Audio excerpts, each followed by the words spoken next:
Alright everyone, this is going to be a playthrough of Shizune's beta or pre-alpha or pre-release or whatever version you want to call it. Basically non-final version. It's supposed to be dramatically different from her final release version, and it is.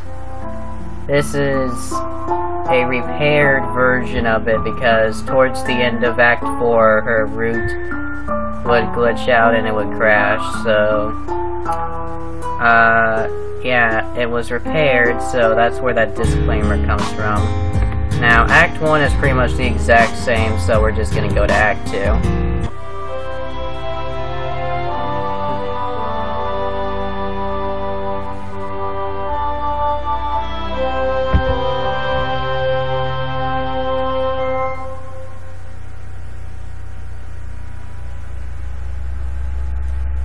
The day after the festival, I slowly rise out of my narrow bed, rubbing sleep from my eyes and feeling very tired, but pretty happy. Brushing my teeth roughly as I try to remember if I had done so yesterday, I keep running over the events of yesterday in my mind. The fireworks were really amazing. They may have been better than ones I'd seen back home, or even on TV, bursting so close, almost over my head. The food had been hot and delicious, and I don't think there is an experience as pleasant as sitting with friends outside on the open grass and watching the fireworks. But they were sitting on the roof. Whatever. Remembering how fun yesterday was helps me feel slightly less tired, but my eyelids are still heavy, and I just want to go back to bed. Suddenly, I remember what day it is. Unless I'm wrong, there is an exam today. I instantly snap wide awake with fear. I can't remember anything I studied yesterday because it's all been eclipsed by my memories of the festival. My heart almost leaps out of my throat. I wonder if this is some kind of cruel joke, handing out tests immediately following a festival. I was so confident about it yesterday too. I shower quickly and then throw open my nose to see what's going to show up on the test, or if there is even more than just one today. To my great relief, I see there is just one exam of my first period class, and that at least half of it is stuff I could do upside down and blindfolded. Unfortunately, I still don't remember anything I studied yesterday. Quickly cramming as much as I reasonably can, I decide I'll probably be able to do well with a little bit of luck. I start heading to school a little early to beat the rush. Along the way, I go over what I just read in my mind, hoping to memorize it, at least until the test is over. Story of every high schooler's life. As soon as I step out the door, I notice that the festival booths and stalls still haven't been fully taken apart yet. They still stand on the school grounds almost eerily in the vacant silence with no one around. Halfway to the school, walking between the stalls, I start hearing the grass crunching behind me under someone's feet and look over my shoulder, feeling slightly creeped out. I see Shizune standing on the grass, holding a bunch of envelopes in her hand. She returns my gaze with a wave and an innocuous look. Hi, Shizune. No sooner than I say it do I realize that she may want something. That would be the worst possible thing right now. As soon as she lifts the envelopes up, I am thoroughly convinced I am right. Hisao is thoroughly convinced that he is right. Ha ha ha! Nice try, but you're not going to get me this time, silly girl. Are you gonna stop talking to the deaf girl, Hisao? I turn and walk away. The school is within sight, and I can get at least another 10 minutes worth of valuable studying in at my desk. Shizune swiftly moves in front of me, and I almost bump into her. Frowning, she raises the envelopes above her head like she's going to hit me with them. That's a frown? That looks more like an I'm going to kill you Hisao Nakai face. Specifically for Hisao Nakai only. She looks around quickly to start slapping her hands together angrily, crumpling everything in her hand. Yeah, see, that's the frown. I I almost want to point it out, but Shizune seems to notice without my help, and it only makes her angrier. I should get going. Taking a quick glance at my watch, I keep walking. Shizune gives up and puts her face in her hands in exasperation, coming in close and holding her hands out around my neck as if she's going to strangle me. Stepping back, she holds up a finger, signaling for me to wait a second, then runs off. She probably went to get Misha. Misha.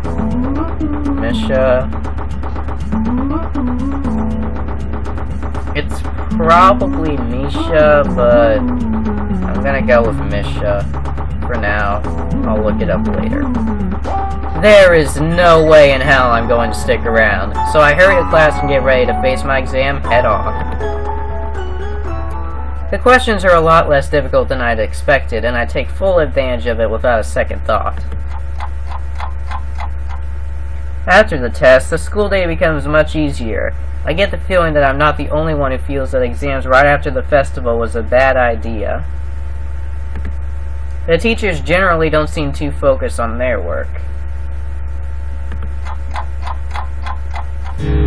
By the time lunch rolls around, I am already thinking of how to dodge Shizune and Misha. I am sure they will hunt me down like an escaped prisoner, an analogy that grows more apt the more I think about it. Eating a very dry sandwich on the school roof, I think about what it's been like here so far. At first I had been a little depressed by the notion of having to go to school here. No matter how I tried to rationalize it, it seemed like I was being sent out to live out my last days in isolation. Kind of like being sent to an old folks' home. And it seems like I'm the only one here who thinks that way. I am the only one who keeps thinking like that, unable to stop going back over and over to morbid thoughts. I resolve to try and stop doing it, even if it seems sort of futile. Futile. Futile sounds so much cooler, though. I shift my body to try and lie down. The roof is really a great place for eating lunch. It's quiet, breezy, and I can eat staring at the open sky. Behind me, the door to the roof opens gently with a click. Hi, Hichin! I start to make a break for the door, but she closes it deftly with a kick. What are you doing? Hold on, listen, Hichin! Something important we need to talk to you about! We? So then, where is your other half? We spoke up for you, of course! When I was finding you, I was supposed to signal the other one! How are they supposed to do that? How is that even possible? How? How, teacher? How are you going to signal her? How is she going to signal you? They can't yell out to each other now, can they? After briefly thinking about it, I am confident the only way they could communicate with each other would be via flare gun or some kind of searchlight. Misha with a flare gun. Misha touches her earlobe thoughtfully. You're right, right. I guess we didn't really discuss that. Well, that's okay. Your mom knows you're here. So... No. I throw open the door and quickly run down the stairs after closing it behind me. The bell rings as soon as I make it down to the first floor and I trudge off to my next class, hastily packing the uneaten half of my food in my bag and downing the rest of my water. The rest of the day goes pretty smoothly, but it's still draining as school days go. I just really want to go home and sleep. 10 minutes before the last bell, I'm already thinking of blowing off student council for the day and formulating my escape route, as well as excuses to use in the event I get caught. I begin to leisurely pack my things after double-checking my notes for the day and making sure they're all in order, and waiting for the bell to ring. I'll slip out with the rest of my classmates and blend in, vanishing in a sea of people. As soon as the bell rings, I attempt to get up, but at that second a hand on my shoulder pushes me back down. Hi, Jude! Again! She leans in uncomfortably close, grinning widely. Shizune quickly pushes her out of the way and moves in front of me, her brow furrowed in grim anger. I look to see if my classmates see what's going on, but they are all gone, as well as the teacher. Hi, what's up? I decide to play cool. Why did you run away from me? Oh, and me too! Hey, you almost locked me on the roof! You can't lock it unless you have the key. You're right! I was turning the doorknob the wrong way! But still, that was not very polite! Anyway, Ichan, we wanted to talk to you because we have something for you! Guess what it is, Ichan? Come on, guess! Shizune seems ticked that Misha isn't taking this as seriously as she would like, and shows her displeasure by signing very angrily. Her hands slapping together harshly to the point where it seems like she is clapping. Fine, Shizune. Ichan, we have some mail for you! That's impossible. I don't get mail. And if I did get mail, it would come to my room. Oh, well, I smile and nod arrogantly, feeling superior for once. Shizune rolls her eyes and quickly grabs the front of my desk and rattles it, shaking me out of my self-satisfaction. Hey, what was that for? Just come to the student council room, Ichan! We have a lot of stuff to give you! Warning bells start going off in my head. I won't fall for something as transparent as that. A lot of stuff to give me. You mean, like, work? Oh, no you don't. Jeez, you're in the student council anyway, Ichan! You should pick it out anyway! But you're trying to get out of it is kind of funny, isn't it, Shizune? Shizune closes her eyes and frowns in exasperation as Misha laughs heartily. I take this time to get out of my seat and start walking towards the door. Without warning, the two of them tackle me from behind, Shizune grabbing my arm and Misha grabbing me around the neck, still laughing. What are you two doing? Get off me! No!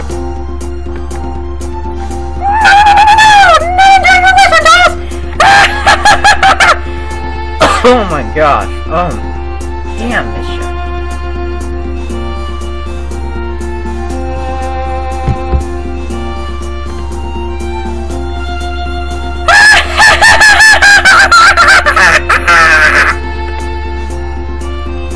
Not knowing what to do, I decided to just throw out all my excuses. Well, the thing is, I'm kind of tired today, and I may also be coming down with the flu, and I have some shopping to do, as my little sister's birthday, and... Shut up, Ichan! We know you don't have a little sister! What? But how? Misha giggles excitedly, and I can feel her chest pushing into my back. Likewise, Shizune's breasts are touching my arm. Yes. First thing I would notice. I almost forget for a second that the two of them have been responsible for my poor eating, lack of sleep, and overworking. And all that in just 1 week. I blush involuntarily at the contact. Shizune catches it and throws me and Misha to the floor. Wait, they weren't on the floor already? What?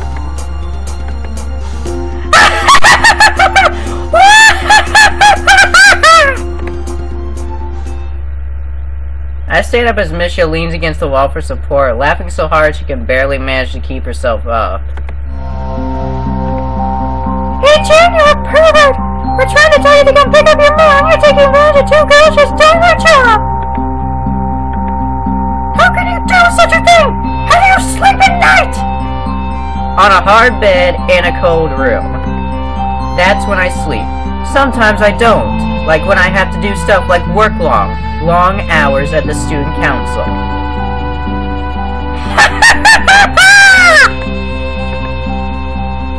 Hey, Jen, we really do have your mail! Your parents didn't let you in that morning, so it just went to the school, and then the school gave it to us!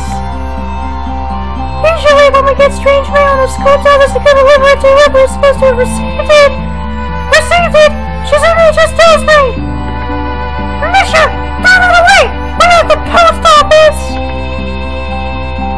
Misha puts her hands on her hips and stands servally as she says it.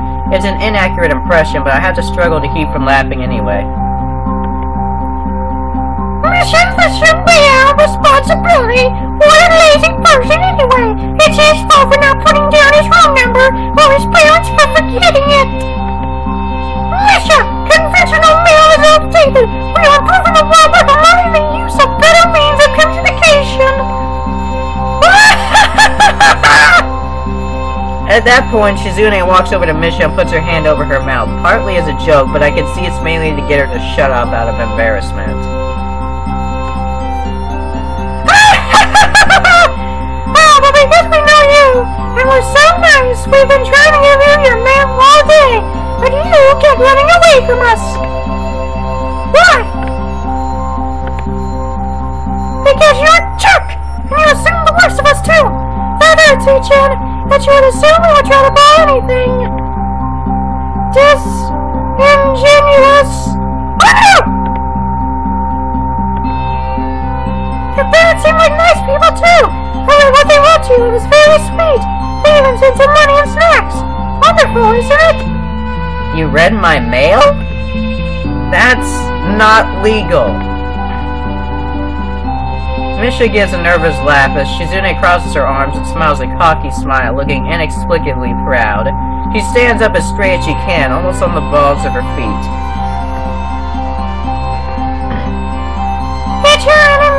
Isn't properly addressed can be claimed by its rightful owner. Left to allow ownership of that mail regrets to the entity holding it, meaning we, the student council. And to make sure that the mail does not contain dangerous or improper materials, it is our duty to look through the mail at our careful and thoughtful discretion. Of course, of course. Shizune adjusts her glasses coolly, pushing them up with one finger. But you just looked through my mail for no reason. That's a poor way to rationalize it anyway. You have a license to snoop? You're right, Ichan! You're wrong, Ichan! Oh, whatever, let's go claim your mail, Ichan! They seem pretty energetic today. Way more than usual. They both start pushing me towards the student council room, but there's really no need. I want my mail. When we get to the door, I insist on opening the door for them, partly to be polite, but mostly because I am still suspicious of their motives. Fortunately, I was worried for nothing. Shizune hands me a few boxes and some partially crumpled envelopes with the air of a king knighting a squire. Thanks. I can see you two did a good job of sealing them back up to hide the evidence of your crime.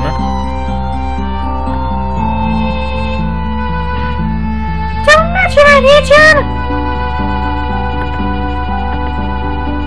How did you do on your exam? When I'm in class with you? I think I did pretty well. I'd forgotten some things because of the festival yesterday, but I recovered enough to do a good job. Really, Ichan? That's great! Man, Shizune, I don't have any tests until Wednesday, so for now, I'm not too worried.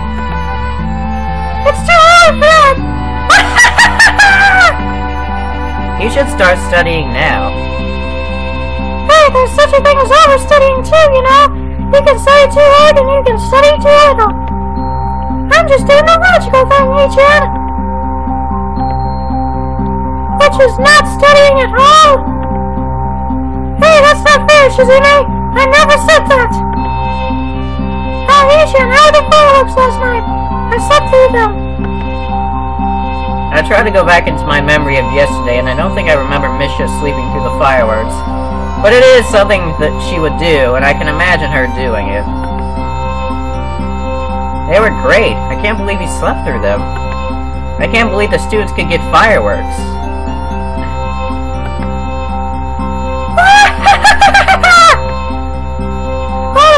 So ready to keep track of things like that.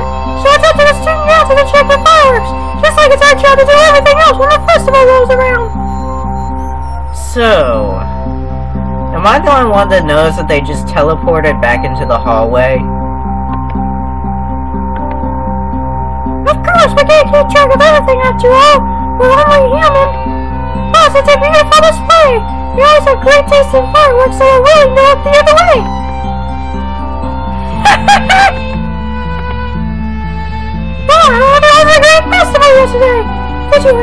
Kenji-chan? See, it was totally worth going to. I have to say that I did. Originally, I hadn't planned to do anything yesterday but maybe study. I wonder how much I would have regretted it had I not gone. It had been worth going to, like Misha said. Maybe I have taken that social element for granted. I can't really put into words as clearly as I'd like to what Shizune and Misha are to me, but I enjoy the time I spend with them. Most of the time, anyway. They are playful and enthusiastic and always so full of energy. Even if they are a little strange and sometimes have me on edge. Hey Chan, have you been taking your medication? I haven't. Admittedly, I'd forgotten to take it for the past 4 days. I'm a bit taken by surprise, wondering how she could know. But then I realized they have read my mail. Is there anything wrong, Hey-chan? No, there isn't. You're right, I haven't been taking it lately. My mom probably wrote that, right? Yep. She was worried you might have forgotten. But really, Hey-chan, you should take whatever medication you're taking for whatever reason you're taking it. Why are you taking it anyway? Is it serious, Hey-chan? Something like that. Oh, that's still a little tired from yesterday. You must be too, right, Hey-chan? So, no student down today, at least for you. Wonderful. Not so much pity for me, though.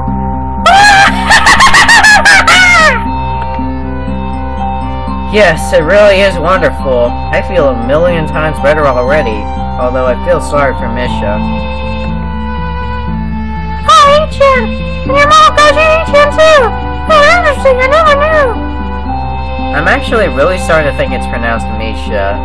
Just because, you know, it's pronounced He-chan and Shizune. Or maybe it's Shizune.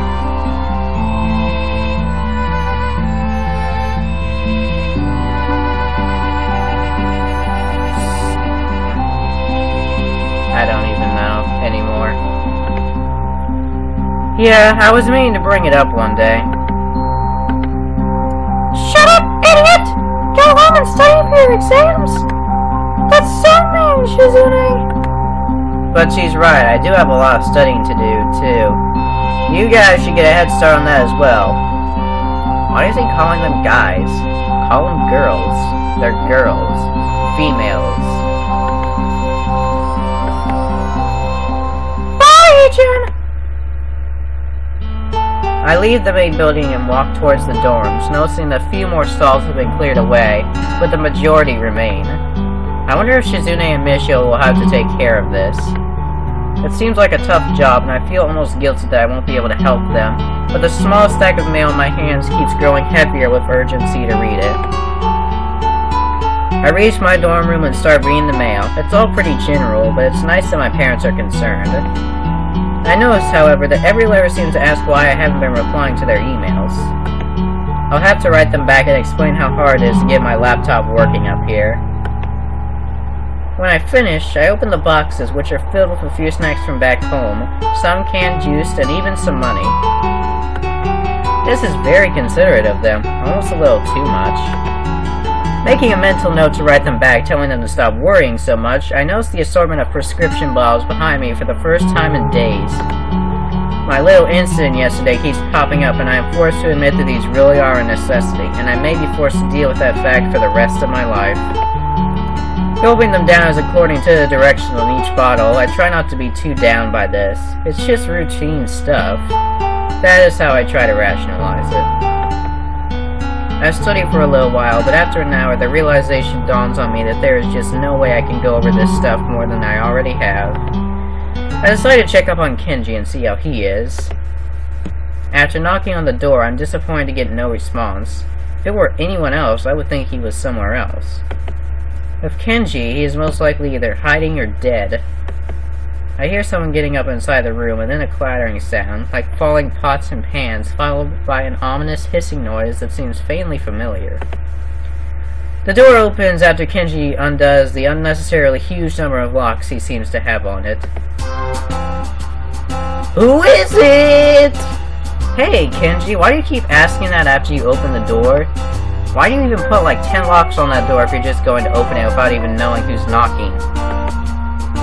Oh, it's you, Hisao! Kenji says after a long pause. You know, I had a better Kenji voice before this. I'm trying to remember it.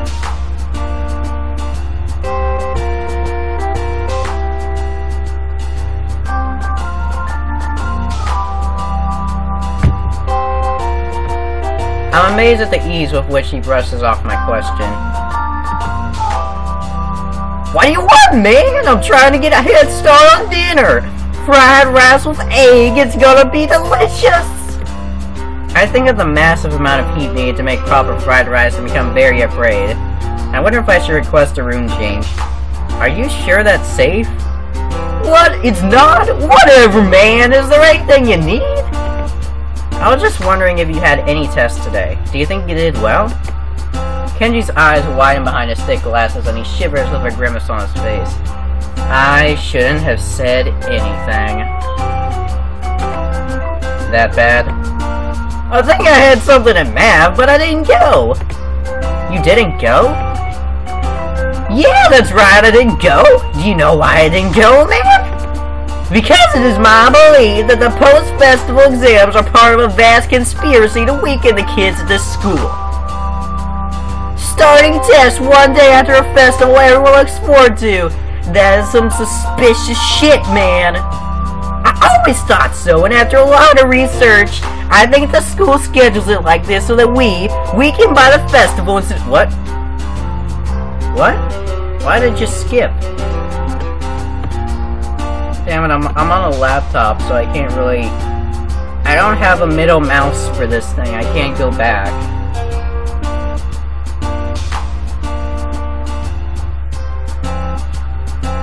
Well, damn. That was probably like the main part of his rant, too. Next day! Without a fight, so that we're all tired and unable to do well, then we fall into their trap and get locked in an endless cycle of failure. Forever! I don't think that's it.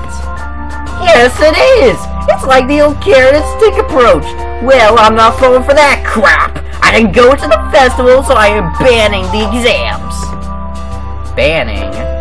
I don't think Kenji understands the concept of banning. Yeah, man, I'm banning exams. Wait, why are you talking to me about exams? I banned them. I thought I told you this. Shut up, stop telling me about them! Damn it! He retreats further into his room, pacing slightly. When he calms down a little, he stops, straightening his posture a little and fiddling with the doorknob nervously. Is that it, dude? His eyes narrow suspiciously. Hey, what did you do yesterday anyway? You didn't go to the festival, did you? I did. I was bored. Damn! I tried to see if you were up for some bowling, but you didn't enter your door, so I thought that was where you were. You suck, man! I hate you! Do you know the balls it takes to go out into the hall? I can't just go out there for no reason, it's cold! We could go bowling now. I'm up for some bowling. I didn't know there was a bowling alley in around here. Kenji's expression changes to one of total incomprehension. He cocks his head slightly to the side. What the hell are you talking about? I bowl here! What? It's hard to bowl because people keep coming in the building! But on the festival, it's a ghost town, so I can set up pins at the end of the hall and bowl as much as I want! Kinda hard to see how many pins I knock down, though. See, that's why it's a 2-dude game. I could have used you. You could have kept score, but then you could take advantage and cheat. Bastard! I don't understand Kenji's thought process at all. The thought of him bowling in the hallway is just too much. I want to laugh, but I'm too shocked by how unbelievably random he is.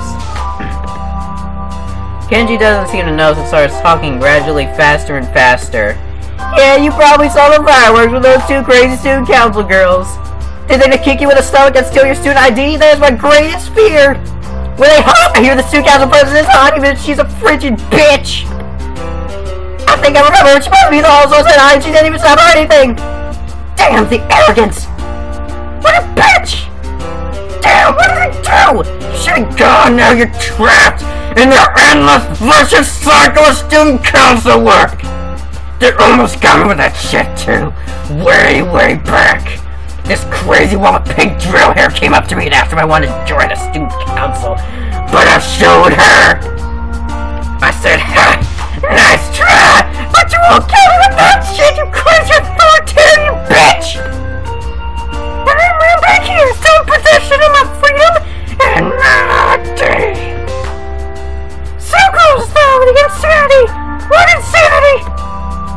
I resolved to make sure that Kenji never ever meets Shizune or Misha.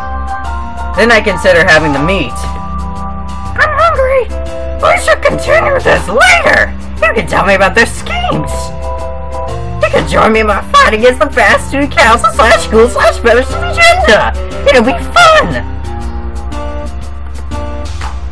Before I could say anything, he closes the door in my face, leaving me slightly amused but mostly still in disbelief. Holy crap, that voice!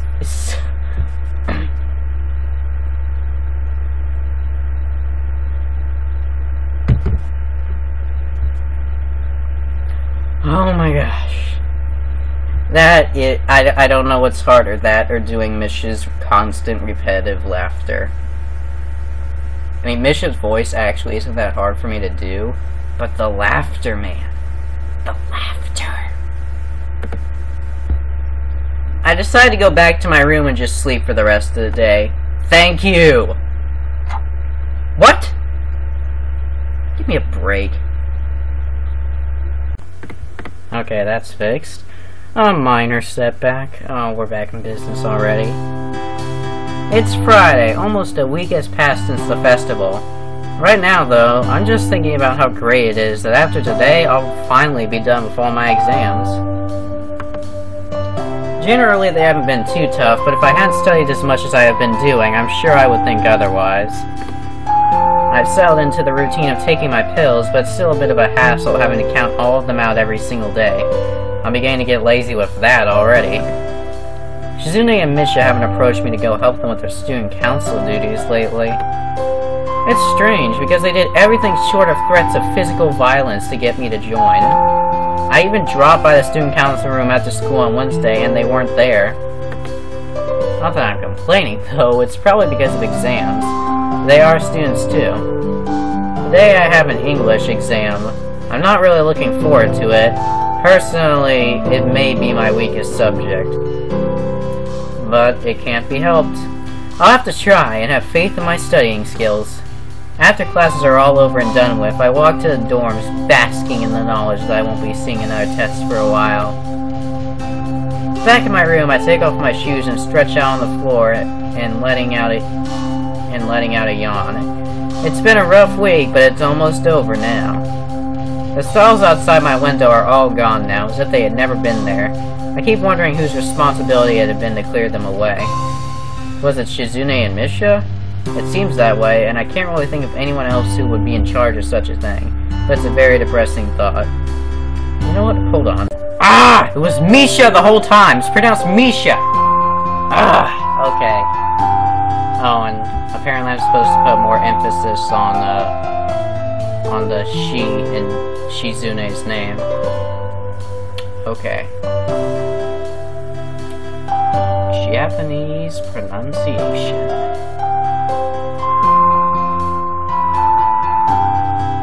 Okay, that's over with. Was it Shizune and Misha?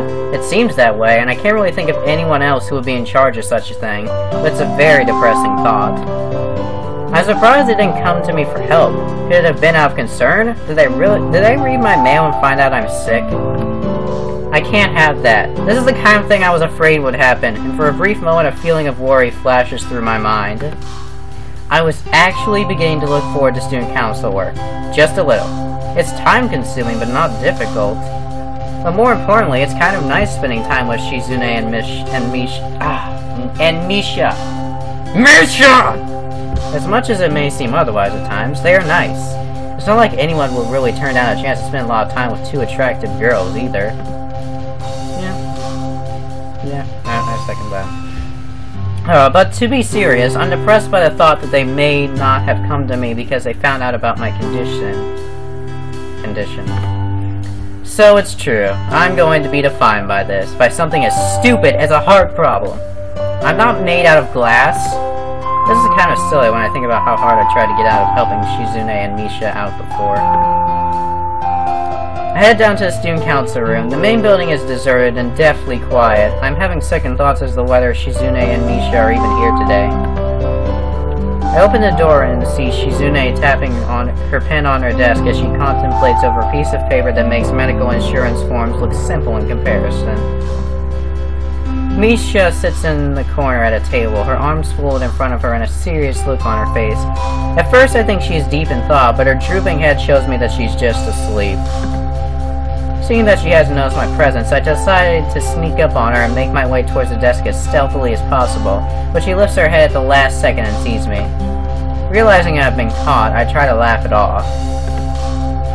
Haha, you caught me. What are you doing, Shizune? To my surprise, she looks angrier than I've ever seen her, gritting her teeth and shaking almost unnoticeably with quiet rage. Turning around just a bit away from me, she adjusts her glasses slowly and deliberately, then turns towards me again, seeming to have regained her composure. She signs something curtly towards me. Sorry, I don't understand. You know I can't understand you.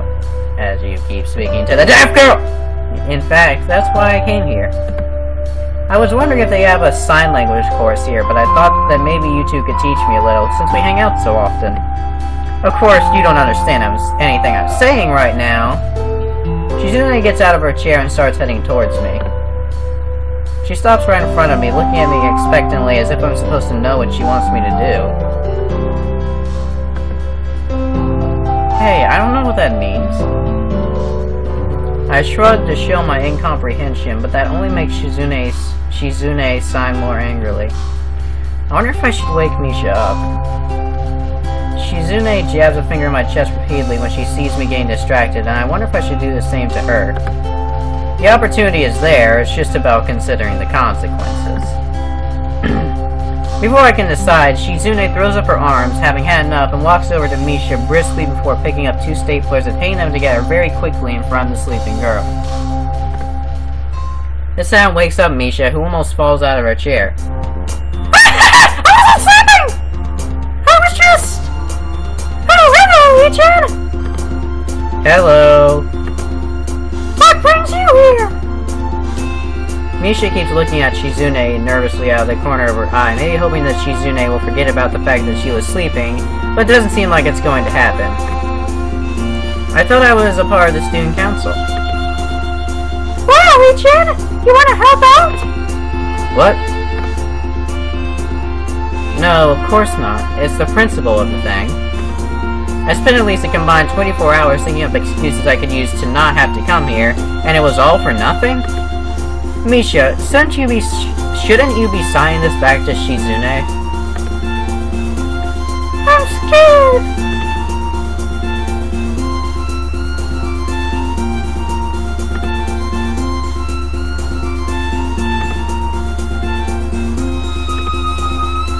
Misha turns to Shizune tentatively and signs what seems to be an apology. Shizune's reply seems unusually lengthy and complex, so I don't think she is saying anything like, okay. Oh, that's not it, Shizune! I wasn't sleeping, I was just thinking! What do you mean that's impossible? Oh, Ichan hasn't anything for us to do here today either. Except some fantasy game by while I was asleep. What? That's not a confession! That's just what you said! Shizune! Fine. Ichan, if you want to do anything today, you'll have luck. Sorry! But you really would have try to get off doing any work if we had any, so I guess this saves us some trouble anyway. The trouble of what? More coercion? We decided not to come to you this way because we thought you could use a little rest. I respond quickly because I don't want to think about the implications of what she said. It's a good thing you're awake. I wasn't asleep! Because I wanted to ask you if there are any sign language classes here. Here? At the school. There are. Isn't that where you learn sign language? Yep, it's where you learn sign language. Who? I don't know. This school does have sign languages. It'd be weird if it didn't, Ichan. But the window of opportunity for you to sign up for them is long gone. Why do you want to learn sign language, Ichan? Well, I'm going to be doing a lot of student council work. I can't keep talking through you. You're not a phone. Or is she? Insert 100 yen to continue making your call. Hey, Ichan, I could teach you some sign language. Really? That'd be great. It was my first idea. It wouldn't be too much trouble? Not too much trouble, no! Not too much trouble? You're supposed to say it isn't any trouble at all. I stopped to contemplate whether Misha is doing it whether Misha is doing it wrong or just being witty. Alright, thanks. We're going to be teaching you together! I'll teach you how to sign and then Shizune can test you! You must be really dedicated to want to learn sign language just for this! It's good to speak a variety of languages. Okay, let's get started then! It's time for your first lesson! Right now? I guess so! Have a seat, Ichan! I pull up a chair and take a seat. Shizune pulls up a chair next to mine and looks at Misha patiently, sitting with her legs crossed. I need more Sprite.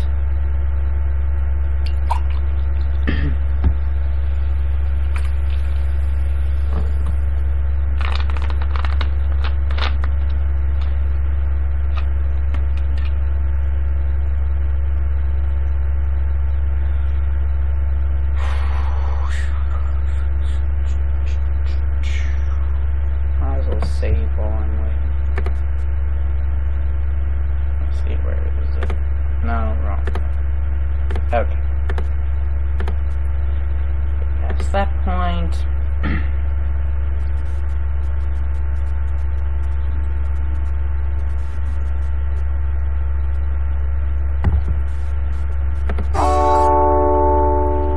I guess she wants to observe Misha's teaching skills. We both look at her, waiting for her to start, but she only stares back blankly. What is it, you two? Right. I want to be a teacher one day, so of course I know what I'm doing.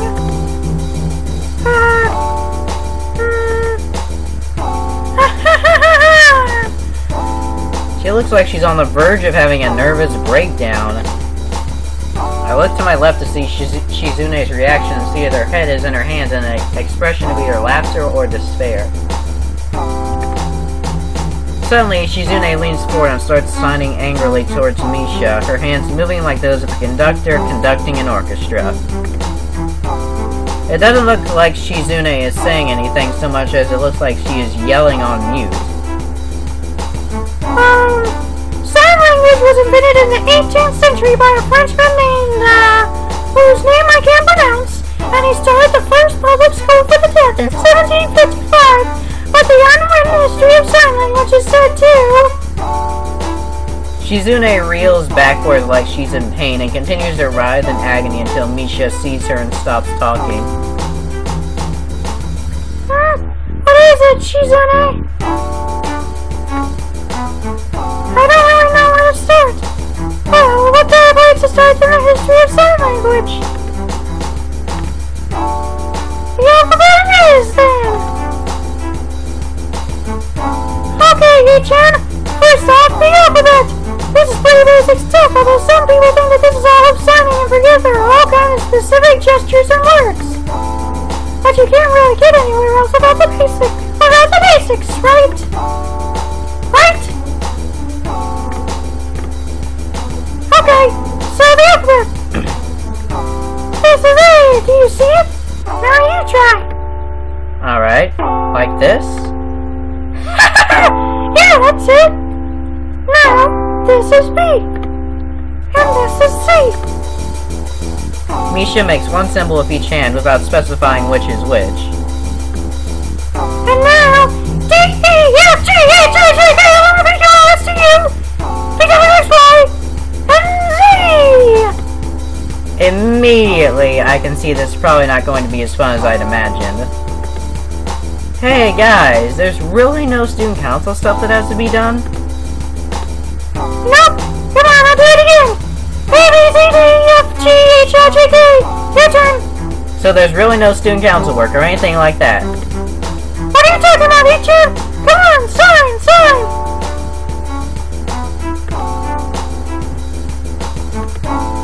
Yeah, that's right, come on! Shizune flashes me a devilish smile, and I look at Misha, wondering if the two of them are messing with me again, but it doesn't seem to be that way.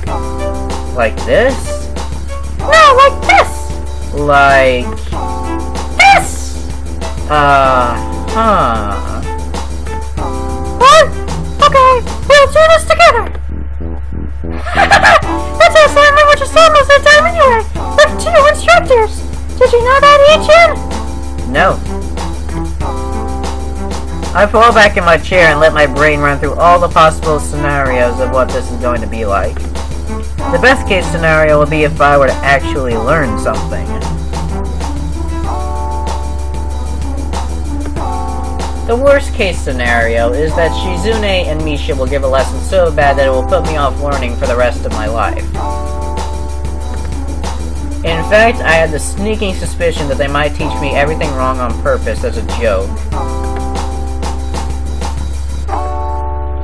So, let's start off with the basics again. First, your name. We already know it, but it might come in useful one day. Like this. Shizune wants to show you.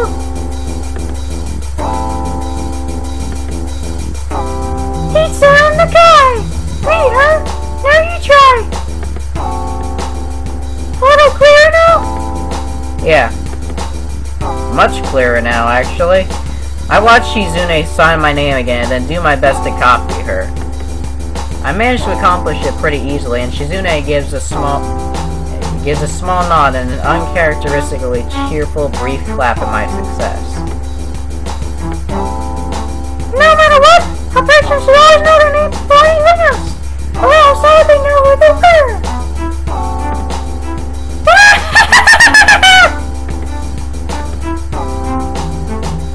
Listen carefully, Ichan.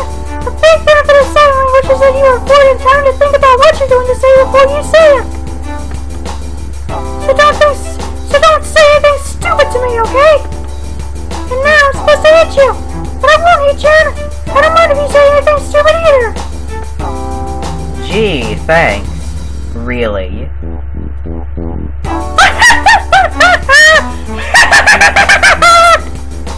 On to the next part, I'll moving on. For the next 2 hours, they teach me how to sign the alphabet, their names, and a few useful phrases that really didn't seem all that useful to me. Namely, their favorite foods. Regardless, at the end of the day, I am pretty sure I have learned something. It isn't until I'm walking back to my room that the realization hits me that they haven't taught me hello, goodbye, or thank you. Sign language doesn't seem as hard to learn as I'd initially thought. It seems as if there is a fair amount of room that I can afford to even mess up some gestures, just a little. Back in my room, I get started on my homework so I'll be totally free of any obligations for the weekend. Of course, this isn't factoring in the possibility that I may have to do something at the student council. But I can remember Misha saying way back that the workload goes down by a huge amount after the festival, so maybe it won't be too much. Then again, Shizune and Misha have a different definition from mine when it comes to what constitutes a lot of work.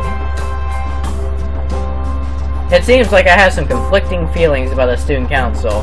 I enjoy spending time with Shizune and Misha, but no matter how you look at it, work is work. Learning sign language is kinda nice, though. They are definitely more engaging than my other teachers, and if I can learn it, I won't feel as left out as I do sometimes when Misha forgets to translate for me as well. I'll also be able to talk to Shizune without having to go through Misha, although I'm sure Misha doesn't really mind filling in that role. Looking back on it, though, there never was that much work to be done, and both of the girls always did more than their fair share. And Misha had said that they hadn't asked me to help them out because they thought I needed to rest. It depresses me that they know there's a problem and that I consequently have to acknowledge it, but I'm cheered up by their consideration. With that in mind, I resolve to stick with my student council duties. I'll give it my all for at least tomorrow. Then I'll go back to trying to get out of it. I toss that idea back and forth in my head, half jokingly, half seriously, as I take my pills for the night. The time gets closer and closer to midnight, and I still can't sleep. I lie awake on my bed, idly practicing the sign language alphabet to pass the time. My thoughts turn to what Misha had said again. The two of them hadn't asked me for anything because they thought I could use a rest.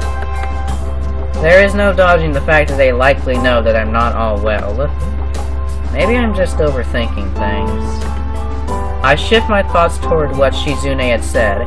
The sign language is useful because more thought can be put into each word. Is that how Shizune thinks?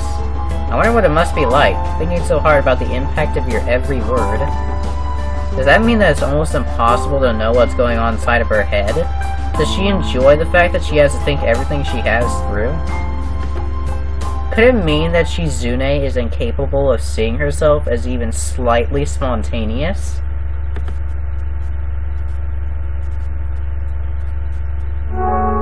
I wake up feeling oddly refreshed, other than a slight cramp in my neck. Glancing at the clock on my desk, I see that I'm up later than usual. I quickly get ready for school after taking my pills, something that took far longer than I expected. Taking another look at the clock, I see that I'm cutting it a little close if I want to beat the rush. Sliding everything on my desk into my bag hastily, I throw open the door and am immediately thrown back into the room. I move forward instinctively to push back and accidentally throw Shizune into the hall. She flies backwards, hitting Kenji's door with a bang. Mortified, I run forward and offer her a hand to help her up, but almost change my mind when I see her shaking with anger, her mouth set in a grim line and her fingers curled as if she wants to crush something between her hands.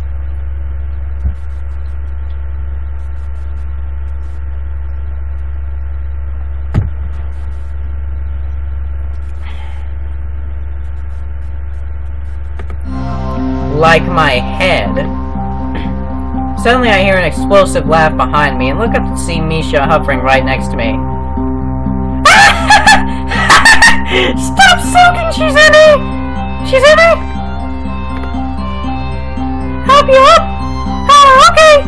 Hey, Chan, can you help me pull Shizune up? She says she doesn't want to use her arms. That's right, that's right. I refuse to use my arms to lift myself up. I have a policy against it. Misha grabs one of Shizune's arms and I grab the other. We pull her up as she pouts, seeming a lot less mature than usual. Now dust me off as well! What? No. A lesser man would jump for a chance to caress a high school girl's body, opening himself up to the inevitable sexual harassment lawsuit. Do it! No. Shizune gives me a half-hearted shove and then turns away from me towards Misha, sighing slowly and deliberately, but from the way her hands are moving, I can see that she is excited. She seems to be in a good mood today. Hey, Chan, want to skip classes today? It's hard to believe that these two are really in the student council. I don't think I've ever heard a student council member skipping classes. The extortion and forced labor may be slightly more common. Aren't you two in the student council? It's okay, it's a Saturday. Not even part of student council business anyway. Anyway, let's go to the Shanghai.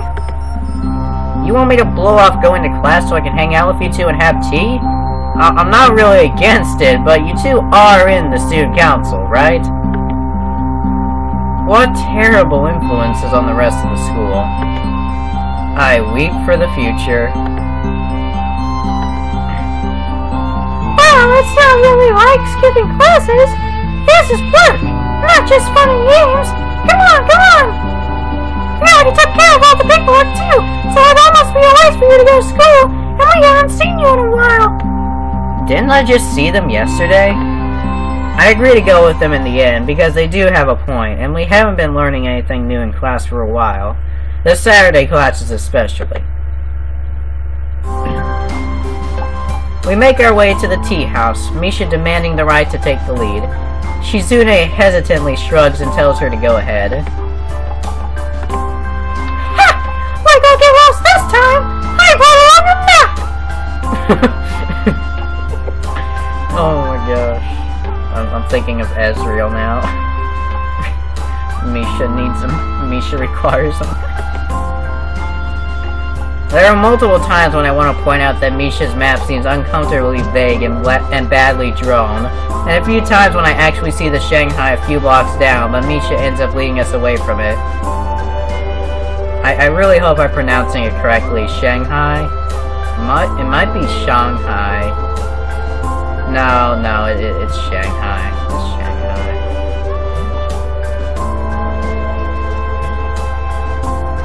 Maybe. I'll look it up later.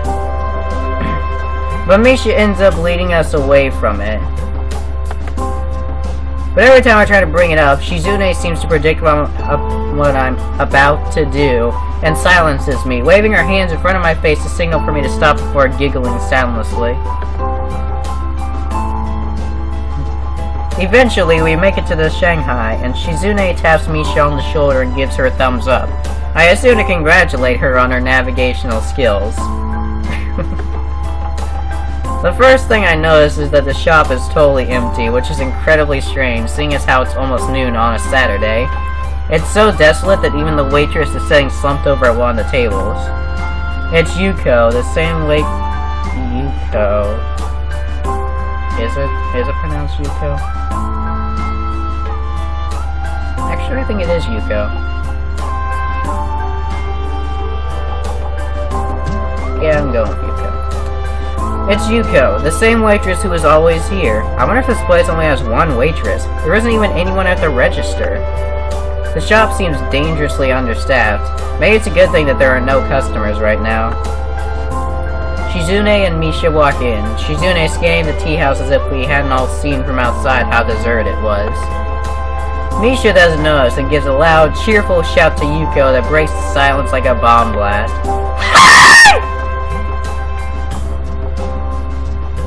I don't actually have a voice for Yuko. I can't do, angsty, always on edge, teenage female voices.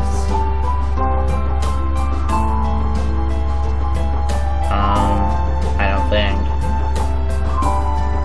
Yeah, I don't have a Yuko voice. If I give her one, it'll probably sound like it. Oh, maybe I could make her sound like a wannabe hipster, even though it's absolutely like the complete opposite of her character. Then again, I probably wouldn't even be able to do that. Whatever, I'll just do one of those stupid, typical male to female voices. Hi! Actually, that was really bad. She leaps out of her seat quickly enough to almost flip over the table and bows so suddenly she nearly flips her skirt over. Oh, welcome! Welcome! What would you like today? Oh, okay, I'm done. I'm done with Yuko voice. No, you know what? Yuko's not having a voice. Screw this. It's okay, Yuko, it's only us! And this entire place, actually! Oh, burn! Of course, knowing Misha, that wasn't intentional at all. Can you guess the usual? We're here for an important student council meeting!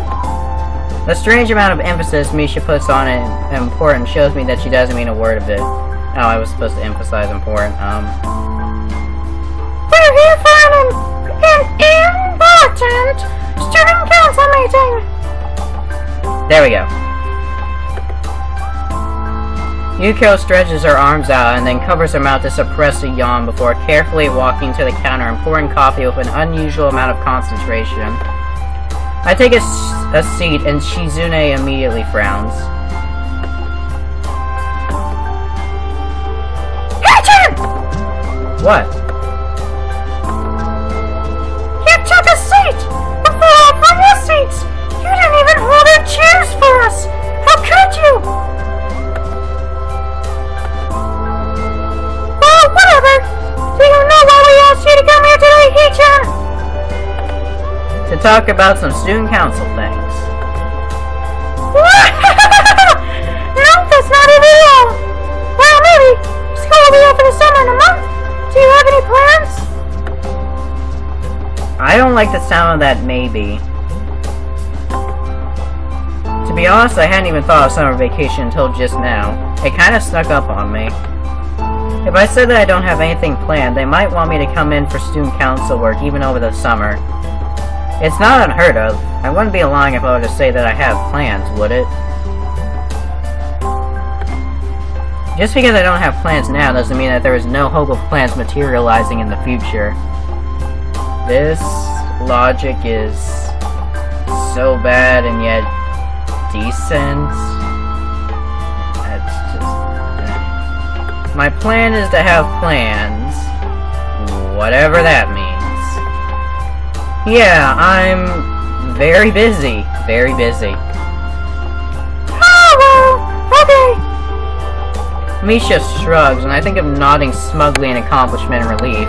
But Shizune seems to catch Misha, letting me off easily, and cuts in. Well, that's not okay! You're obviously lying, Hee-chan. Although I can tell, so maybe you're a little better than before. Not something to be proud of, though.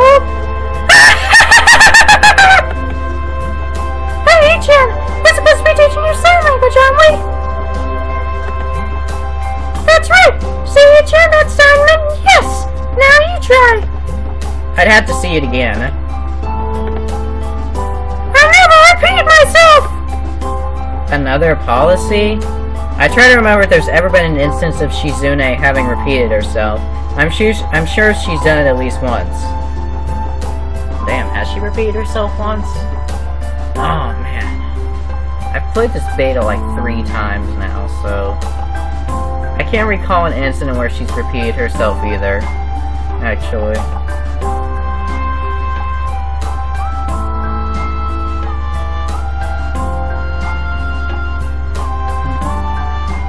Damn, this girl is complex. Okay.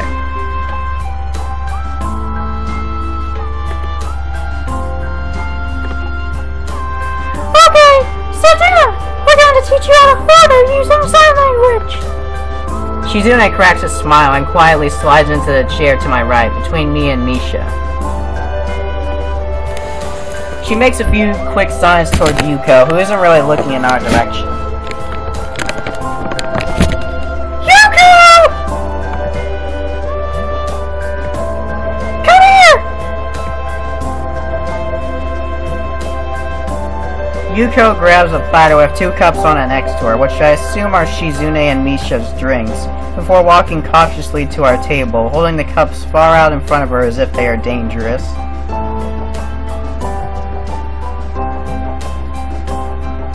Damn it, it just feels so awkward not giving Yuko a voice, at least for this situation. I mean, she's not a main character, but, you know, it's still part of the story.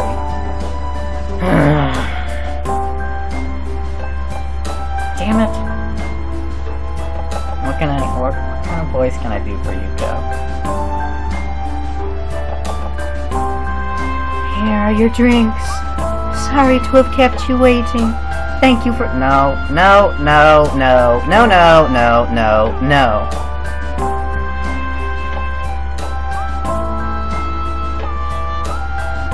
Oh, your drink. No. Oh, your drink. Sorry to have kept you waiting. Man, she sounds like a robot. I honestly do. I can't do a Yuko voice. This is so bad.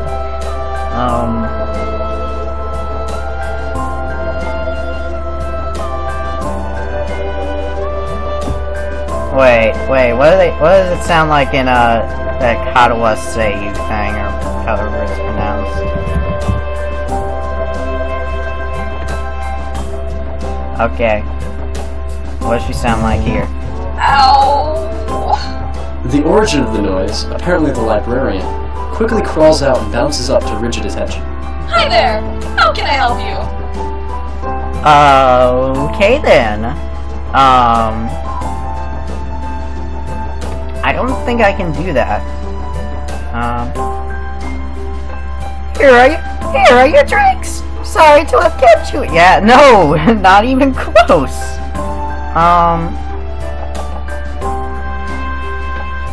Oh my gosh.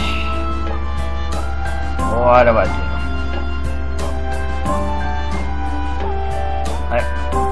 I can't do...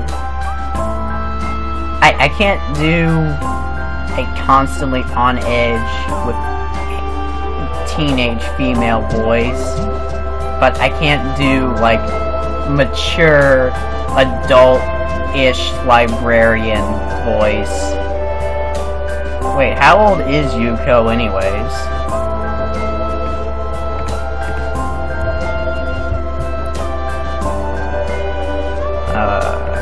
Yeah, samples, whatever. Bring them to the site. Characters. What? It doesn't even say her age. What? Why not? That was just like, okay, we'll get all this. We'll get the friggin' blood types of the main characters, but we can't even get the age of the side characters. What? This makes no sense.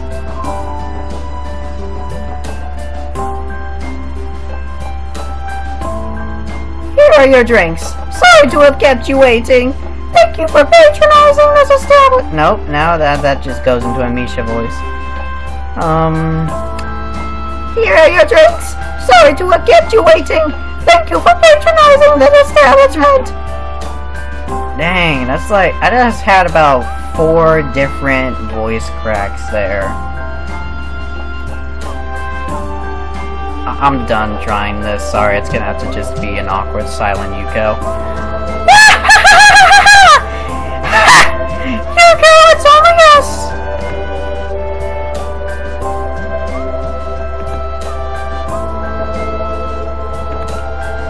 The way she speaks is very calm and measured, but also soft and shy. Way more than I would have thought. Oh, can I do shy female voice? I don't think I can. I really don't think I can do a shy female voice. Okay. You're very hardworking. She turns sharply to look in my direction, then her whole upper body drops to a 45-degree angle with the speed of a falling hammer. Yuko's head swings so close to the edge of the table that Shizune, Misha, and I all stiffen up slightly, worried for a second that she almost just hit herself on it. She starts talking quickly, but the tone of pitch of her voice remains flat and doesn't change at all. I'm sorry you come in with Shizune and Misha, and I have perhaps what you wanted to drink. It just sounds too much like Misha.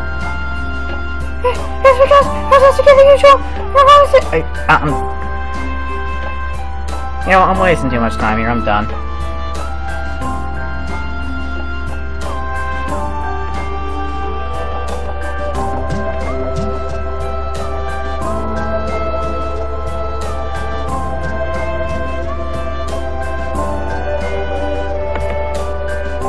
Really, I still have only a vague idea of what they serve here. To this day, I haven't seen the menu. That would be a good place to start. Well, I don't really know everything that you serve here, so I guess what I'd like the most is a menu. Yuko frowns.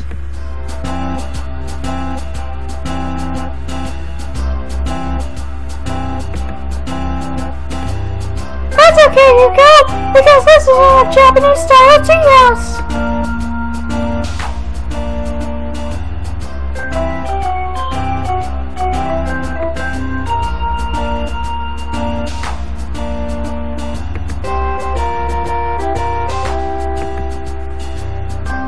Shizune reaches over and hits me in the back of the head.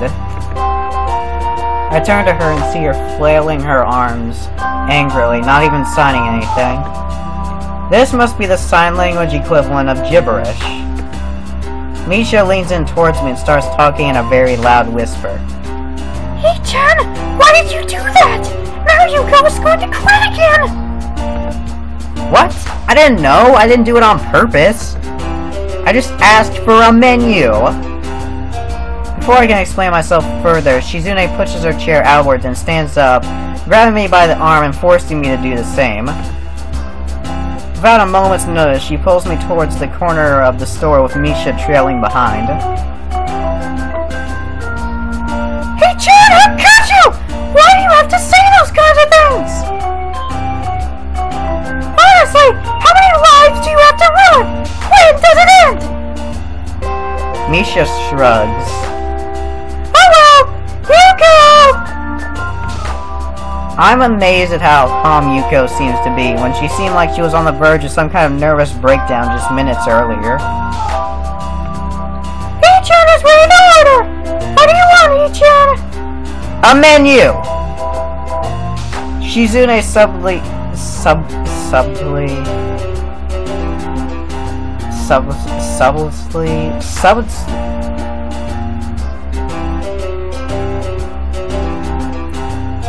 Shizune randomly presses her foot down on mine. Maybe some coffee, so I can drink it as I look at the menu. I can feel her pressing down harder, almost grinding the toe of her shoe into mine. I wonder if it'll leave a noticeable scratch. Either way, it's well worth it to see Shizune's cheeks puffed out with anger. Get him, Yuko! He wants coffee! I'll take our seats again now! Shizune and Misha take their seats and start drinking their tea, watching me the whole time.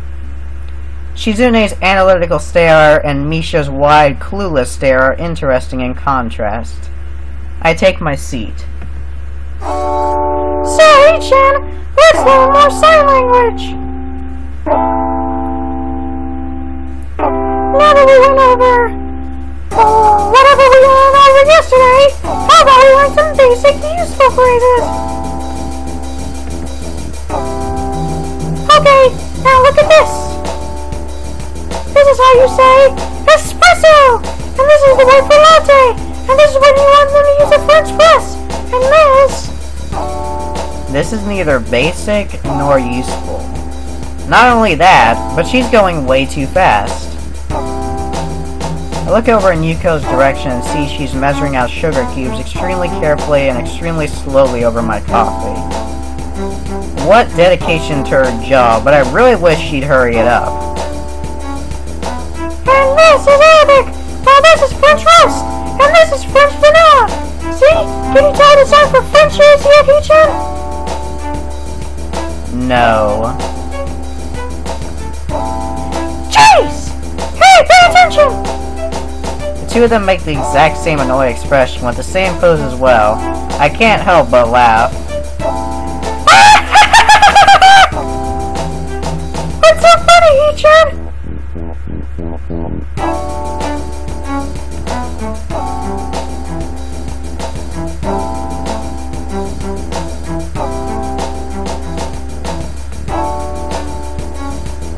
Yuko, stop doing that!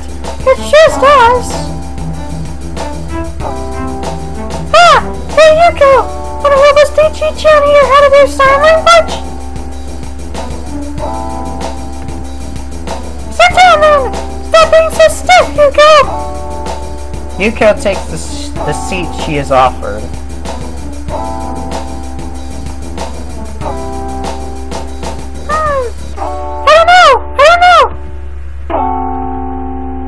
Okay, Yuko, what words do you think each of us should know how to say? We already taught him names in the alphabet and some useful phrases. Their usefulness remains to be seen.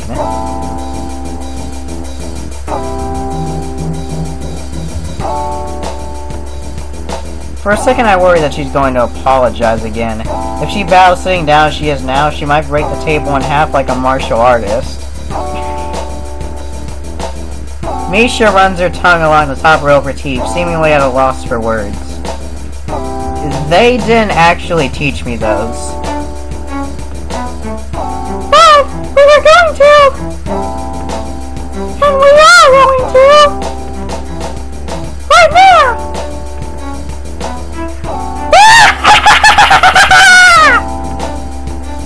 I bury my face in my hands. It took 3 of them to teach one useful thing.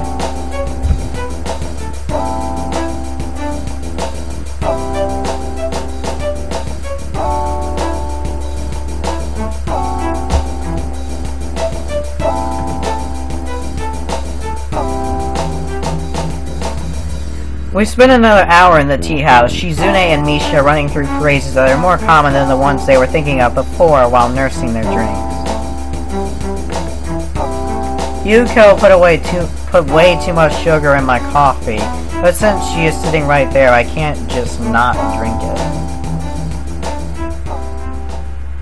After about an hour, other customers start coming in and Yuko excuses herself to attend to them. At that point, Shizune seems to get a little anxious to leave, and we leave the Shanghai after paying for our drinks and leaving Yuko a tip. The walk back to school is mostly silent, punctuated only by the sound of birds.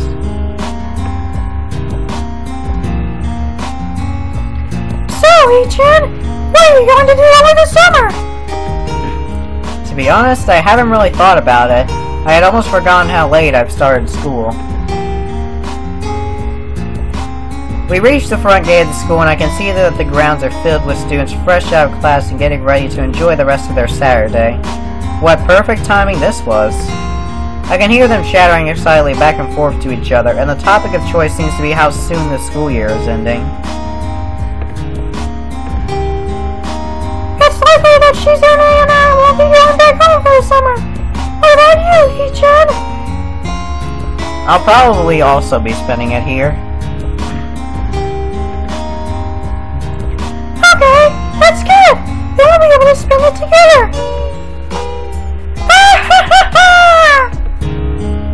See you tomorrow, Ichan. They leave, waving goodbye as they run towards their dorms. It looks like they're not as busy today as usual. That's nice. Even I can see the 2 of them, Shizune especially, put a lot of work into their student council duties. Just save.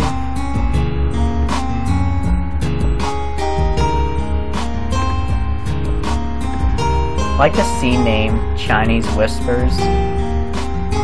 It's a reference to the Shanghai. I can only imagine how much work they have to do when I'm not around. There's no way to measure it, the volume of what Shizune likely has to put up with that I don't know about. Those 2 probably work almost constantly. My thoughts go back to what they said. So, I'll be spending my summer vacation with them.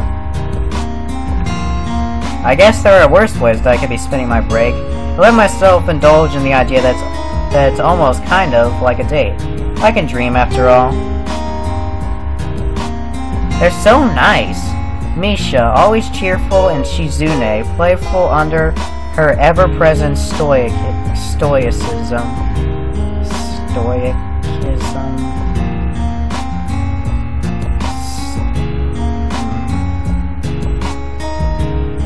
I'm going with stoicism. If it wasn't for them, it's likely that I wouldn't be able to stand this place, or stand myself. I head back to my room and take off my shoes before sitting down at my desk. I think I'm beginning to get sign language, just a little. Of course, I've only been learning for a day, but it's something. And sign language is nowhere near as hard to learn as I thought. Misha said that Shizune and her wouldn't be going back home for summer break. I wonder why. Reflecting on it, there's a lot I don't know about the both of them. If anything, I'll have a chance to remedy that. After a weekend that was pretty uneventful aside from some rain, I find it a little harder to concentrate in class than before. My teachers, Muto in particular, seem to be slacking off, knowing the end of the year is close. The atmosphere around the school seems to be very laid back. Personally, I think that about 5.5 weeks is a reasonably long time, so this all seems a little premature to me. In math class, the teacher stands up to loudly announce that finals will be coming up in a few weeks, but it falls flat unheard over the sound of chairs being pushed back and a little less than 24 pairs of feet walking out the door. Finals will be coming up in a few weeks, everybody! Make sure you study your algebra practice that is 28 pages long that none of you even bothered to do in class! I haven't seen Shizune or Misha all day. They're most likely in the student council room. It's clear that they were stretching the truth a little when they said that there isn't a lot of work this time of year. After packing my things, I make my way over to the student council room, weaving my way through the crowds of students. I get to the room, turn the doorknob, and push in. The door doesn't open and I walk face first right into it. Brilliant. I raise my hand to knock on the door, then stop myself. Maybe there's no one in there. Alternatively, maybe it's just Shizune. In that case, knocking wouldn't do much good anyway. I decide to try it anyway. There's nothing to lose. The second I try to knock on the door, it suddenly swings open, leaving my hand right in front of Shizune's face. She turns bright red and pushes it out of her way. Hi, John! Hello. We're going to come in and get you! Oh, we're eating right now, though! Do you want anything? There's a sandwich and... Do you like pretzels? Now I want to eat pretzels. Misha, why? I have no really strong feelings on pretzels. I have no really strong feelings on pretzels. That might not be grammatically incorrect, but it sounds so horrible.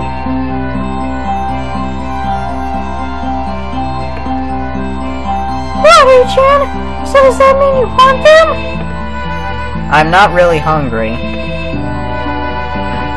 Shizune taps her foot on the floor loudly and impatiently, drawing my attention as she looks back and forth from me to Misha, following our conversation on sight alone. It looks cute, the kind of childish behavior Shizune seems to try so hard to hide. Noticing me looking at her, she frowns and looks away to the side, biting her lip. Then, she looks right at me and takes the opportunity to sign excitedly to Misha in exaggerated, sweeping motions, punctuated here and there by her striking her right hand against her palm. Gotcha! That's so rude! You should always take favorites over to you no matter what! It's just common sense! We live in a society after all! We're about to eat, but you had to come! And now, just there, you're not hungry! Now we'll be eating and you will be sitting there, even more standing there, watching us eat! That's unforgivable! Absolutely unforgivable! Do you know how much pressure that puts on the eater?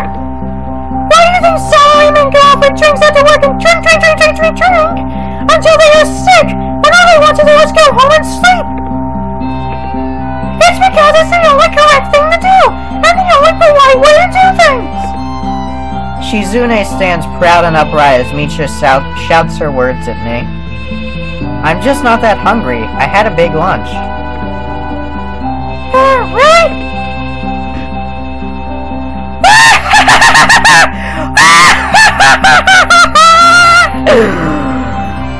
Oh my gosh. Misha, please come on. Shizune sighs inaudibly, and then her shoulders slump as she balks wearily. You just don't get it, H.M. Eat! Shizune grabs a candy bar off the nearest table and presents it to me, but I nod my head to refuse it. Hands on her hips, Shizune stands on the tips of her toes to match my height and stares into my eyes, her face uncomfortably close to mine, her mouth turned up in a frown and her eyes blazing with spirit. What are you doing, Shizune? Yeah, what are you doing? She grabs onto my collar with both hands to keep from tipping over, pushing us both roughly against the door behind me. I can feel her chest against mine. This is pretty erotic. I try not to give the impression that I find it that way. I don't know what I should do. I decide to try and kiss her, weighing the risk in my head in a split second. It seems like a surefire ticket to a sexual harassment suit, and she may also pummel me. On the other hand, maybe Shizune will have a sense of humor about it. Raising my hands protectively around my head just in case, I go for it, plunging forth daringly. As soon as I lean forward, Shizune's eyes widen and she throws her head backwards before slamming her forehead into mine. My head slams back into the door behind me, making it seem like I was attacked from two sides at once. Shizune turns bright red and jumps back, bristling like a cat. She looks angry. It's like a vein is about to burst in her head. Ah, Shizune, what is it? I can't say that.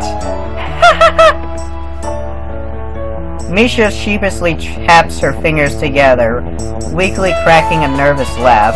Shizune crushes the candy bar still in her hand with an audible crunch.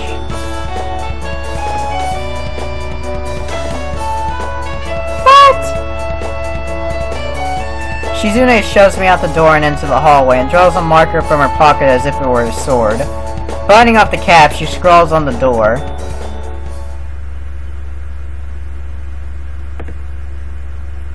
And then slams it closed. My first thought is that likely won't wash up very easily. I rub my finger against the words. It's permanent. I can't be expected to just stand here for 20 minutes. Is that a joke? I still don't feel hungry, but I am feeling a little thirsty. I check the machine right beside the door to see if they have my favorite kind of juice, but it seems they're all out. There is another machine outside. I've seen it a couple of times, but never used it. Picking up my bags, I leave the building and start walking around the perimeter to look for it. As soon as I find it, my hopes sink like a stone. Everything is sold out. The machine is also partially covered in spiderwebs. It looks like they don't refill this one very often. I know there is a third one by the dorms. I've come too far over a stupid can of juice to stop now. I have to get what I came for. I make up my mind to go back to the dorms. Afterwards, though, I doubt I'll have the energy to go back to the student council room. I may as well finish up my homework and take a nap. I've been having trouble sleeping lately, and those lost hours of sleep are building up. As soon as I turn around, I find Shizune right behind me. I'm startled and surprised by her presence. I didn't even hear her sneak up on me. She starts saying something slowly and deliberately, looking at me every few seconds to see if I'm following her. Of course, I have no idea what she is saying, although I can see a few words I recognize. I don't understand. She continues signing, and I wonder just what I have to do to show her that I don't get what she's saying. Even if I manage to, it's likely Shizune will just keep at it.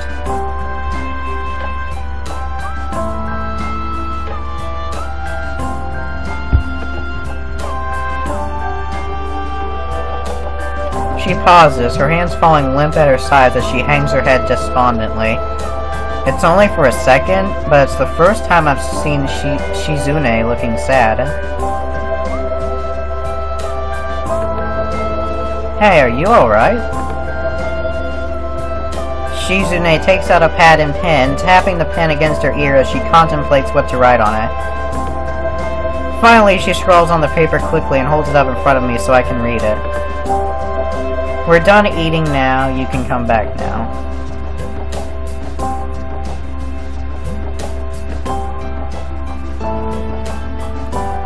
She pulls the pad back and flips to the next page, writing in something else before she thrusts it in my face again.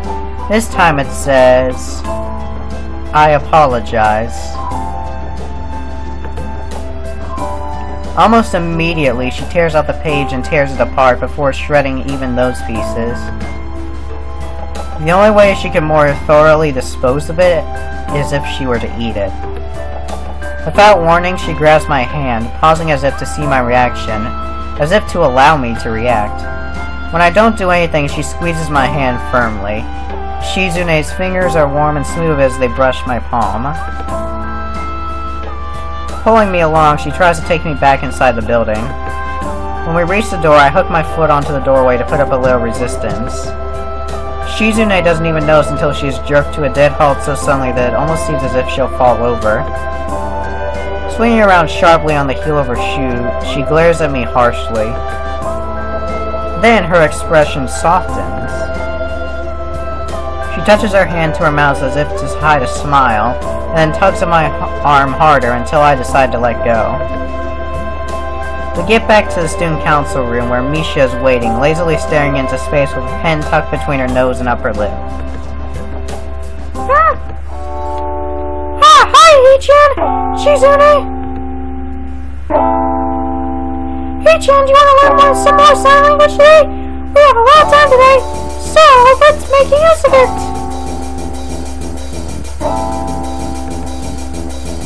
Let's learn how to sign today! As much as you can! Let's bring your sign language skills up!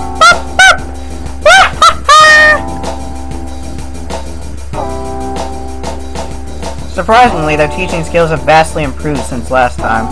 I find myself actually learning something.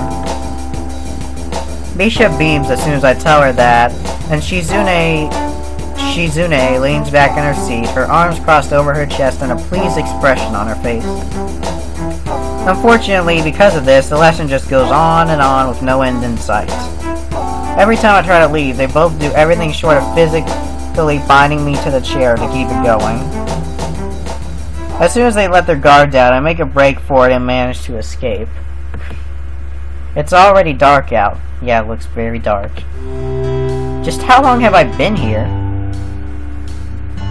I make my way back to the dorms under the cover of darkness, buying camp juice from the vending machine before I head to my room. Once inside, I take my nightly regimen of pills. My hands are so sore from all that sighing that I have some difficulty opening the childproof caps, something that doesn't give me a particularly nice feeling. By the time I wrap up all my homework, I feel too tired to even go to the bathroom and brush my teeth. I fall backwards onto my bed and decide to just go to sleep. This is a bad way to start the week.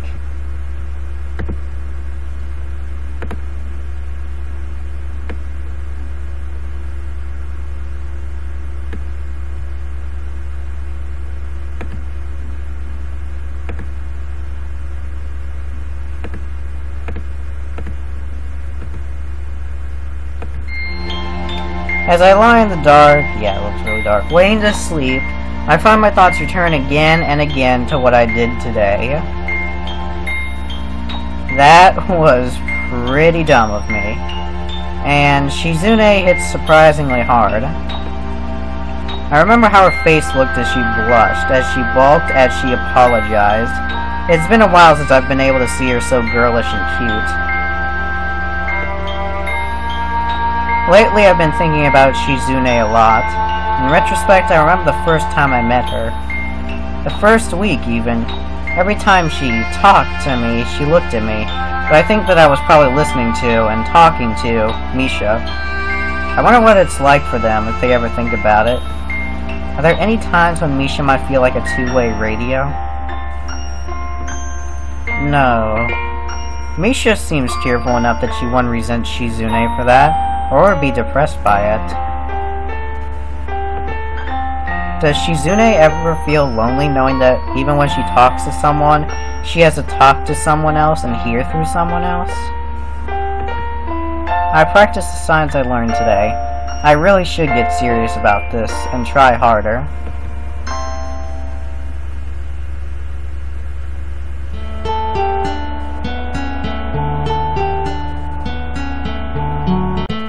It's already been 3 days, and I've been trying to learn a little sign language on my own. Shizune and Misha are decent enough at teaching, but don't seem to know exactly what to teach.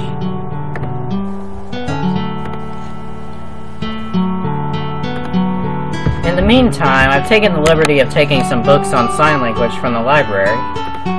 A few turned out to be interesting reads on the history of it, but not practical for learning it at all. On the other hand, I managed to find a sign language dictionary. The sign language class also happens to meet on Saturdays, so I barely have any school on Saturday. I should look into it. Misha said that the class was full, but with some luck maybe I can at least sit in. At lunchtime, I see Shizune and Misha hanging out on the school grounds. Misha is stealing sleep under a tree as Shizune slowly and carefully eats lunch from a plastic container, pausing to push up her glasses when they start to fall down her nose. They look as if they're tired, so I decide to try and go find a sign language teacher. Unfortunately, it seems to be very hard to get a hold of her. Well, at least I found out who she is, where she teaches, and when the class meets. Seems like I won't be able to actually talk to her today, though. I buy lunch from the cafeteria and barely manage to finish it before the bell rings, signaling the end of lunch. The rest of the day goes by uneventfully. When classes are through, I head to the student council room. Thinking about it now, I realize that teaching me sign language is probably why Shizune and Misha are so tired lately. If there's really less student council work, they're losing time teaching me the sign.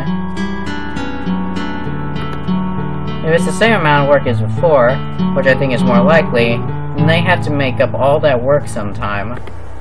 That's right, these past few days, I've never seen them leave. I open the door, which is unlocked today. Pushing it open as quietly as possible, I look inside. Misha is hard at work rearranging files, although it seems like she's not doing a very good job. Shizune is looking over what appears to be a record book of some kind that has to be at least 2 inches thick. She's twirling a pencil around in her fingers. There is an open can of coffee to her right. Hi, Shizune. Misha. Misha looks up from her work and immediately stands up, stretching her arms over her head and straightening out her back stiffly. Hi, Ichan! Oh, Shizune! Ichan is here! She rushes over to Shizune and grabs her shoulders to get her attention.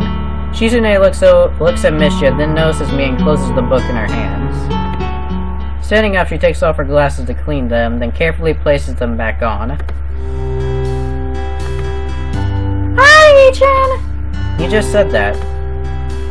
As soon as I say that, I realize I was wrong and regret it. Hey, Ichan! We're just finishing some student council work, then we can learn more sign language! Today is kind of a busy day, Ichan! There's so much work, so we haven't been getting a lot of sleep lately! We'll release up soon! That's right! Anyway, we're almost done, so it'll just be a few more minutes! Shizune drinks the rest of her coffee and throws the empty can into the wastebasket, where it clatters against however many similar cans must be in there. It's obvious to me that they're tired, Shizune especially. She looks as if she'll fall asleep at any second. It dawns on me that at lunch today she wasn't eating slowly, she was eating sluggishly, as if she barely could. And lately, I haven't been doing anything. How long are they here every day? How many hours a week? I tap Shizune's desk to get her attention. Do you need any help? Hey, Jen, you wanna help? It's okay, we're nearly done, so... Even if it's a little bit, I can help. Work goes faster when it's split 3 days, you know? That's simple math. Oh, math, huh? Okay then. Hey, Jen, you can take over filing for me. It's simple. All you have to do is put these papers in the files of the students they belong to. Unless the colors don't match. Then I can take care of it. Okay? Okay. By the time I'm finished filing everything, almost 40 minutes have passed. That was hardly fast, and I can see that Shizune is still working, having moved on to what looks like a list of clubs. Shizune sees me looking at her and stops. She lifts her hands up as if to sign, but then hesitates. She signs anyway. To my surprise, I can understand it. Not well, but I get the gist of it. She's asking me if I want to stop working. I could reply. I could sign back to her no, yes, why. But she doesn't give me enough time and signs again without hesitation. More strongly this time.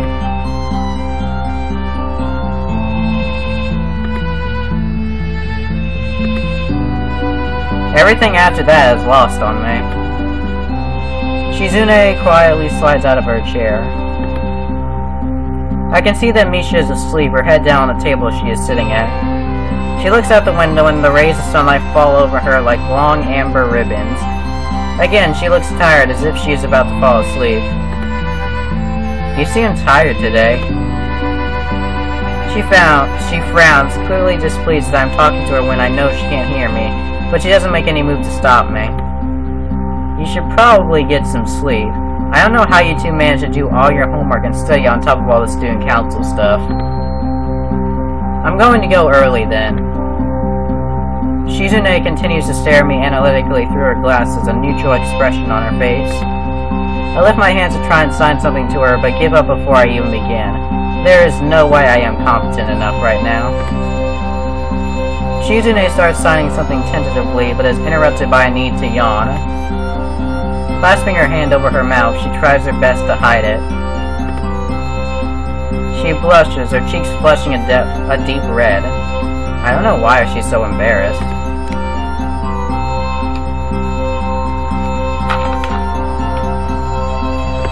Spotting the confused look on my face, Shizune points her finger towards the door, looking both agitated and abashed.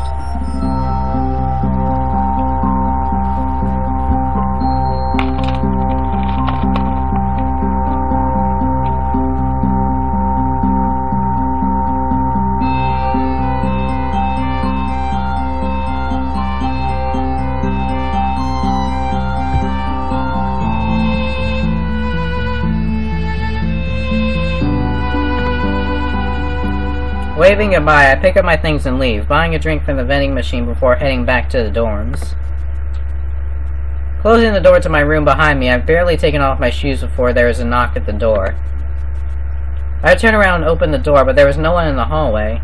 What the hell? A doorbell prank? No one even does that in the city, and here there aren't even any doorbells. Suddenly I hear a voice call out to me.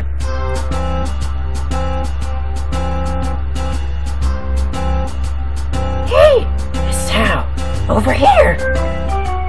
I notice that Kenji's door is open a crack and he is pressed against it, waving his hands in a way that could not possibly be more unnoticeable to call for my attention.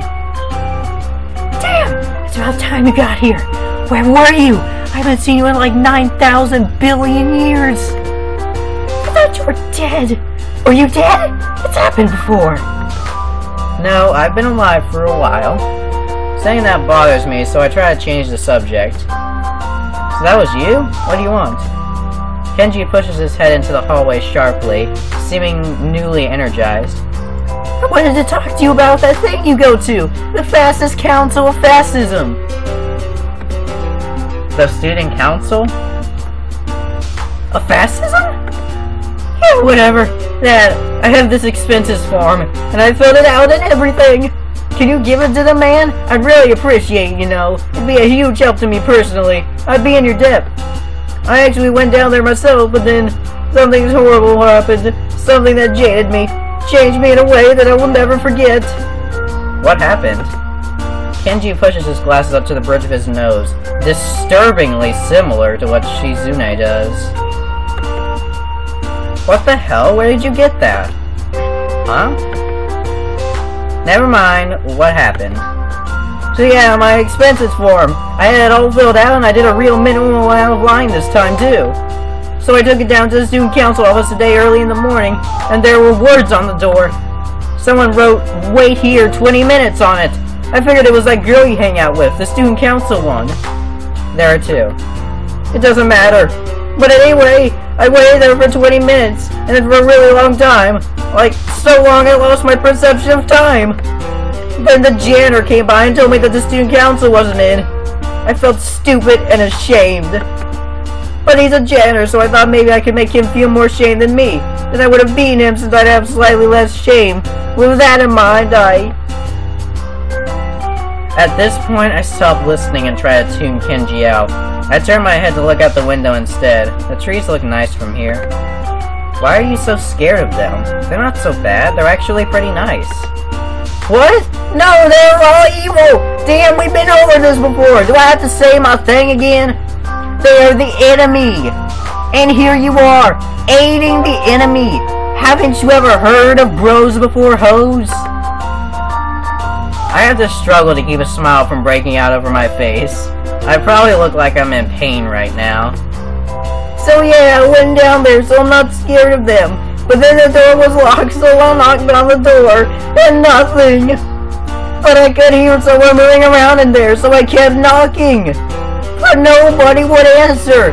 So I started kicking the door, and eventually the evil one who doesn't talk opened the door. The crazy one wasn't there though. I started talking to her, asking her why she didn't open the door, and she didn't respond.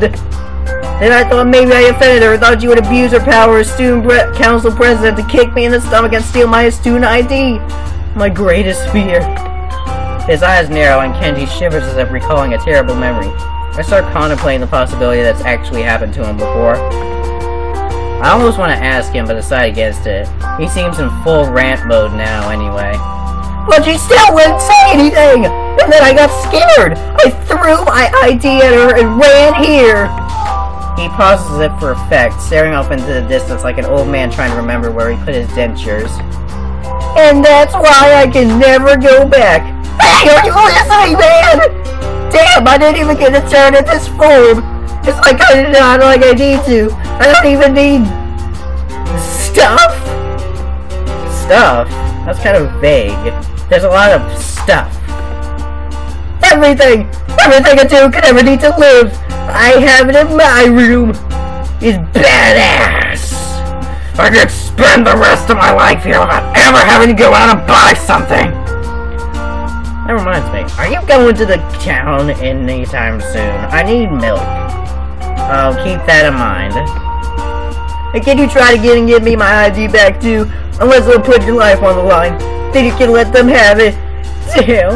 My ID! I assure Kenji that I'll get him his ID back, and also that I'll pick up some milk the next time I head into town. Although looking back on it, I really haven't been down there a lot. Exploring the town has been something I have neglected. I go back to my own room and open my book on sign language.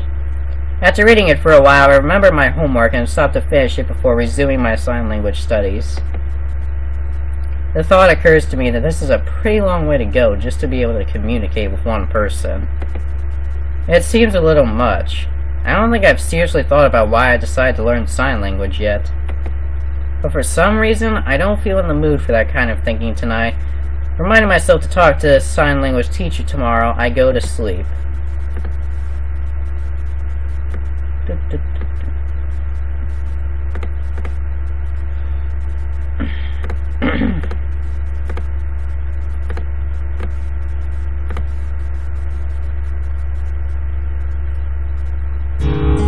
It's already July 1st. Summer is approaching fast, and it hasn't even been that long since I transferred here. It's hard not to think about all the happenings I must have missed in the school before my arrival, or the things that might have happened in my old school since I've been gone. I've been sneaking into sign language classes at every chance my schedule permits it, and there's a class going on. It didn't take much work to convince the teachers to allow it. It's still a trial and error process for the most part, as a real sign language conversation is much faster than how it is in class. It seems like that, at least, is the same for every language. After classes, I go to the student council room again to find the person that will murder me in my sleep if I don't do student council work, sitting in front of the door and frowning at me the second I open it, as if she has been waiting like this for hours. What? I can't understand. Wow. One moment.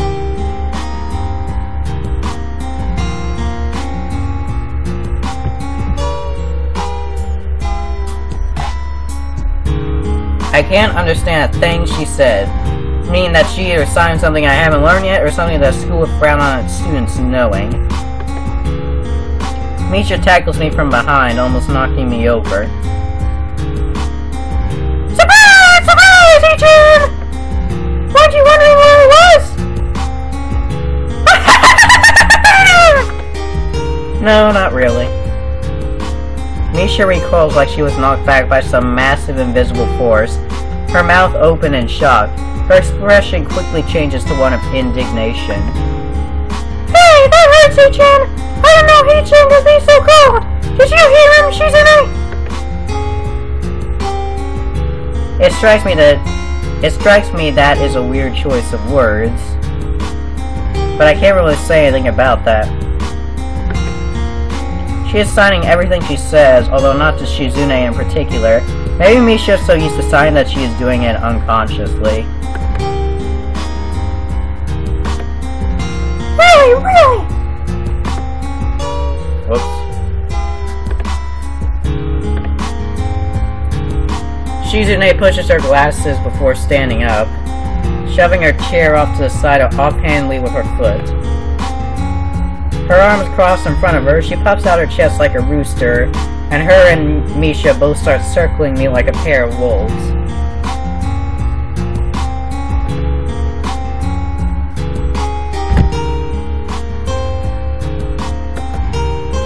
Where were you, Ichan? You're late! Wait!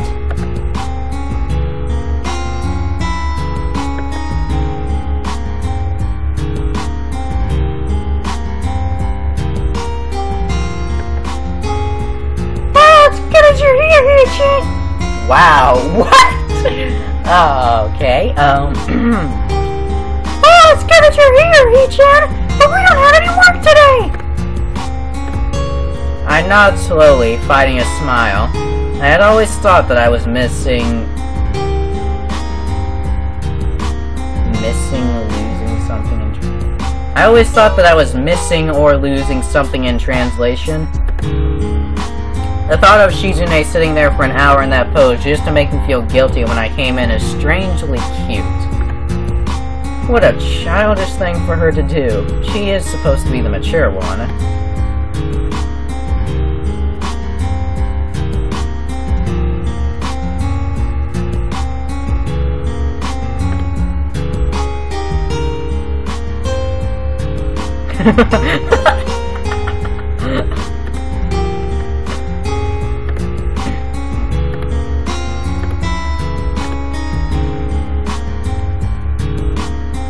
She continues ranting on, her motions becoming so wide, sweeping, and grandiose that I start having trouble understanding a thing she is signing. So it really is just like any other language.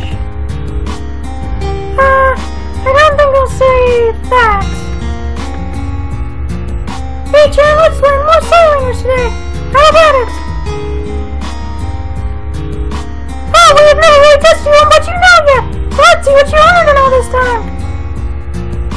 Don't worry, Ichan, I'm sure you'll pass with flying colors, after all. She pauses for effect. Why are you teachers? The two of them throw their arms out like they are announcing the opening of a store. Are they a comedy duo? When I don't respond, Shizune turns bright red and draws her foot back like she is going to kick me. She stops and then, after mulling it over a bit, chooses to just sulk.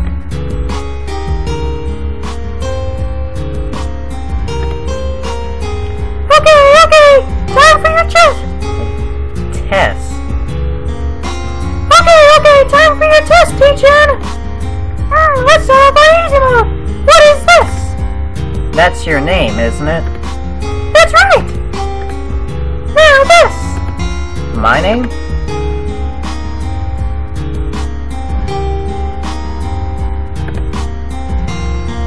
Shizune pouts, still pursing her lips in a tight frown.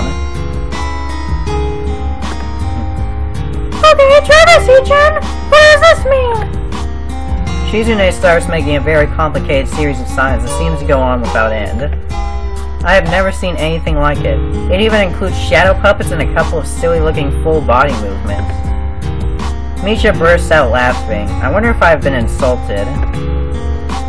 What was that? So you don't know? Clearly, I do not.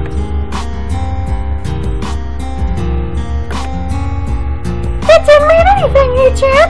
Quite trick question. I try to make the most severe and displeased expression I can imagine to show I am not amused. Misha responds with a look of blank confusion, whereas Shizune seems to take it as an insult. Hey, what's with that expression? I don't know! This is my serious face. Can't you tell? Shizune grinds her teeth together, her hands clenched in fists. Shizune wants to show you her serious face too! This sounds like a fun game! I can almost see the steam about to shoot out of Shizune's ears. She grabs Misha by the shoulders and shakes her. What? Okay! Hee-chan, let's learn more sign language! I already know some sign language. I've been reading up on it on my own, and going to the sign language courses, and coming here. Wow, really? That's great! Misha excitedly signs what I said to Shizune, who uncrosses her arms and seems pleasantly surprised by the news. The two of them start to clap, Shizune smiling warmly at me with pride.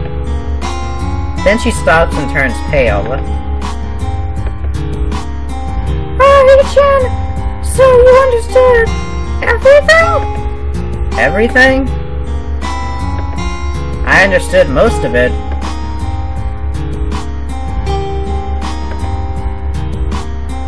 Shizune and Misha blush profusely, Misha stammering incomprehensibly while Shizune's arms flail about, windmilling in every direction quickly enough to generate lift. The two of them nod to each other and immediately start pushing me out the door, Misha laughing nervously the whole time. Shizune is still red-faced, her eyes open in a mixture of shock and fear. What are you two doing? Oh, well, Hee-chan, we can't tease each other anymore! We have to change our strategy!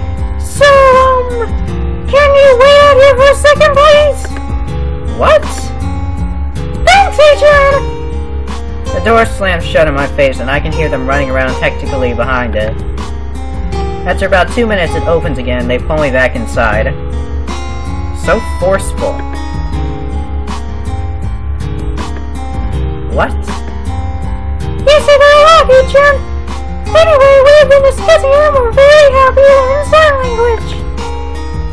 And it seems like you did it for us.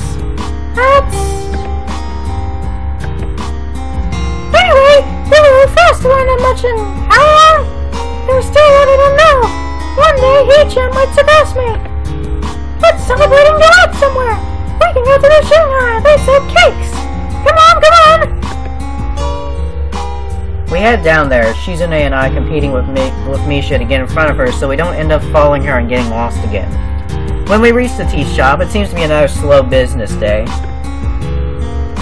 Aside from us, there are only 2 other people. I wonder what the profit margins for this place are.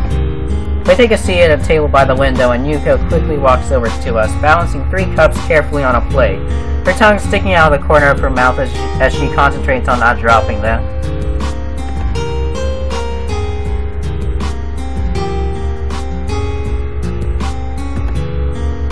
I can see Shizune and Misha tense up, as if they are ready to grab the plate of drinks in case she bows again.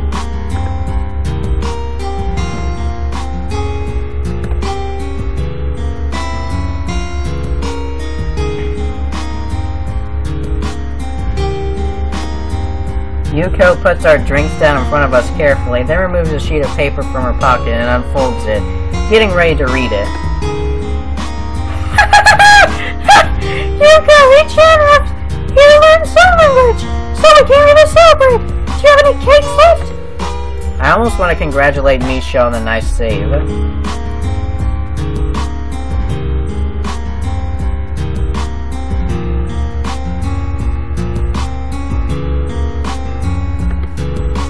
You could say it makes this place unique.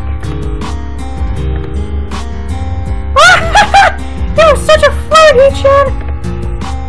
Misha seems to find it funny, but it doesn't look like Shizune thinks the same way. She slowly screws her heel into the toe of my shoe under the table. Yuko looks flustered.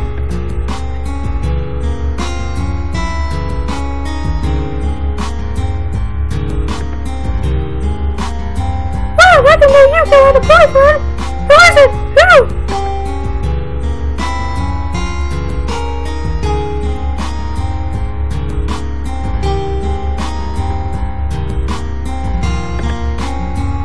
She bows sharply, almost colliding with Misha.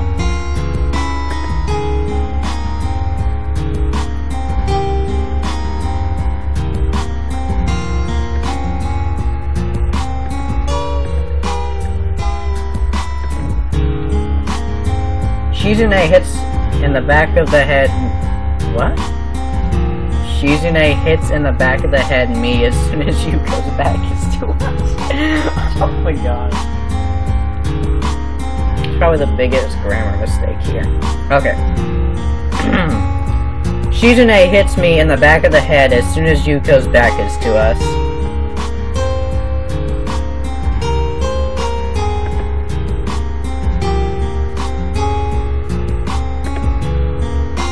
You should switch those sentences around.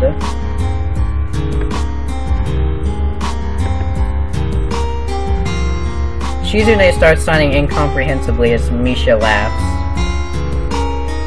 Eventually, Yuko comes back with the cake, which is very good, even though I think it is almost too sweet.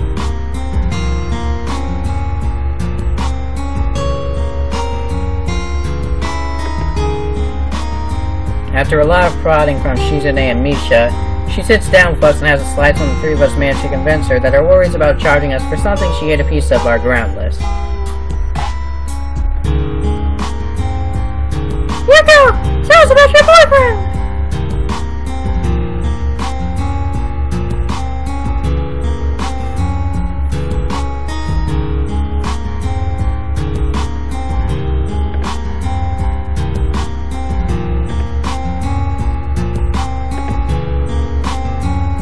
It's delicious! It is. At that moment, a group of people walk in and Yuko shoots out of her chair to deal with them as if she had been preparing for it the whole time. Knowing her, that might actually be it.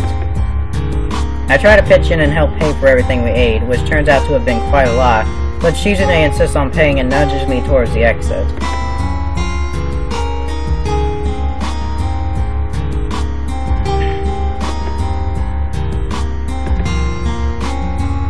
She is right, it's getting dark out and the wind is picking up. It's kind of chilly for spring, but not too unusual. I look at Shizune, watching her tuck her hands farther into her sleeves to keep them warm. She lets out an almost undetectable shiver, then catches me looking at her and bites her lip. I take off my jacket and drape it across her shoulders before she has a chance to protest. Wow, Richard, how romantic of you! Shizune pulls the front of my jacket over her head to hide her face. I didn't mean...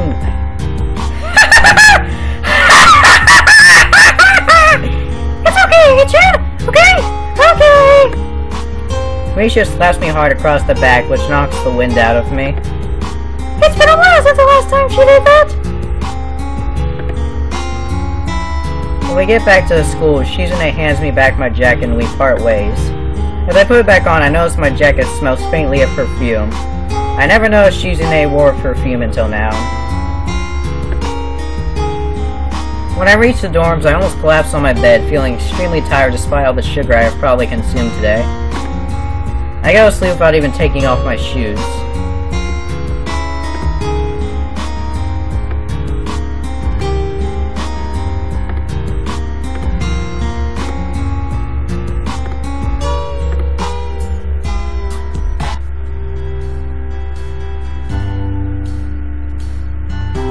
A week has passed since then. Lately, the student council has been getting enough work for me to have to help out. It's clear that the amount of filing, planning, budget balancing, reviewing forms, and filling out applications that we do was meant to be handled by a large group of people. A group far larger than just us three. It also strikes me that Shizune and Misha handle far more than would be expected of any student council. I would think that of how the students here have it pretty easy in terms of classes, the same philosophy will extend to the student council. Reporting to the student council room a little later than usual because I sat in on another sign language class today, I slide the door open with my foot while practicing my gestures. My problem is that I can understand sign language pretty quickly, but it's a little harder for me to keep up in a conversation. Basically, I can understand it but can't speak it.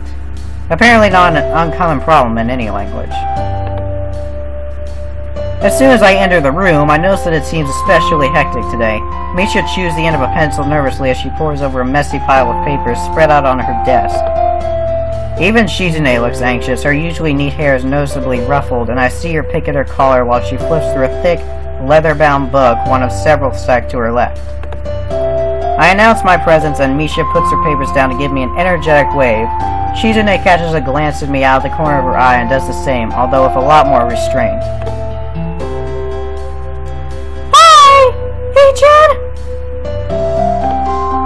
Hey, it looks like you're both busy. Really busy today. That's right, we are busy! Very busy!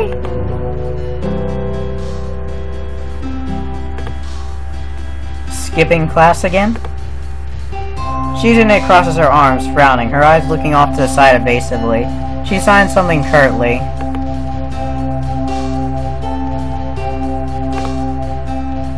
Hey, Chan! That's really the only way! I want to go home today, you know. So we're not all intelligent students like you!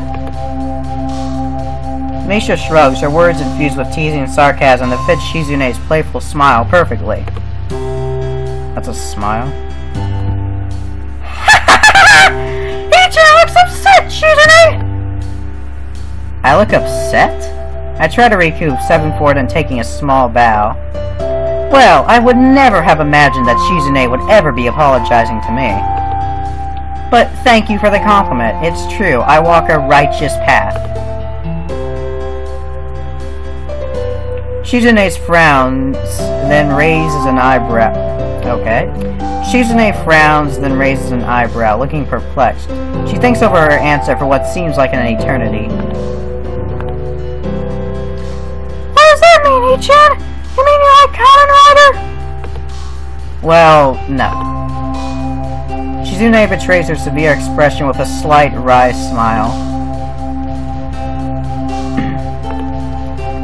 What? So you mean I have a choice? Well, in that case... No, you don't! Both of them leap into action, closing the distance between us before their chairs hit the floor. Shizune grabs me, pinning my arms to my sides, and Misha's arms clamp around my leg.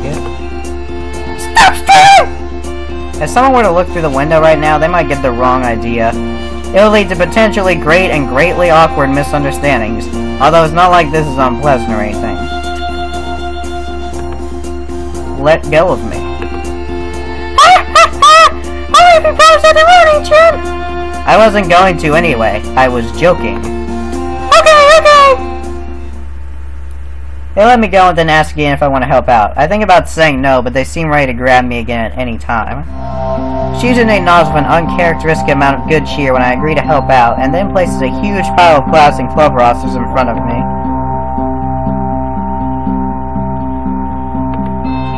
This is not small. You have to be kidding. Shizune's eyes dart expectantly to Misha, waiting for her to translate my reply. When Misha does so, Shizune smiles softly and nods her head from side to side. So you're not kidding. For the next 2 hours, I find myself going back and forth through the rosters to move all the information contained in them into one massive student and faculty omnibus. I see Kenji's name and suddenly remember I have to find his ID. Putting the thought aside for now, I continue working, but keep getting distracted. It's just a very repetitive task and involves an obscene amount of backtracking and double-checking. Shizune's face inches into my field of vision, a stern look on her face. I could ask you the same thing. She blinks and her mouth crunches into a frown. It looks like I've caught her there. Finally. Shizune puts her hands on her hips and looks out the window, scanning her brain for the most appropriate answer.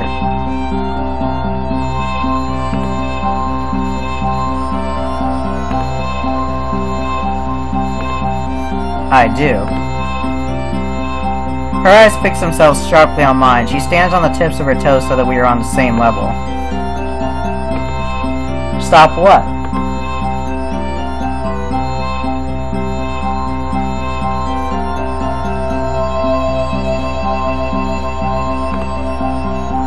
Misha, you told her I think of you as a phone? Misha's shoulders slump and her smile quickly falls through, a pained, hurt expression appearing on her face. Ichan, you think of me as a phone?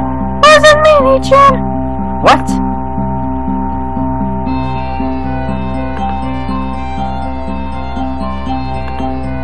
No, I'm not. This is all a misunderstanding.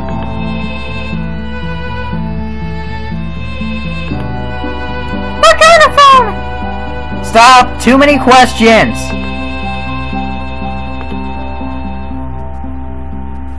By the time I manage to straighten things out with both of them, I notice that it's gotten dark out and I'm still not finished. Shizune peeks at my watch over my shoulder and then jumps back as if stung by something.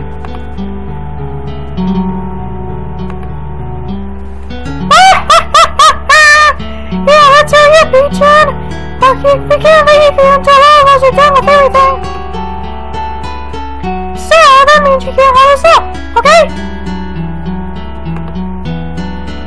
Shizune pushes up her glasses and tries to brush back her tousled hair with her hand, blushing and shooting me an angry look when I catch her in the act. Before she can compose her thoughts, Misha throws her arms around her from behind. Alright! I'm finished! I wonder if I should go home now. I'm off! Shizune looks around, disoriented, then gets her bearings and pushes her chair back, getting up to stop Misha. At that second, I complete my own work and decide to pull a vanishing act of my own. I place the finished rosters on Shizune's desk and give her a polite nod. Well, Shizune, I'm done here too. I guess this means I'll be leaving now. Shizune opens her mouth as if to say something, but instead fumes quietly and starts signing. Without even giving me a chance to answer her, she crosses her arms, her eyebrows turned sharply downwards in a cold stare, but her gaze evasive and unfocused. Grabbing a sheet of paper off the desk, I write on it. How much do you have left?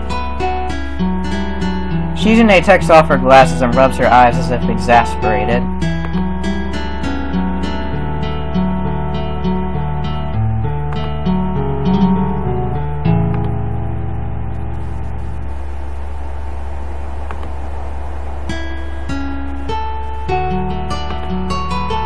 Shizune hands me one of the thick books she was working from, then fills out the last two boxes on her own form and slams the ledger shut with a deafening boom. She smiles gleefully, like an excited child. It's an expression that I could never have imagined on Shizune. Oh, come on. Her hands clasped behind her, Shizune grins mischievously and bounces up and down on the balls of her feet.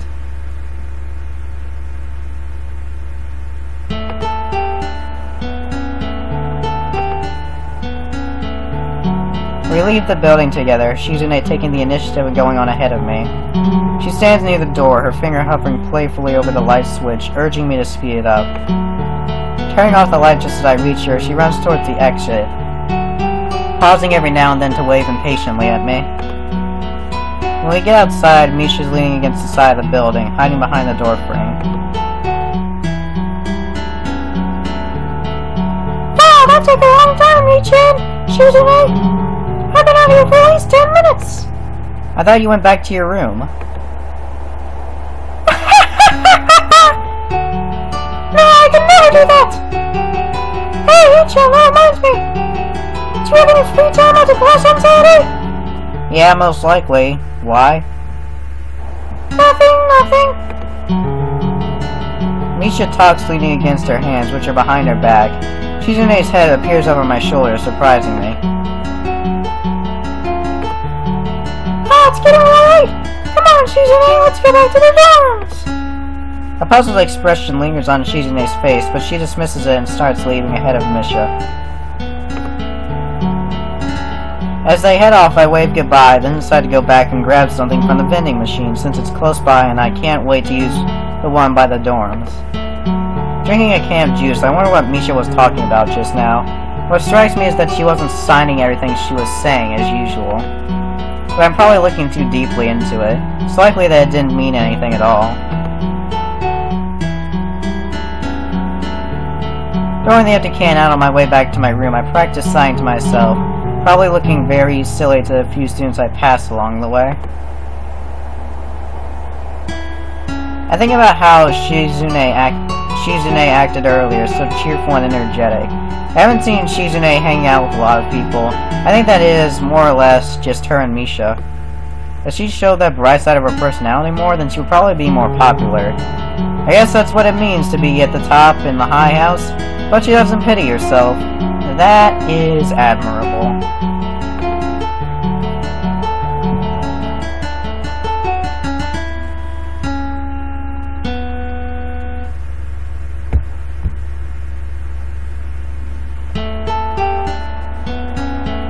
I would like to see more of her playful, girlish side. I wonder if those are glimpses of the person that Shizune really is, outside of her student council duties. About to go to sleep, I shoot up out of bed when I realize I still haven't done my homework today, and there was quite a lot of it to do. By the time I finish that, it is almost midnight, and the snoring of my fellow students is unbearable. I suppress a yawn and go to bed, trying to calculate how many hours of sleep I'll be able to catch tonight.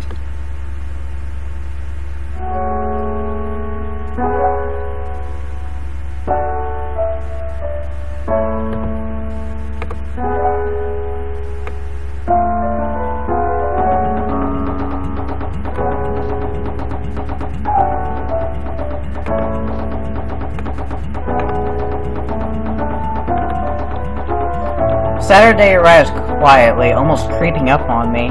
Lately I'm swamped with so much student council work that there are moments when I lose track of the time. It's not too big a stretch to rationalize that I could lose track of the day as well.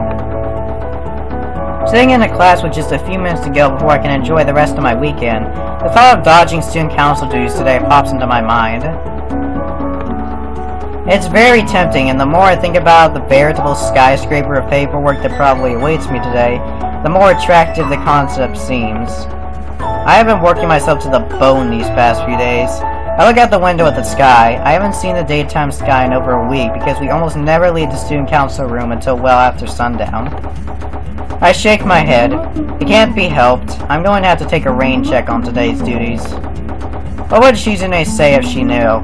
She would probably frown, give me a sharp stare, cross her arms, push up her glasses grimly with her index finger, and say something like, "Hisao, I can't believe you trying to abandon your responsibilities." An image of Shizune's face, her mouth turned down in displeasure, her eyes leering at me over her glasses, fills my mind. The image of Shizune pulling the lapels of my jacket tighter around her to hide her reddening face immediately replaces it. Are you serious, man? What the hell? What the hell? Is there something wrong, Nakai? I had momentarily forgotten that I'm still in the middle of class. No, I just got distracted. Oh, really? By what? Something interesting? Is it still there? For a second I think he's pulling my leg, but apparently he is serious. Muto quickly rushes over to my desk and looks around furtively, searching for the source of my distraction. What a weird teacher.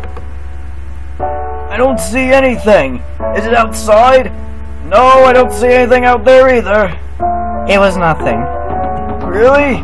Well, if you say so. The bell rings a few minutes later. As soon as I hear it, I hurriedly push myself into the crowd of outgoing students to camouflage myself within them. There's no sign of Shizune or Misha, but it's too early to call it safe just yet. Keeping low to the ground, I head for the exit, moving continuously as I go. When I get out, a new problem strikes me. How to make it across the school grounds without being spotted. The realization dawns on me that I am putting a strangely large amount of effort into this. But I disregard and just consider my options. I can leave the school and walk around the outside wall, then climb over the wall behind the dorms, or make a suicidal mad dash for the dorms, plowing through anyone who gets in my way. If Eventually, I regain my common sense and opt to just walk there like a normal person. Before I take one step, I feel a pair of hands cover my eyes. Guess who? Gee, I wonder who it could be. Misha takes her hands off my face and jumps in front of me. It's me! Hichan, you right knows me! She looks a little hurt. I guess Misha has trouble picking up on sarcasm. No, I knew it was you. I was just kidding around. I scan the area for Shizune, but don't see her anywhere. Where's your better half? Misha frowns. Neither of us is better than the other, I think. Hey, it's good that you're here, Hichan. I've been waiting for you. When I asked you if you had some free time today. Remember? Yeah, I do. What is it? More student council work? No, Hichan. I don't need to ask you if that was it, would I?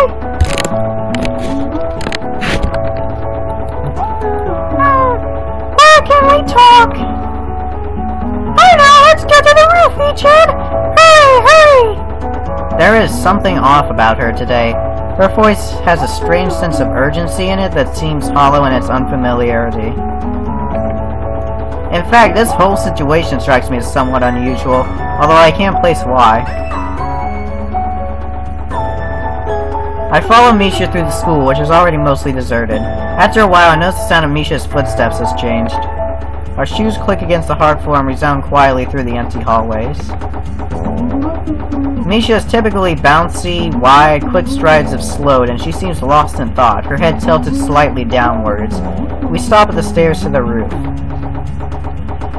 Don't try to look at my skirt or anything like that, Hichan! Hey, you think I would do something like that? You must have a very low opinion of me. No, I trust you, Hichan!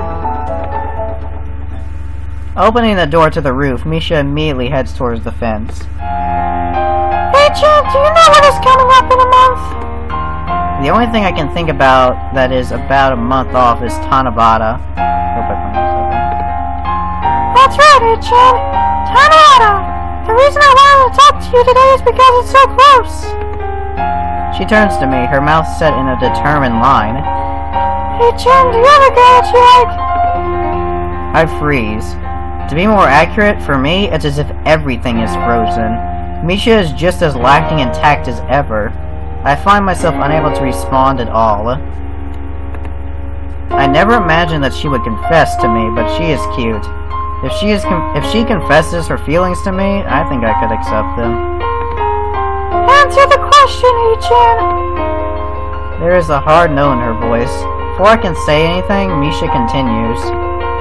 Hichan, are you willing to confess to Shizune? My heart jumps in my chest. I don't know what to say. Misha doesn't take any notice of my shock, although it looks as if she was expecting it. She giggles uneasily. Hichan, how do you feel about her? I have never really thought about that before. Looking back over my memories of Shizune, I begin to realize that it's possible I have some feelings towards her. I am attracted to the playful, cheerful girl behind the stoic expression and those harsh, analytical eyes. The part of her that seems to trickle through to the surface every now and then like water through the cracks of a dam. If I could see more of that side of her, or if she would let me see more of that side of her, then I think I could fall for her. I believe I would fall for her.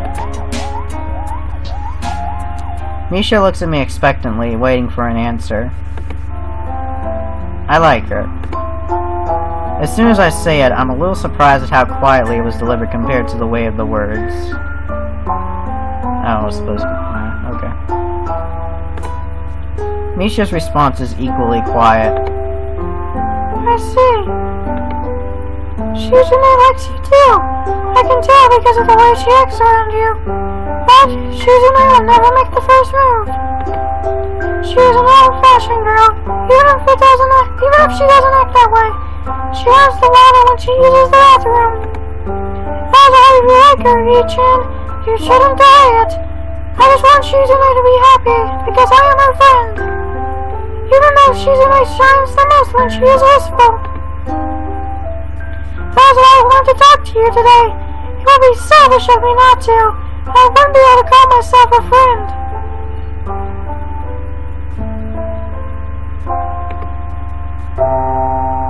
I think about what Misha said. I can recall the moments when I have seen Shizune unguarded, when that sad, distant, longing look filled her eyes. Innocent, vast, and faded, like a pastel painting of the sea. No, Misha is wrong. Shizune is brighter when she is filled with that childish excitement that seems to show itself so rarely. The air of confidence, those shimmering eyes, her posture, the way she stands, with her legs straight and just slightly apart. A Tanabata confession seems slightly cliché, doesn't it?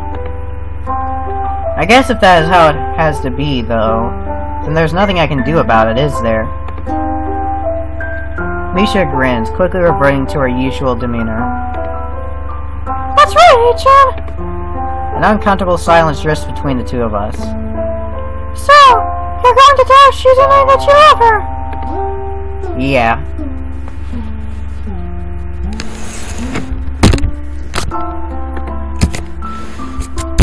I'm glad.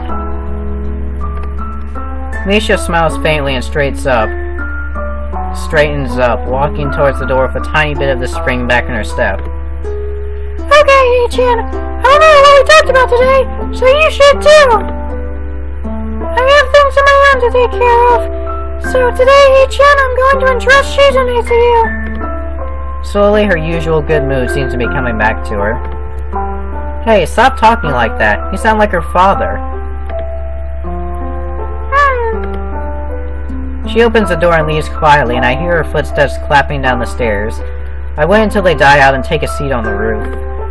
I like Shizune enough that I can confess on my own. When I do, it will be with my feelings. I try to imagine her reaction. Tanabata, with its warm summer night air, the dark skies lit up by fireworks. What will she do? What would she say?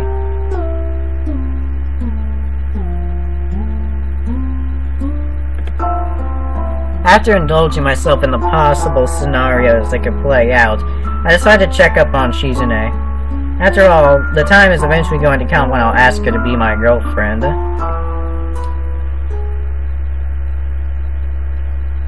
I find her in the student council room, looking over what appears to be today's notes.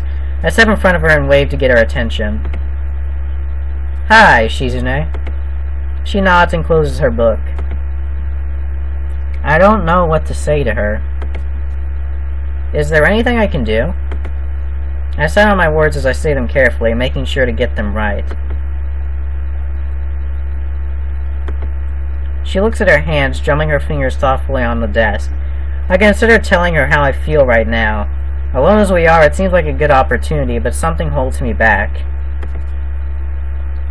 The warm sunlight streams through the window behind her and spills across her head and shoulders, the motes of light circling her like falling snow. Shizune adjusts her glasses offhandedly and plays with the corner of her notebook. I love you. I don't sign it to her. The words have barely left my mouth when I realize how strange and vulnerable they sound, hanging in the still air. Shizune. She looks at me inquisitively, catching my mouth movements from the corner of her vision. Did you find someone's ID around here?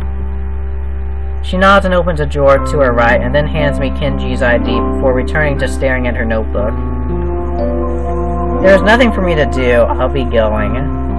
Before I can leave the room, I feel something grab my sleeve. I look down and see Shizune's thin fingers pinching the cuff of my jacket, holding tightly to one of the buttons. She lets go and signs deliberately.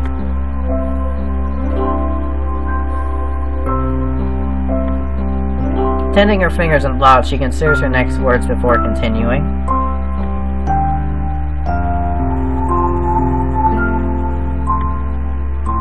She turns and walks back to her desk. I take a seat in the nearest chair I can find and watch her pack her things.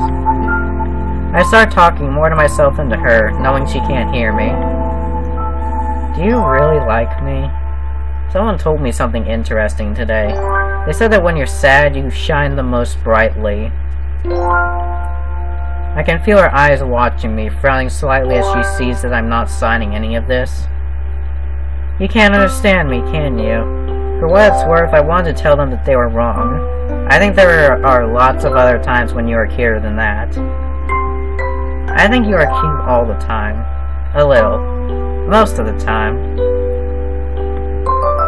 Shizune pushes up her glasses roughly, tinkering with them tentatively for about 10 seconds.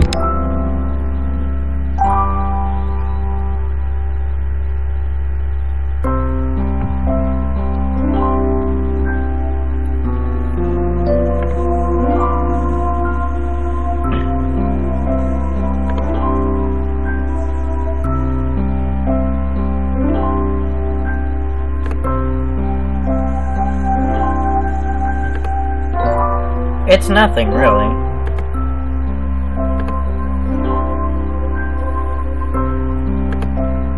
Yeah. Thanks, I'll take anything. Surprise me. She leaves and returns a minute later with 2 cold cans of melon soda, beaming with pride. Setting them both down temporarily on a desk, she opens her can with pop. Oh, right. I should probably explain something to you all. In this, Hisao doesn't have the brackets around what he's signing because he's saying what he's signing because it helps him sign it better. That's why, you know, he's saying it out loud while he's signing it. It apparently helps him. He might have just learned it from Misha or something. She leaves and returns a minute later with 2 cold cans of melon soda, beaming with pride. Setting them both down temporarily on a desk, she opens her can with a pop.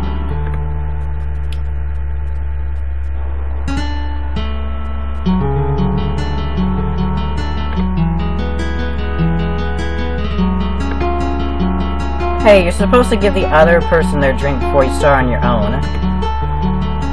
Shizune gives me a small half-smile.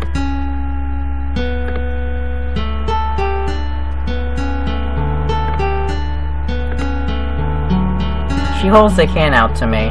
I extend my arm to take it and she pushes the can into my hand gently.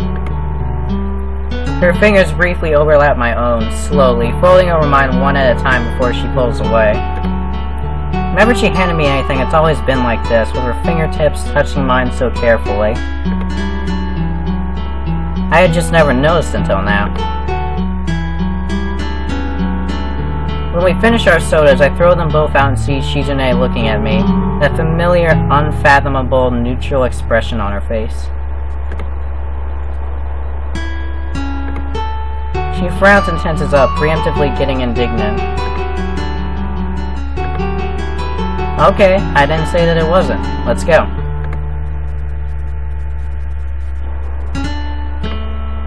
You can go ahead if you want. She smiles coyly, shaking her head from side to side and standing in front of the door, her back to it, refusing to budge. Let's go together?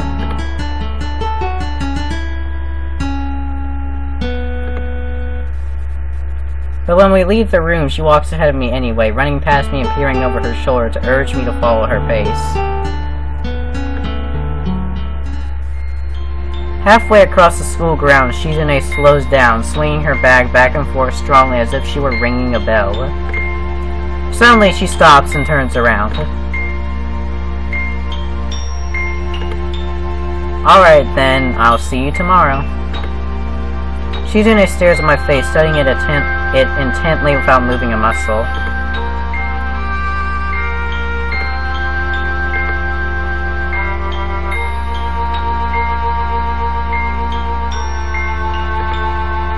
She rubs the toe of her right shoe against her left and runs her finger back and forth over the top rim of her glasses.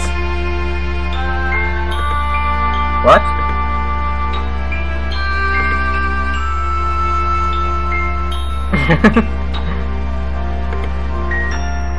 I take off my jacket and hand it to her. She dusts it off and wraps it around her shoulders like a shawl. You're welcome. I watch Shizune walk off to her dorm. When she gets to the door of her building, she turns around to see if I'm still there and waves before vanishing through the doorway. I guess that's my cue to head to my own dorm. Sliding Kenji's ID under his door with my foot, I open the door to my room and don't even bother to turn on the light. Making a beeline for my medication, I gulp it down and sit in the single chair available to me. Looking around my room, I think it is a pretty bleak area for a place a person lives. I wonder what Shizune's room looks like. It could be as Spartan as her personality, but I like to imagine that it's cute and girly. Remembering the doll I won for her back at the festival, I think about whether or not she still has it, sitting on a shelf somewhere. Leaning back in my chair, I am left to contemplate the weight of my future actions and what I'll be saying to her in just under a month. This time I'll be on the other end of the confession. The confessor, not the confessee. I look at the clock. It's still early and I do have homework. I decide to start it to take my mind off Shizune for a while.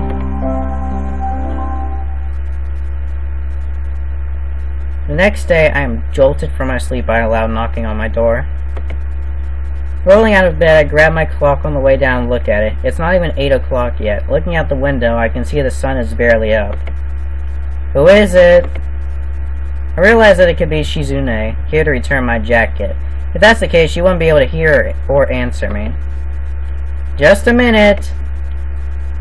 I yell it out of habit, quickly trying to straighten out my hair and rubbing the sleep from my eyes. Opening the door, I find Kenji standing out in the hall, his eyes nervously darting from side to side. Oh, it's you. Yeah, it's me! What kind of reaction is that? Well, I'd be able to give you a more personalized response if you had answered when I asked who it was. Kenji frowns and pushes up his glasses exactly like Shizune. What the hell? Where did you get that? What are you talking about, man? Anyway, I didn't answer because I didn't want my presence known. Duh! His voice is thick with sarcasm, and he sighs as if what he just said was the most obvious thing in the whole world. I try to think of a snappy comeback, but I'm forced to put my hand up to my mouth to hold back a yawn. Jeez, it's so early. It's a Sunday morning. What do you want? I just want to give you my thanks for giving me back my ID. It's nice to have it back. It's been a weird few weeks, man. I was starting to forget who I was. You could have come through for me a little quicker, though. I've endured many hardships. Yeah? Like what? It's not important. I'm just happy I have it back. You really did me a big favor and I appreciate it, man. What'd you have to do to get back? Did it make you jump through all kinds of crazy hoops? Fill out a form? Where was it anyway? He glares suspiciously off in the general direction of the main building with a mixture of contempt and curiosity. It was in a drawer in the student council room. It wasn't even locked or anything. I just asked Shizune if she had found an ID lying around somewhere, and she gave it to me. Kenji's face contorts in horror, and I hear his breath catch in his throat. She just gave it to you? Yeah. That's even worse. I knew this administration couldn't be trusted, freely distributing someone's important and precious shit without their knowledge or express written consent. She should have just destroyed it. Damn! It's a madhouse! But you said a madhouse! Yeah, someone is clearly insane here. To my disappointment, he doesn't catch my jab. Damn, what unethicalness! Which one is Shizune? Bubblegum head? No, that's Misha. Misha? That doesn't sound like a very Japanese name. How suspicious. A foreigner? A spy? A foreign spy? Who is she? Who is she working for? What could she be after? No, wait, I'm getting off track here. So, Shizune is the other one, the evil one who doesn't talk. I've always been kind of afraid of her. It's her eyes.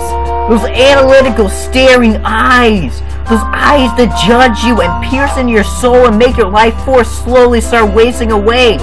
Like an abyss. Like the frozen, eternal vacuum of space. What amazing boobs, though. Kenji cuffs his hand around the air in front of him, measuring an imaginary chest. I'll tell you something, but you cannot tell anyone. You have to swear to secrecy. This has to stay absolutely clandestine and... Clandestine? Yeah, whatever. Clandestine. And between the two of us only. No one else can know. Okay? Okay. Really? Yeah, how bad is it? What? You think it's bad news? What makes you think it's bad? It's not bad? No, it's not bad. What the hell, Kenji? What do you think it is, anyway? What did you think I was going to say? I don't know, something like that you find out the student council is just a front and they're really part of some vast feminist conspiracy. And that they are here to explore the possibility of moving their worldwide feminist headquarters here. Even though he mumbled it, he said it with a totally straight face. Wait, what? Okay. Move their worldwide feminist headquarters there. No, that's not it at all. You're way off. You're way, way off. Do you know how crazy that sounds? How could there even be a worldwide feminist headquarters in the first place? You're saying there isn't? It would have to be huge. There's no place on Earth that could hide something like that. Who said it's on Earth? I don't know where this is going. No. Anyway, that's not it at all. Try again. Kenji rubs his chin in thought, chewing lightly on part of his scarf. Finally, he opens his mouth and says plainly, "They are aliens!" What? No! Espers? No! Time travelers! Ah, no! No, no, no! As far as how close you are is concerned, you're not even in the same sport. Fine, I'll tell you. I lower my voice, suddenly realizing how loudly we've been talking out in the hallway. Kenji seems to notice that he is in the hallway, pushes forward until he's in my room. Alright. I like Shizune. Tanabata is coming up. When it does, I'm going to ask her to be my girlfriend. I try to gauge what his reaction will be, but to my puzzlement, he doesn't seem affected at all. Why? What the hell do you mean, why? Because I like her! She's cute and nice, she's very girlish and gentle. Oh yeah? How come every time I said hello to her, she doesn't even look at me?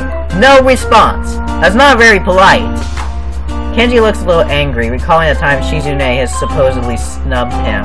I consider telling him about her condition. She is really shy. The silent type. I'll introduce you to her sometime if it works out. No! Are you insane? She's the last person I want to see right now! Damn, don't you understand? She had access to my student photo ID! She has my name and my face! From now on, I am... Quick, help me think of an alias! Be a pal! No. Screw you, dude! Fine, I'll meet her, but you cannot mention my name to her. And I'll have to conceal my identity. Maybe with a mask. What do you think I should go with? Cat, paper sack, or Kamen Rider? I think she likes Kamen Rider and cats. I see. Paper sack is my only option then. I nod slowly, mentally running through the possible scenarios of their meeting. If anything, it will be interesting to see. Hisao, have you thought about what she's going to do if she rejects you? I recall yesterday's talk with Misha, the things she said and her presence there alone. Shizune's face floats by in my memories and her expressions from every time we've met. Her soft, imperceptible smile as brief as a falling star. I'm confident she won't. I think I have a good chance. Guess I'm lucky to be able to have that kind of confidence, huh? Yeah, you are. I was going to tell you to do it with no regrets, but it seems like you don't need to hear that, right? Thanks for the advice. No problem. Here, you going into town today? I have some stuff I need you to pick up for me at the post office. Some delicate and secret stuff. You can have your mail sent directly here, you know. Yeah, I don't trust the student council. A lot of dudes there don't even get half their mail. I bet it's the fastest council. They probably root through everything and take all the free swag they can grab. Damn, so corrupt! At once, the image of Shizune and Misha plunging their hands into the school's unclaimed mail fills my mind, and I decide it's best not to tell Kenji how right he is. There are some things man was not meant to know. Promising to pick up his mail for him, I wait until he leaves and then let out a sigh of relief when he's gone. I'm still extremely tired and just want to go back to sleep. The second my head hits the pillow, a painfully loud ringing sound assaults my ears, and I realize it's my clock. The alarm going off means that right now it is the time I was supposed to wake up in the first place.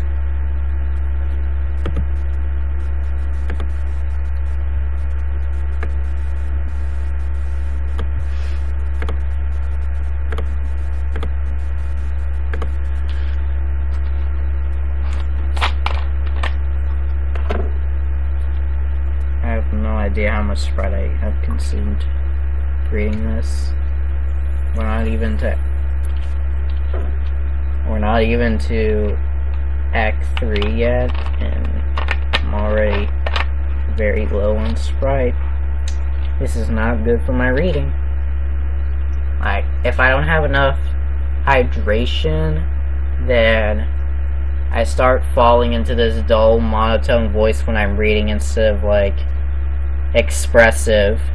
And that makes it extremely hard to do voices like Misha and Kenji and the nurse, but, you know, y'all haven't heard my nurse voice yet. I don't think the nurse even appears in this route, I'm not sure.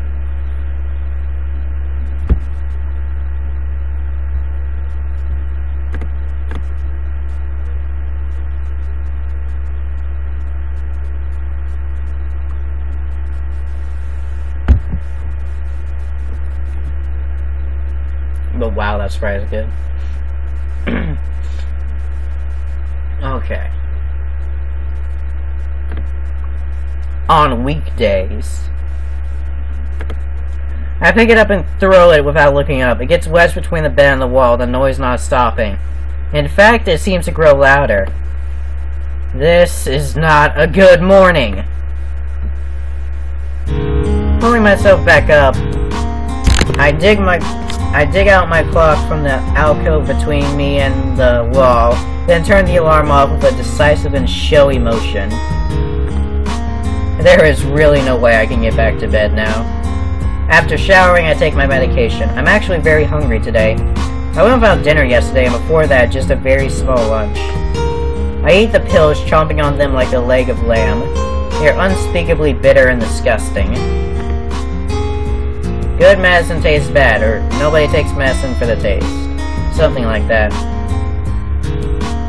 You know, if they're just these little small pills, then put them in your mouth and swallow without chewing, and then just wash it down. You actually don't taste anything.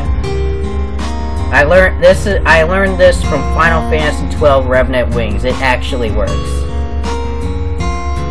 Sneaking into the kitchen, I grab as much ready-to-eat food as I can find and fashion myself an eclectic but serviceable late breakfast.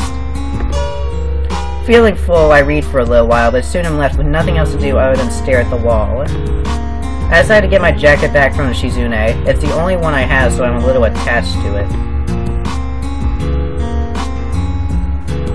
When I arrive at the student council room, I am surprised to find the door unlocked, but the room itself is totally empty.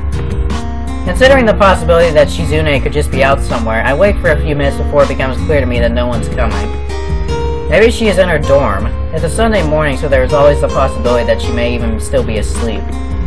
I wouldn't expect a forceful person like Shizune to do normal things like sleep in late on Sundays, but she does do a lot of things that I wouldn't think a student council president type would do. As I'm about to head back to my room, a girl carrying a heavy stack of folders calls out to me. I don't think I've ever seen her before. She lets the folders in her arms drop to the floor unceremoniously and lets out a great sigh. Yes, I am.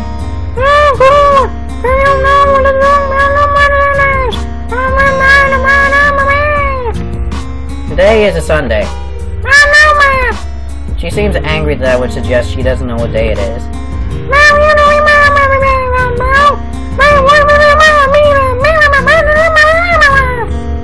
I had her pegged as one of Shizune's or Misha's friends, but I guess she isn't. They're not in their dorms?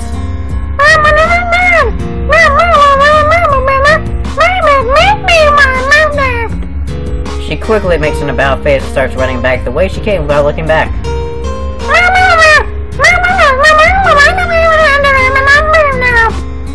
After I gather up the folders she dropped, I put them on the nearest desk in the student council room I can find and then take a seat in the nearest available chair. Bitch.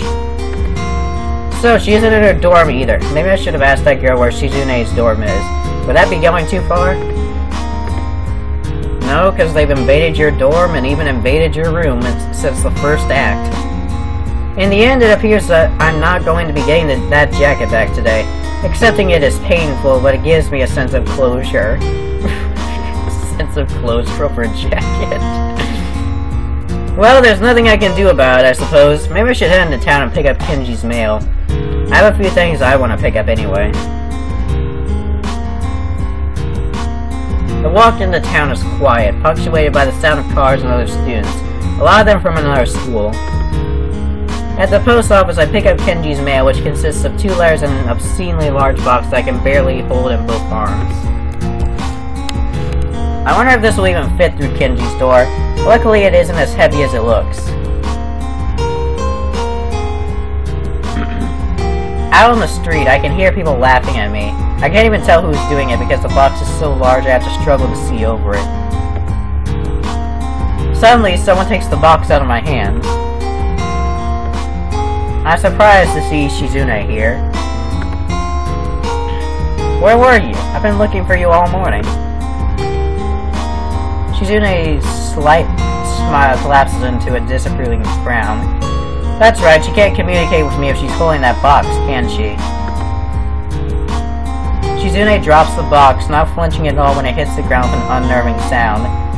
I guess that solves that problem. Her solution to it was as direct as I expect from her.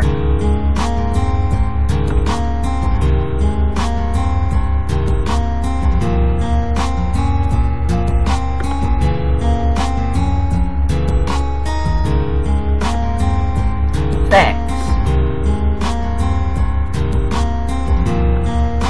I don't know. It's not mine. I don't want to know. Shizune's eyes glittered mischievously. It's impossible to know whether she is joking or not.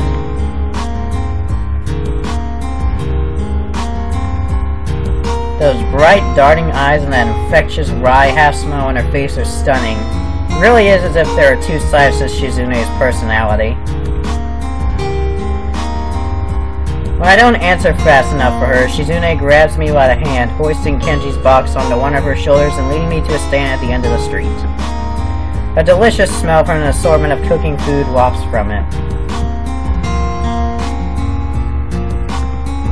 I don't know, I've never been here, so I wouldn't know what's the best thing to get.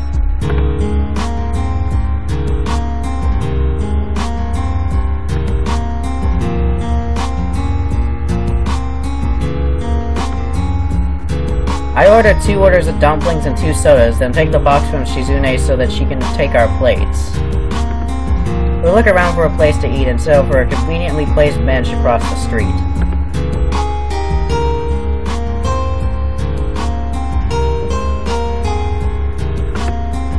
Shizune signs quickly, holding her chopsticks in her mouth.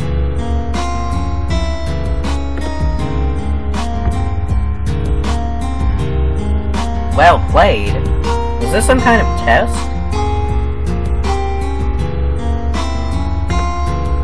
Did I pass or fail then? You don't like dumplings?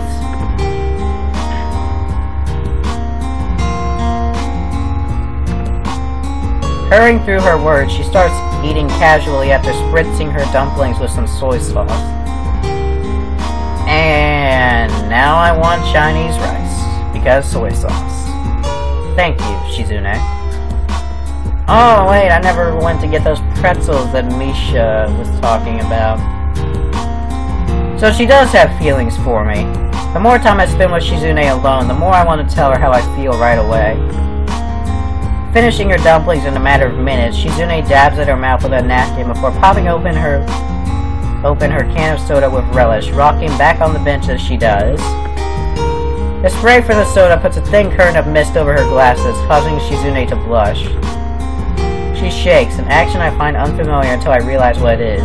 She's laughing, even though there is no sound of laughter coming from her. She stops suddenly, looking a little embarrassed. I wonder if she knows. If she also thinks she must look strange, a girl laughing with a muted laugh. You just had dumplings and a soda. Now you want coffee too? Dessert. Isn't dessert something you have after dinner?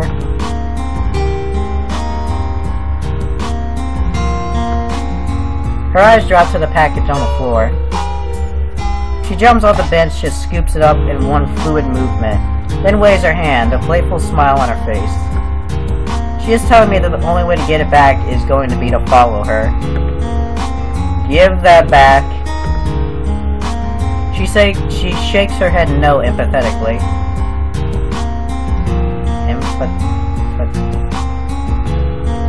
Hey, come on! Shaking her head even more defiantly, she starts trotting backwards and spins around on her heel and starts running in the direction of the tea shop. I have no choice but to chase after her. She picks up speed, going faster and faster each time I close in on her. I start to feel out of breath. The smell of her perfume, lying soothingly sweet, is carried to me as we both run forward against the breeze. When we reach the Shanghai, Shizune heads for the front door but then stops, freezing in her tracks. What's wrong? She waves her hand dismissively. I take the box from her and open the door, holding it open until she steps in tentatively.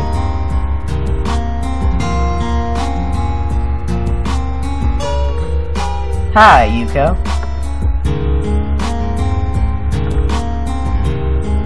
She spots Shizune and bows, her head crashing into the box in my hands. It crashes to the ground, looking greatly damaged from having now impacted the floor 3 times and Yuko's head. Yuko herself tilts backwards, dazed.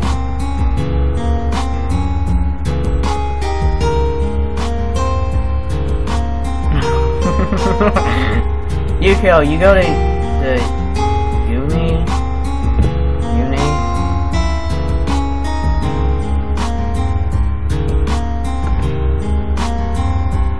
Anthropology? That's an interesting choice. I'm surprised. Yuko's eyes line and a confused expression appears on her face. Shizune stares daggers at me.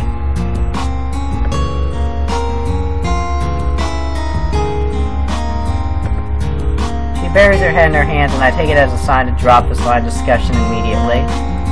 Yuko, can you get us a parfait?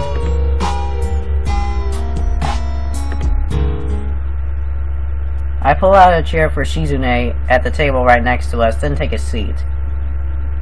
Yuko eventually brings us a parfait and I give it to Shizune, but she doesn't eat it with her usual relish, instead picking at it disinterestedly.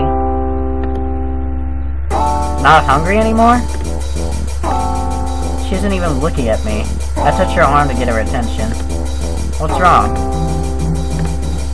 Shizune starts to dissect her parfait methodically,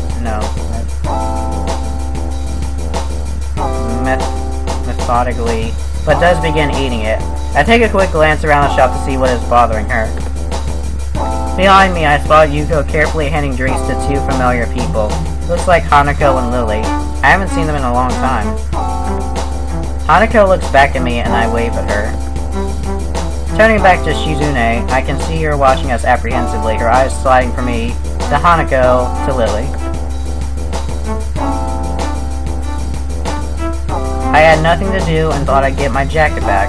Where is it anyway?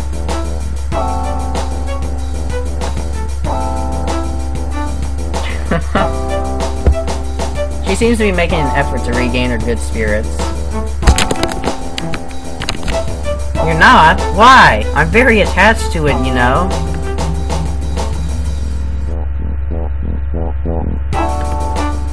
The way she cleans at her fingernails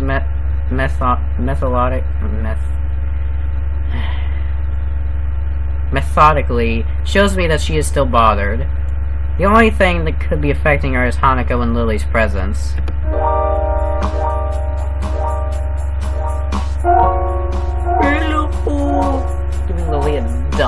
voice because I don't really care for her. I almost choke when I hear Lily's voice behind me. Hello. My, we haven't met in a long time, have we?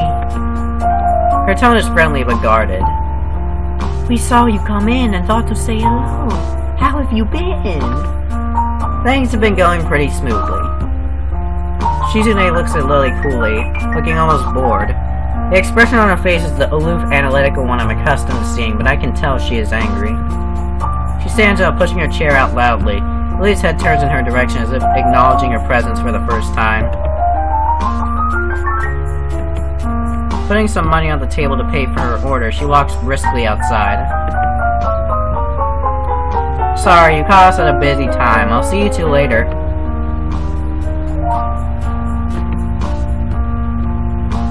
Have a good day.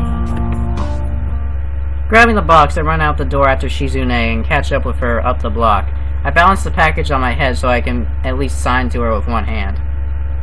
That takes a lot of skill, balancing packages on your head. Something wrong?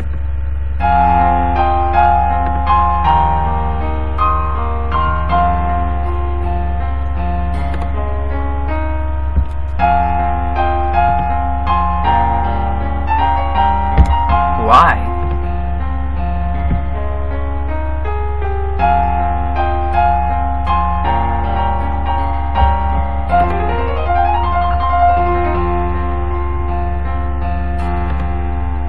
I see. So that's what it is. The rest of the walk back to school is painfully awkward. At the gate, Shizune stops.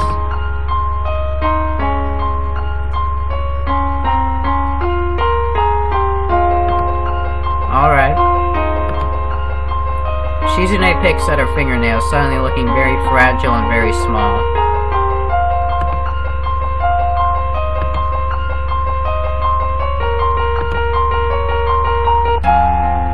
It's been 3 days since then, when Shizune told me that, spelling the words out in the still afternoon air with those delicate hands, her legs bent so weakly as if her body could barely stand under the weight of her words. I can still remember what she had said a while back, that with sign language and upsides that you had the opportunity to think about what you'll say before you say it. When you carry those words, waiting to use them, do they grow heavier the more you hesitate? Maybe for Shizune, a word requires more courage because it can't be chalked up to just being idle chatter, and, in the same vein, it can't be taken back. Then I start to think about what she actually said. I can't imagine that Shizune would hate herself. Monday, she handed me my neatly laundered jacket at lunch without a word, just a single nod. The melancholy expression on her face made it hard to believe that it was the same girl as the one I had seen just a day before. I haven't talked with her since then. The student council room is locked each time I go there after school, and I haven't seen her around at lunch. I get worried that it's somehow my fault, but something tells me that's not it. Even in class, she seems to be distracted. No, it's more than that. She doesn't even attempt to take down notes with her usual fervor. Misha's seat remains empty next to hers, although it's as close to Shizune's desk as if she were there. I wonder where she went, that she is still not back. What could she be doing? That's probably why Shizune doesn't even look up at the front of the classroom. Today, if Misha still isn't back, I'll sit next to her and translate for her. When I think about the idea, a nervous feeling makes my stomach tighten. How will she look at me? What will she think? How much of her thoughts will she tell me? Realizing it's time for class, I decide to stop dwelling on these thoughts and attempt to jump out of bed feet first. Immediately, I feel my feet catch on something and know I've made a bad move. Arms flailing, I try to grab whatever I can to keep from crashing forward into the wall and barely manage to stop myself. I almost tripped on Kenji's stupid box. It's been sitting in my room for 3 days, proving to be an object that is very hazardous to my good health. This is probably the second time I've almost broken my neck tripping over it. I tried to give it to him Sunday, but apparently it was so large that he didn't have the space for it in his room and asked me to hold on to it for a little longer. I briefly considered just throwing open the door and hurling the box into the hallway. Before I can, there's a knock at the door. Hey, what's up, man? I came to pick up my box. I had to rearrange a lot of stuff to make enough room for it. It was like Tetris. Extreme mode. I all but shove it at him. Finally! Get it out of here! I almost died! Yeah, whatever that means. Thanks again, man. He turns around, nudging the door to his door open with his foot. Wait. Huh? What's in the box? He cringes, instantly turning very defensive and uncomfortable. It's some secret stuff! I can't tell you because then it wouldn't be very secret and shit. It's nothing important. If it's nothing important, you can tell me. Why do you have to know? Why can't I know? Why are you answering my questions with questions? Why won't you answer my first question? Why won't you answer my last question? I realize our voices are getting higher with each reply. Down the hall, a door pops open and someone sticks his head out quizzically to see what's going on. This could get awkward unless I end it soon. Damn it, what's in the box? Alright, I'll tell you. It's gone! What? It's gone! No, I heard you. I mean, what? Are you kidding me? You're kidding me, right? Yeah! He is an extremely bad liar. I rub my face with my palm. I can't believe you wasted for my time for something as stupid as God! You know what I went through because of your damn God! Shut up! Not so loud! Was it like what you went through to get my ID back? No, it was way harder. Way harder! I can't believe this. What? Honestly, it was a...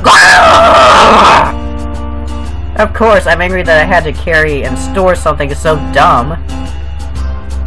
I assume that due to the size of the box and the amount of sheer annoyance it provided me, it was something way more important than...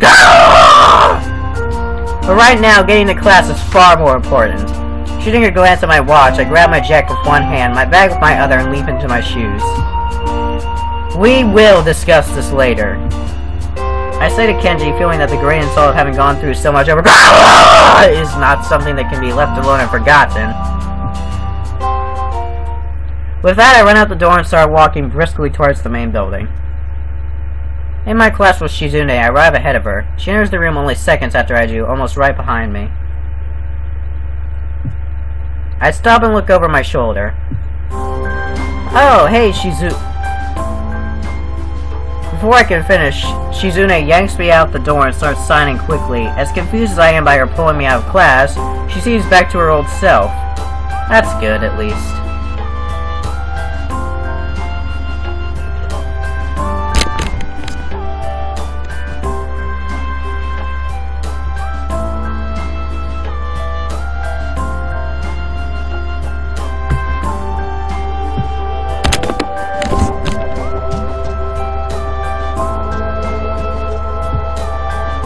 I look at her face carefully, studying the stoic, serious expression on her face. Is she playing with me? I've always thought that it's impossible to guess correctly all the time exactly when Shizune is joking and when she is serious. How nostalgic, that solemn expression on her face, the severe frown that in retrospect seems to look as if she is trying so hard to hold it, the way she fills with her glasses and crosses her slender arms over her chest as she waits for my reply. Okay. Lately, we have only been reviewing old material in class. I'm sure I'm not missing much. Shizune looks pleased. She rubs her head... Wow. What? How they... She rubs her chin thoughtfully with a mischievous expression on her face. I find it cute, but at the same time unnerving. What are you thinking? Panning her head to look around the hallway, her eyes home in on a few scattered students, and she glares at them threateningly when they dare to look back at her.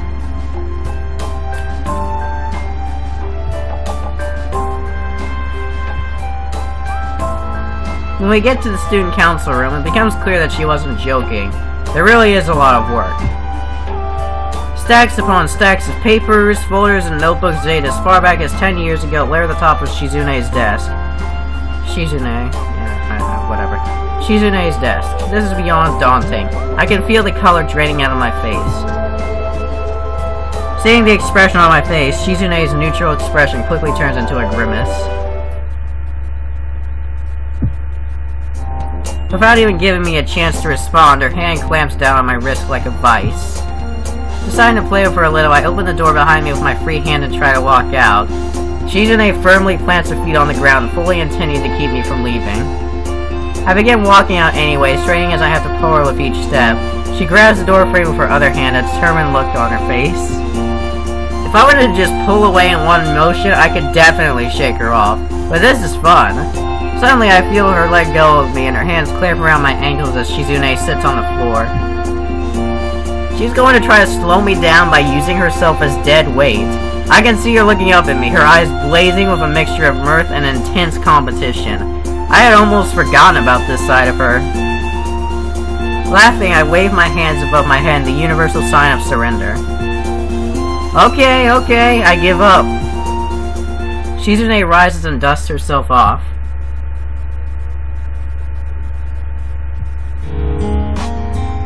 It's funny, since she is at least 5 inches shorter than I am. I want to pat her on the head. No, I don't. No, it's probably a bad idea. Shizune straightens up and adjusts her glasses.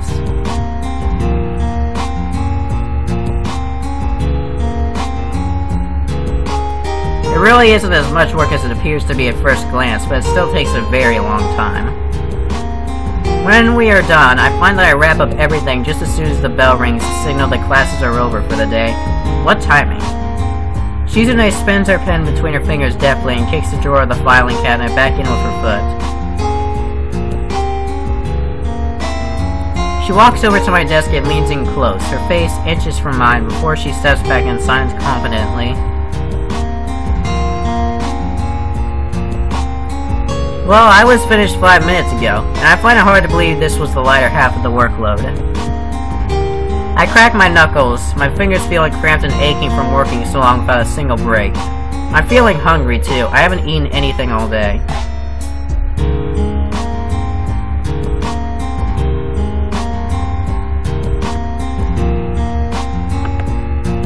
Yes, how did you know?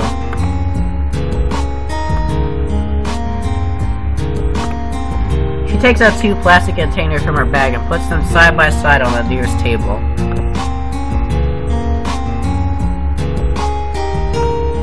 She hands me one of the containers. I open it. It looks delicious, if a little simple. She hands me a pair of chopsticks as if she had just remembered to, and I eat what looks like some grilled beef. It's very tasty. You don't like your food touching other food? You're very picky. Frowning, she goes back to eating, quickly and efficiently consuming her food with relish. I decide to eat my own lunch. It really is delicious. She took the time to make this for me. Everything here is the safest choice, the easiest thing to make well, the hardest thing to mess up. Eggs, beef, rice, and onions. I can see her efforts to make everything as neat as a pre-packaged lunch. Those were probably the models she worked from. If you want, I can translate for you so that you can take notes in class. At least until Misha gets back.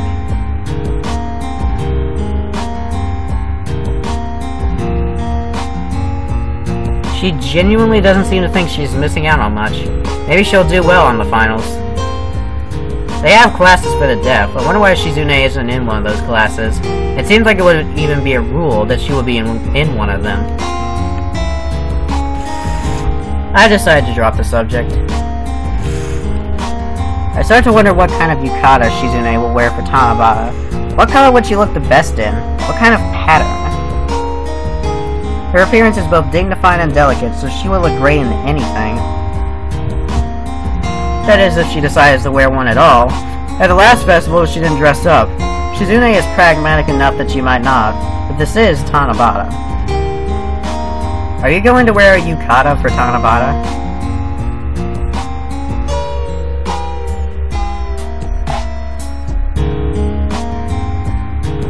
She stares at me for a long time, as if trying to wrap her mind around what I just signed.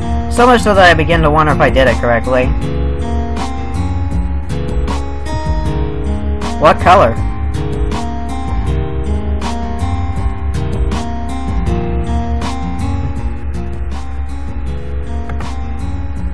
Hang on. I have a save for this. Oh yeah, 2 for it. Okay. I'm about to blow your mind. Blue? Shizune smiles.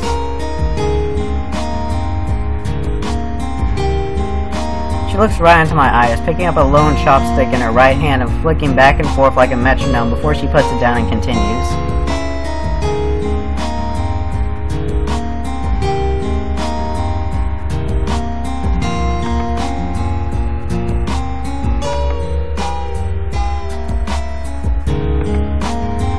I want to say that we could always study here, but another aspect of sign language is that it's hard to interrupt someone.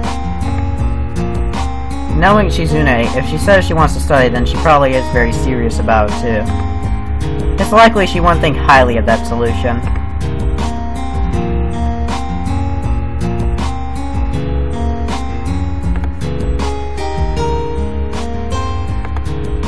She pauses and drums her fingers across her desk as if searching for her next words.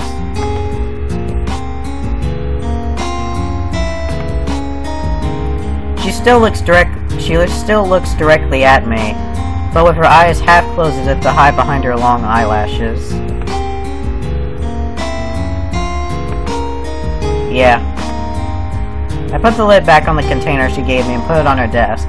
Shizune packs it into her bag neatly with her own. It feels like there's more I could do. It feels like there's more that I could say to her, but time won't allow it. She seems anxious, as if the room itself is a colder place for her than it was all the times before, when it was her castle. Shizune moves towards the door to leave, pulling it open, but then holds it open and looks at me expectantly, her sharp eyes telling me to follow her.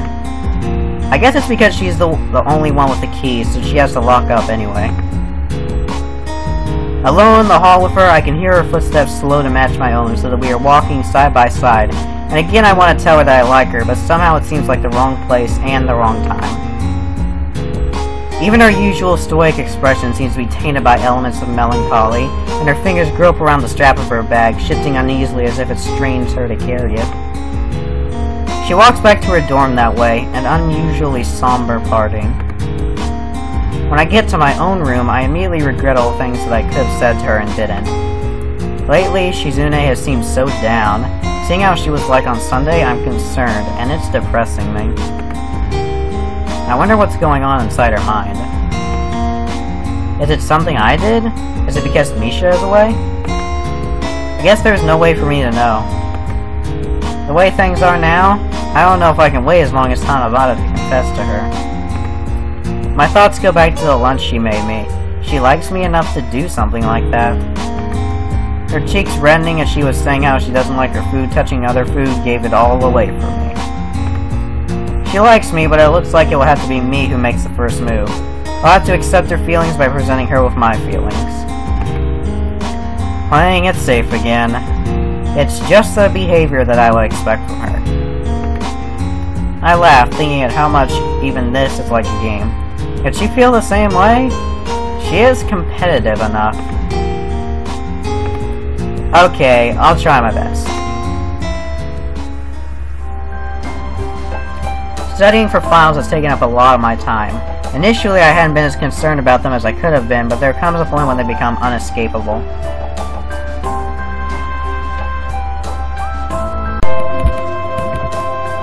The entire school is focused on them. A week before the exams, it was as if the switch was flipped and the entire student body was forced to acknowledge their severity. It's been very quiet around the school lately because of this. When the day comes for me to take my final exams, I find myself thinking of the meaning behind them. To me, they are more than a gauge of academic ability. It seems strange, taking final exams in a school— what? It's still new to me, in a lot of ways. It's unusual. When does such a thing ever happen? During a bit of last-minute cramming scant minutes before my first period final, I glance at a familiar haircut bobbing impatiently over the top of my textbook. It looks like Misha is back, just in time for her exams. She sure cut it close. Noticing me, she waves hi, then quickly starts flipping through her own textbook. I guess she's going to attempt to learn a week's worth of stuff in approximately 60 seconds. How bold.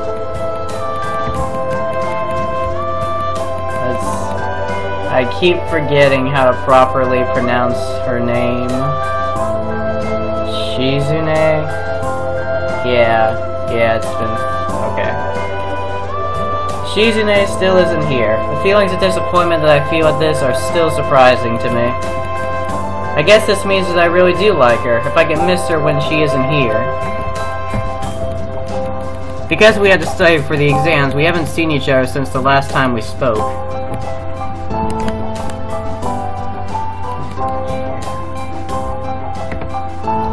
Today, though, it'll be over. I think about what Shizune said. After our finals, let's go somewhere. Said, huh? I've been using that word to describe how we communicate. How would Shizune feel if she knew that? She would probably think it's kind of strange. Shizune walks into the room. Less than a second later, the bell rings. It seems like this means it's time for us to take our finals. It's lunchtime and I feel immensely appreciative of that fact. When the bell rang, I could hear a wave of relief sighs going around the room. That last exam was particularly grueling. Being able to stretch my arms and legs and breathe the fresh air is reinvigorating. I feel like a man stranded on an island after seeing a rescue plane overhead.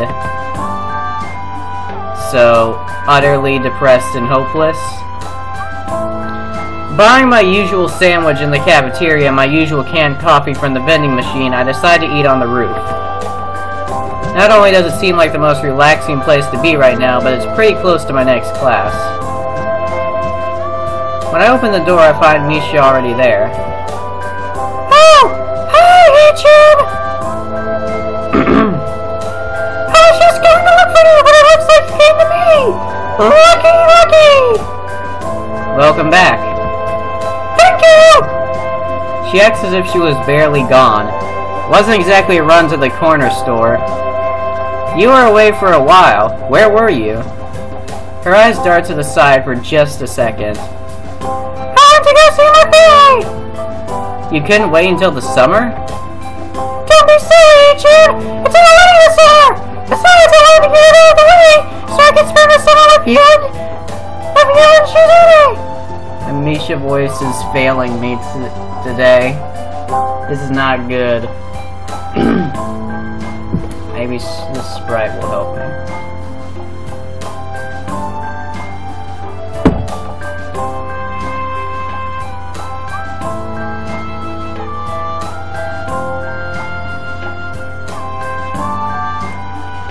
Okay, let's try this again. How have you been? Spying the sandwich and drink in my hands for the first time, she waves her hand dismissively. That's right, it's awesome! You can be first if you want, Richard! I can wait! Do you want anything? No, I ate already! After I polish off my sandwich, which was a bit difficult with Misha all but glaring at me the entire time, she resumes the conversation exactly where I left off the last time. How have you been? She says it in even the exact same tone of voice as she did before. Amazing! Studying for exams constantly. They suspended all student council activities too, just for the finals. It's been kind of boring lately. Aren't you going to talk to Shizune? I'm sure I'm sure she missed you. I keep shifting between Shizune and Shizune. Oh my gosh. I don't know which one it is. This is why my commentary is terrible. I talked to Shizune! Shizune! Whatever the fuck her name is! She is studying for her next exam! Isn't that just like her? If she has something to do, she throws all her strength into it, even into the lowest possible net. Do you think it's because she wants to get the most out of it, or because she wants to do her best at it? Aren't those the same thing? Misha turns her eyes to the sky thoughtfully, mulling it over in silence. Finally, her gaze snaps back to me and she winks. That's a very good point, Chan! I guess you could say that! I guess! The way she said it, though, tells me that she doesn't really think that way. By the way, Chan, that thing regarding Shizune, it's coming up soon! Have you been thinking about it? She tiptoes around the words, clearly uneasy talking about it, but it's just as clear this was what was on her mind since the moment we saw each other. You're very transparent, Misha. Yeah. I've even been thinking about how I'm going to go about it and what I'll say. It's a lot of planning, isn't it? I haven't even thought about what she might say. Misha sighs. What Shizune might say? That's interesting, Ichan. You think it's weird too, don't you? That I can talk about a mute person's voice? No, it's not weird, I think, because I think the same way. Just because a person can't speak doesn't mean they don't have a voice, right? That's how I've always thought about Shizune. I thought, Shizune does have a voice, and I can even hear it, maybe, like you can feel the landing notes there even though you can't see it. So, Ichan, I'm actually very happy right now that you said that. Really, really. Misha looks sad, like there's a great burden on her shoulders. There is nothing but regret in her expression. Misha, are you okay? She quickly reverts back to her usual personality. Yeah, I'm fine, Ichan, don't worry. It's just been very tiring lately. And I always get a little depressed around this time of year. Maybe it's the finals. Maybe. Don't worry about it. It's disconcerting. This Misha and the Misha I'm used to are so different. Things come out more easily when you can just talk, it seems. It's obvious that things would change when there's so little delay from your mind to your mouth. Misha's head turns in my direction, although her eyes are focused elsewhere, towards the things beyond this mountain. Wow, Heitan? No. Oh my gosh. I probably should have picked a different day to finish this up. Hey Chan, what do you think Shizune's voice is like? I'm sure it's nice. I wasn't expecting such a question. My answer came out very typical. Perhaps even no answer at all would have been better.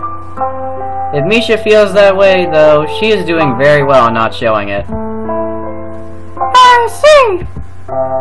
Such a short reply, lacking that rising, falling, swaying, lilting up and down intonation that gives her voice so much character. In a really short time, Ichan, you managed to learn how to sing.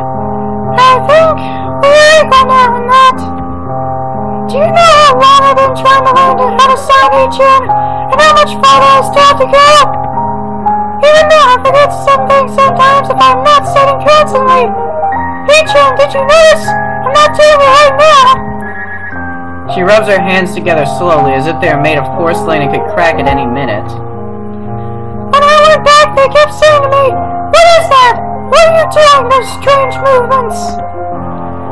Like an idiot, like some sort of idiot. What are you doing anyway? You always...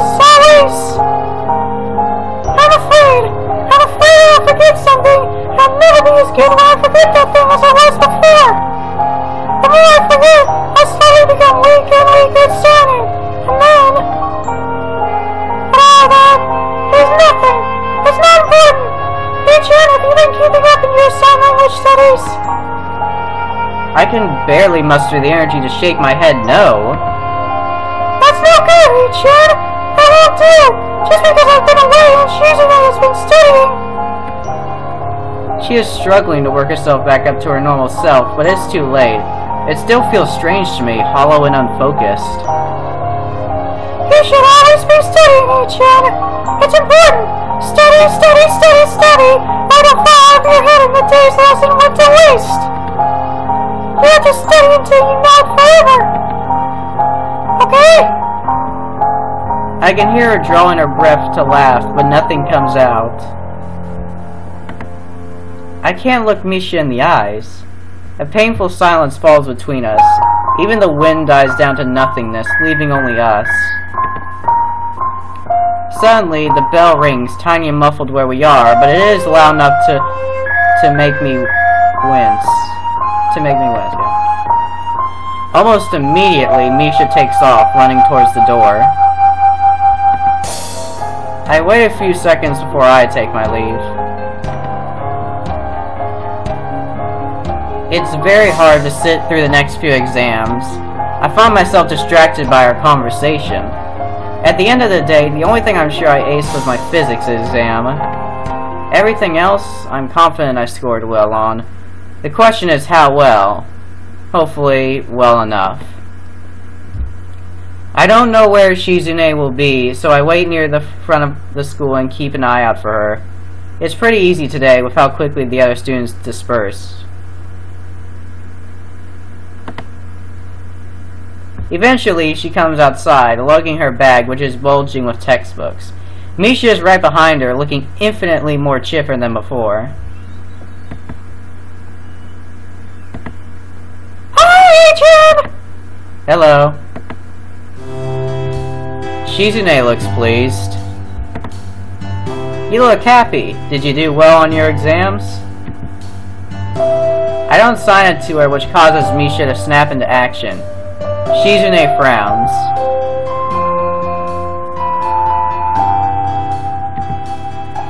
No, I don't think that at all. I've already heard this once today.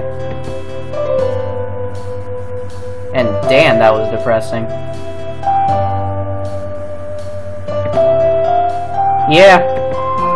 Where do you want to go? Shizune hitches her bag up higher on her shoulder and taps her temple rhythmically with one finger in thought. She isn't acting as if this is the first time we have seen each other in quite a while. Somehow I expected a different reaction, but she is as casual as if we had seen each other yesterday. I started thinking, did she practice this reaction? I had also decided to treat this as any other day. Well, maybe a slightly more special day than usual. Did she do the same?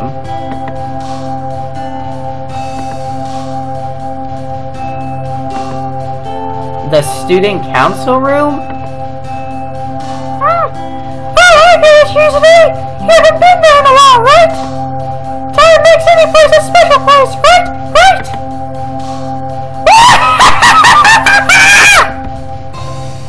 Misha is right, although I don't think I've heard that phrase before. I guess that room really is Shizune's sanctuary. Shizune opens the door of the student council room, turning the key in the lock almost joyfully, her head bobbing almost imperceptibly from side to side. Stepping inside, she looks around the room quickly and takes a short walk around it, half with happiness at being back, half with an analytical eye like she's inspecting the level of dust that has settled. And knowing her, she probably is. Pulling her favorite chair out, she sits down in it and crosses her arms, a look of contentment on her face.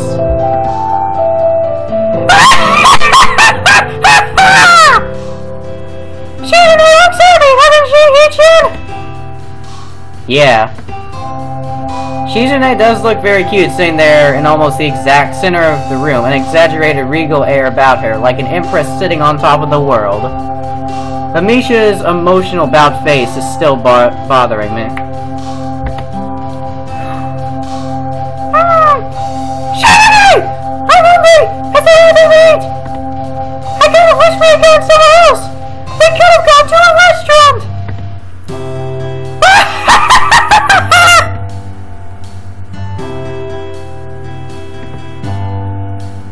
Oh Opening her bag, she produces a wide assortment of food, although I can easily see that 90% of it or more was pilfered from the lunchroom.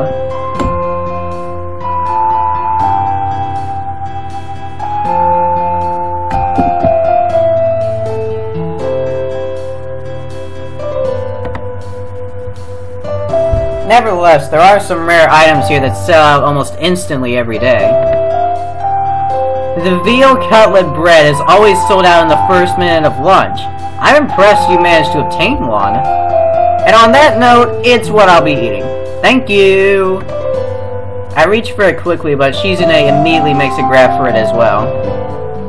Her hand goes slack for a second when it touches mine, but she immediately pushes forth with doubled effort, that blazing, competitive flashing dangerously in her eyes. I don't budge an inch, prepared to fight for this bread with my life. I never have another chance to eat this. I am fully aware that if we can't continue like this, we could crush the bread, greatly reducing its edibility.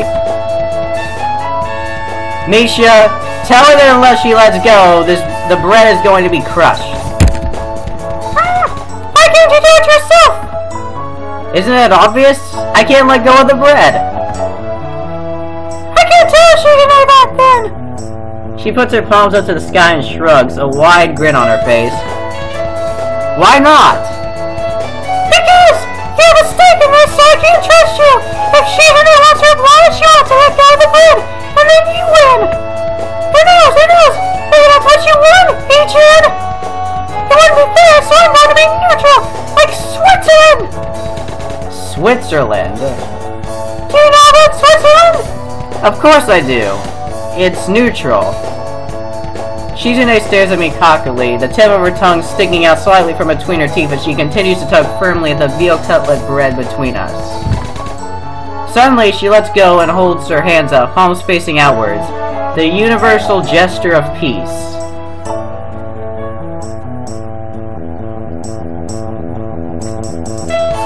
She glares and her passive expression quickly plummets into a disapproving grimace.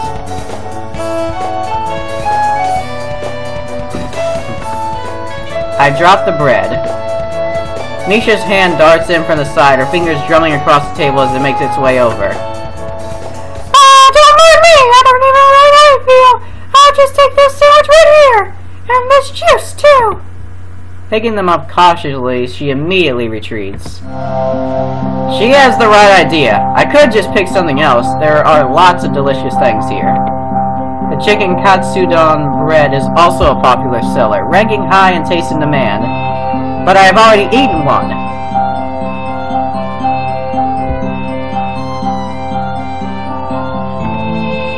But I have already eaten that. Why don't you eat it? Turning bright red, she smiles wryly and continues.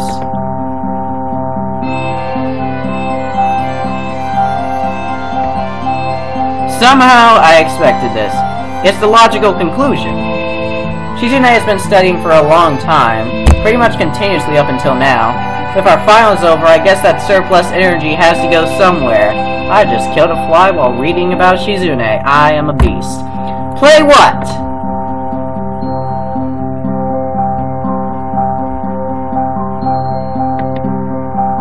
There's no humor in her expression. She is dead set on this. Okay. She draws her hand back and I mirror her. Go! We both put out Rock. A draw. I thought I had the perfect plan. Rock is unbeatable! Shizune frowns, deeply upset by this unexpected turn of events. Not as planned? 2 papers. Damn! We both throw out 2 rocks again, but a third hand is among us representing scissors. This looks like fun! Can I play?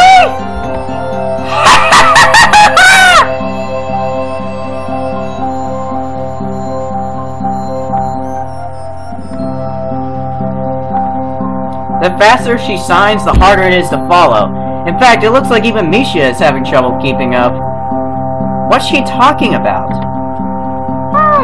Something about Miyamoto Musashi and Sasaki Kajiro, and I know what it adds to their duel. Sasaki Kojiro did not exist.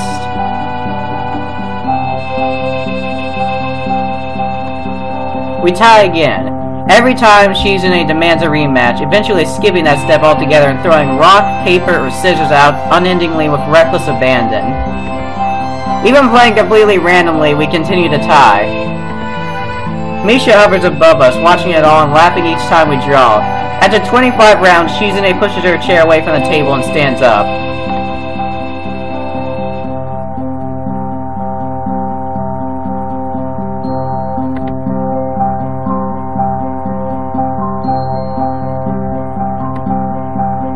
This is all news to me, as I can't really remember what we were doing this over and haven't been trying for the last 10 rounds.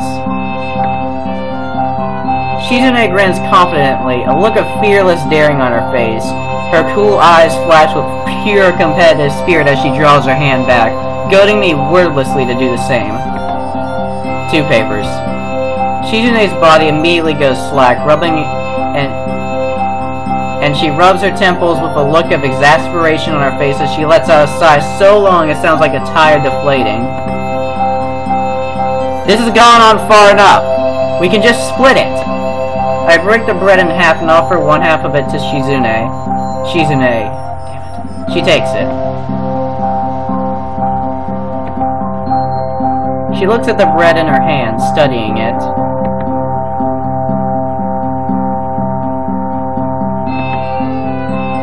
Regardless of how she feels, she still eats it. All of a sudden, I see Misha observing the scene out of the corner of my eye. Hey, Jen! That was very romantic, I think! Oh, come on!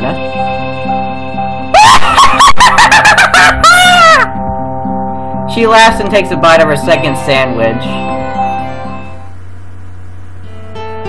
We eat in silence for a while, Shizune and I managing to avoid any other contests. This is the Shizune I prefer. Energetic, confident, girlish, and carefree, with that unrestrained smile on her face. After we finish eating, the 3 of us talk about the most obvious thing there is to talk about. The exams. How we think we did on them, and how we hope we did on them. I start feeling tired unusually early, and so do Shizune and Misha. In Misha's case, I guess it's from returning so recently and then taking the exams right after. Shizune has probably been studying unceasingly for who knows how long, up until a few hours ago today. I'm not surprised she feels drained. You don't have to push yourself so hard. You shouldn't, though. Her chin resting on her hand, she looks at her hand and starts spinning a pen between her fingers. I wonder if she did that on purpose so she doesn't have to reply. Feeling increasingly tired as time goes on, I tell Shizune and Misha that I'll see them tomorrow and leave. Walking back to the dorms, I laugh as I recall Shizune's face during our gamble. That intensity and dedication, even to something so small. Is that the way she faces everything in life? Victory or defeat? Shizune really is old-fashioned. It's not far off now. In a few days, school will be out for the summer. Then... okay, how do I pronounce this? It's either Tanabata or... I was reciting some other way that this could possibly be pronounced. What was it?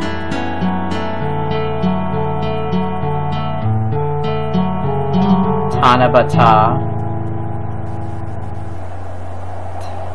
So it's either Tanabata or Tanabata or something else I'm not thinking of.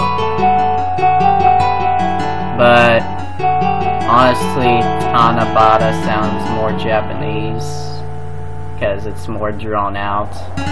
Yeah, that's how I'm rationalizing how I pronounce Japanese words. Deal with it. I'm not good. It's not very far off at all. Soon the sky above me will be dark, lit only by fireworks. I wonder what Shizune will look like in their glow. Yeah, in their glow, sorry. Dressed in her yukata. I've come this far, and with each memory of her I remember, I like her more. There is no turning back. All I can do is plunge forward without regrets. I smile. That is Shizune's approach to everything. Sitting on my bed in my room, I realize it's still pretty early, but today I'm eager to fall asleep. School has been out for a few days now. Today is the day. Tanabata. Oh, maybe it's Tanabata. Whatever. I can't hide my nervousness of what I'm prepared to do tonight. All I have to do is say a few words, but I'm still hesitant. Then again, with the way things are now, I don't think that I cannot do it. There's always a moment in life when you can't go back, and the only way is forward. Until recently, I had been fortunate to have never encountered that kind of situation, but now they just keep on coming. The first time I can remember facing such a situation was probably when I had to come to this school. No, that is a stupid direction of thought. It's foolish of me to think of comparing this to that. There is nothing forcing me to tell Shizune that I love her, just as there is nothing forcing me to love Shizune. What I will do, and what I will say, everything will be mine and mine alone. I wonder what kind of yukata Shizune will wear. At the time that she asked me to guess, I never did get a proper answer. Either way, I'm sure she will look beautiful under the night sky, the light shining off her hair reflected and passing on her fingernails as her hands shape themselves into signs in front of her. My thoughts shift to what I'm going to be wearing today. Unfortunately, I don't have a lot of spare clothing, and since I just took a lot of my clothes to be cleaned, my options are even more limited than usual. There are a few students walking around outside, some of them even dressed in their yukatas this early to show them off, but there's a lot of time to kill before the festival actually begins. After taking my morning regimen of pills, I decided to fix myself a quick breakfast in the dorm kitchen, although I'm sure that with the amount of medication I just took, my stomach is already half full. Finding a can of soup stashed discreetly behind the toaster, I contemplate whether or not I should eat it. It looks very tasty. A hypothesis backed up by the fact that someone took the time to hide it. I'm going to go for it. Hisao Nakai, master of thievery. When the soup is ready, I quickly eat it before the smell of cooking food wakes up anyone else, then head back to my room after putting the bowl in the sink. Moments later, I hear a frantic banging on my door. Before I open it, I take a guess as to who it could be. Hey, man! I was right. I slowly start closing the door, but Kenji moves into the doorway almost as if he had anticipated it. What's up, dude? Not much. I know how that feels! Suddenly, he gets serious. Did you eat breakfast yet? Yeah. Kenji rubs his chin, lost in thought. I see. In the dorm kitchen, right? Who else was there? No one. Why? My stove broke, so I went out to make some soup. But then something else came up. Something that I absolutely had to do that was of the utmost importance and could not, no, refused to, be put off. What? I had to use the bathroom. I let out an involuntary sigh. So I hid my soup behind the toaster, and then when I came back, someone had stolen it. Who steals a can of soup, Hisao? There's no honor in this world. Dark times, man. Dark times. It was the really good stuff, too. Not like that condensed soup, beef stew, a hearty meal, the soup of man. Okay, where's this theme music? Come on. I got this, guys. I got this.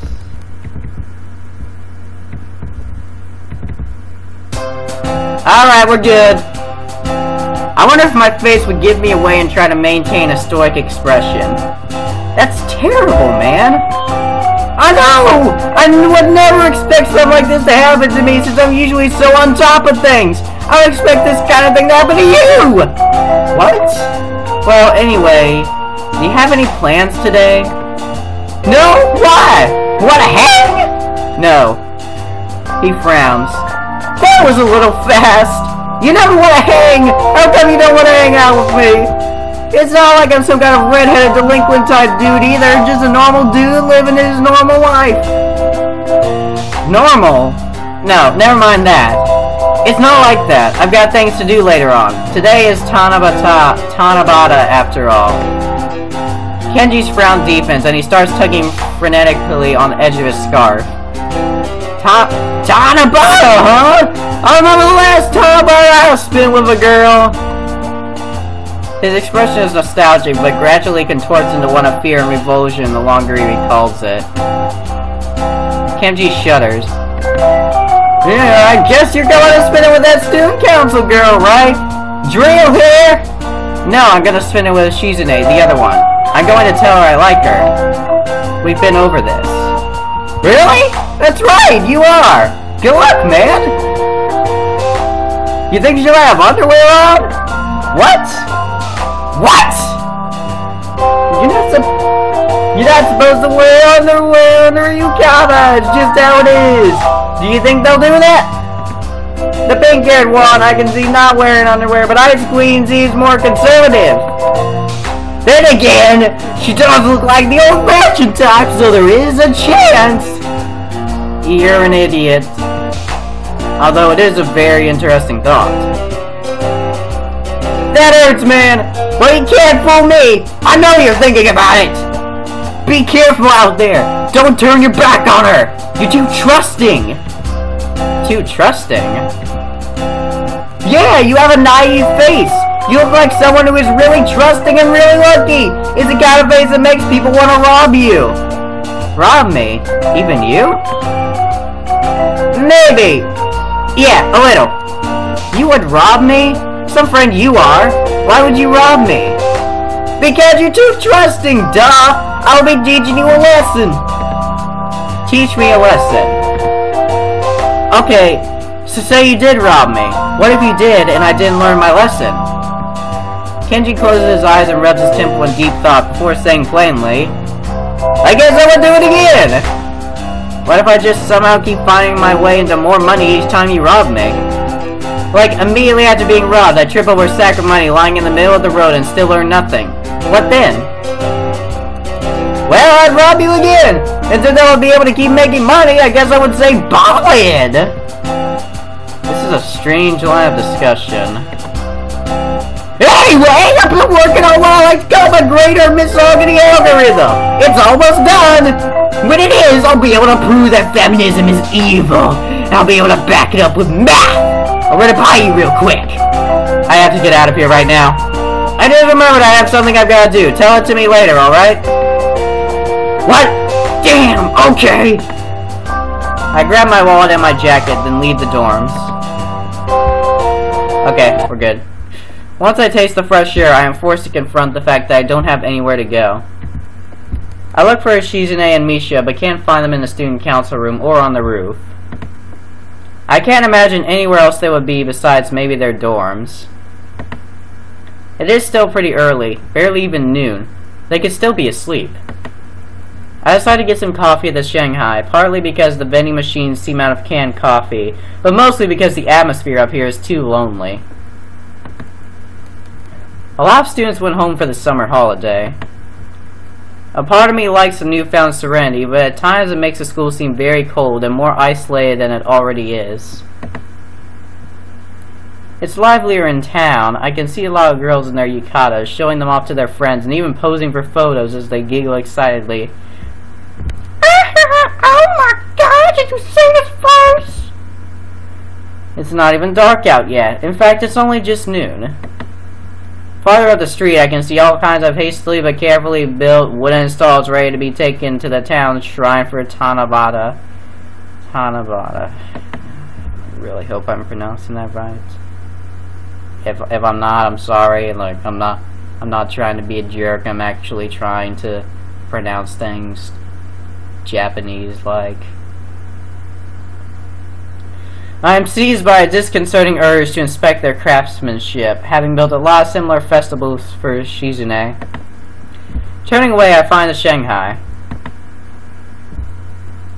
Peering through its windows, I can see that it is looking pretty deserted in there. The only person there seems to be is Yuko.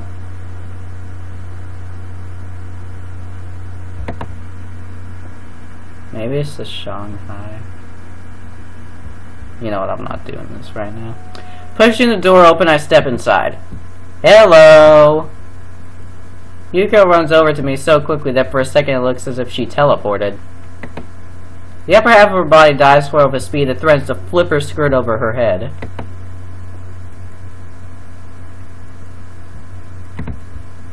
Hi, Yuko. It's just me. You really don't have to say that.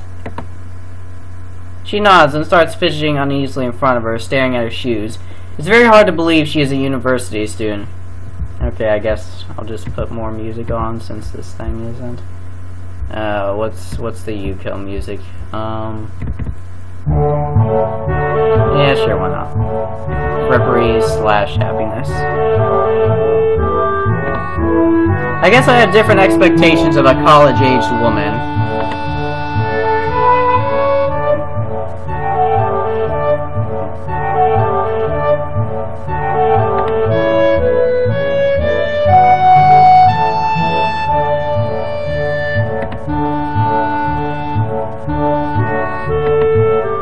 Yuko seems more distraught today than usual. Maybe it's because I'm the only customer in here, so she's trying extra hard. It's okay! Calm down! Yuko instantly regains her composure, although she still looks a bit flustered. I'm more than a little surprised that she was able to instantaneously pull herself together because I told her to. Do Shizune and Misha know about this ability of hers? It makes me slightly nervous. I'll just have a cup of coffee today, so just the usual. I'm not in a rush, either. Yuko nods and puts a fresh pot of coffee on. It looks as if I might actually be the first customer of the day. I decide to raise a question with her when she brings my coffee over. Hey Yuko, is it usually this slow today? It is a holiday and all.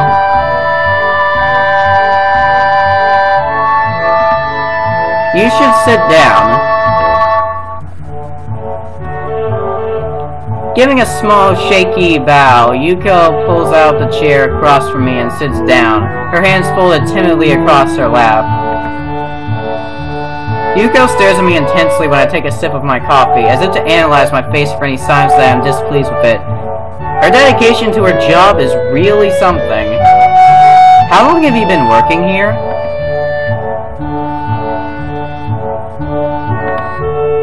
There is no response to that. Hey, there are no other customers. Don't you want something to drink too?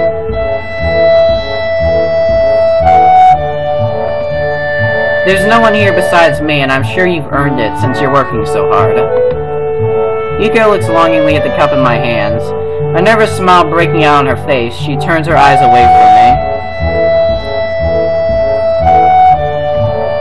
Who? She has a point there. Trying to find ways to circumvent the rules and tempting the innocent?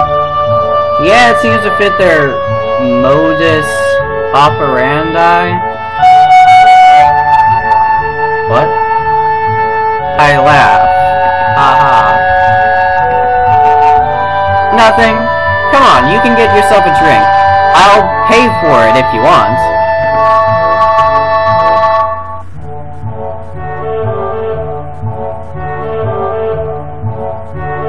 After I assure her that's no problem, she finally relents and pours herself her own cup of coffee, then sits back down across from me and takes a long sip. Placing it down carefully on the table, using a napkin as a coaster, she looks at me.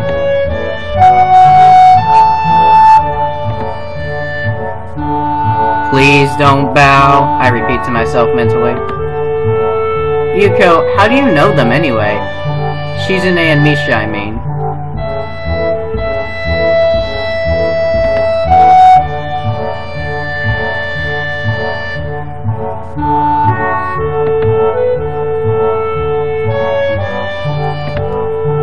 I've never heard that one before.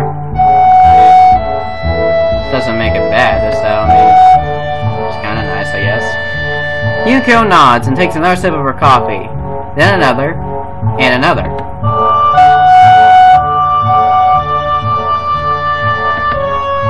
They have grown on me.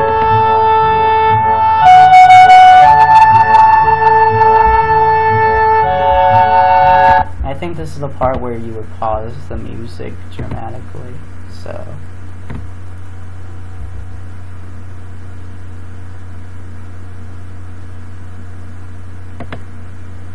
This kind of energy is atypical of Yuko. She downs the rest of her coffee, then excuses herself to pour herself some more. I wonder if I'll have to pay for this one, too.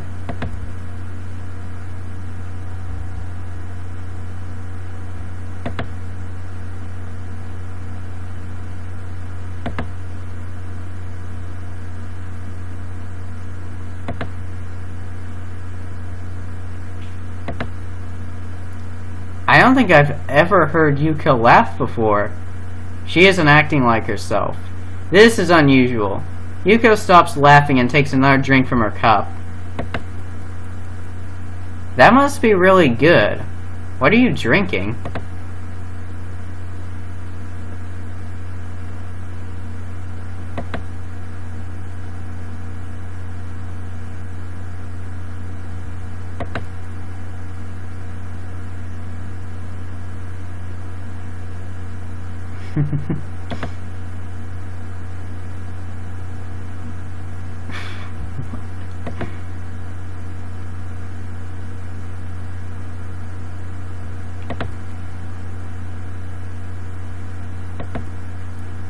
Let's not be too hasty here. She suddenly lunges over the table, almost causing me to spill my coffee on myself.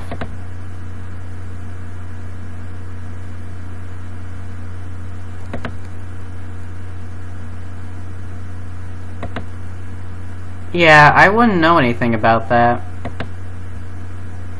I try to steer this discussion back to slightly more familiar grounds.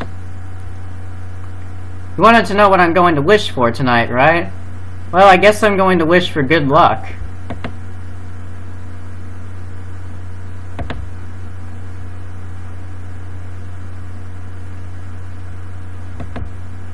You could say that.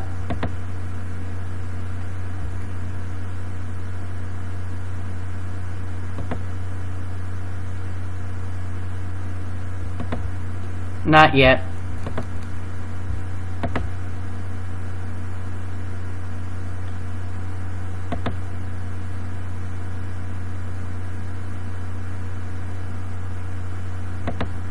What?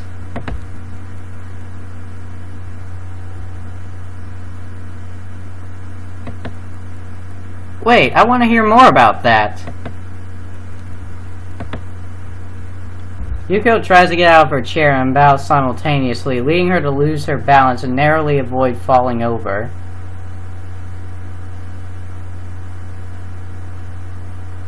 For the record, both of these decisions lead to the exact same thing, so... The, take advantage of drunken Yuko thing, you just end up helping her up again.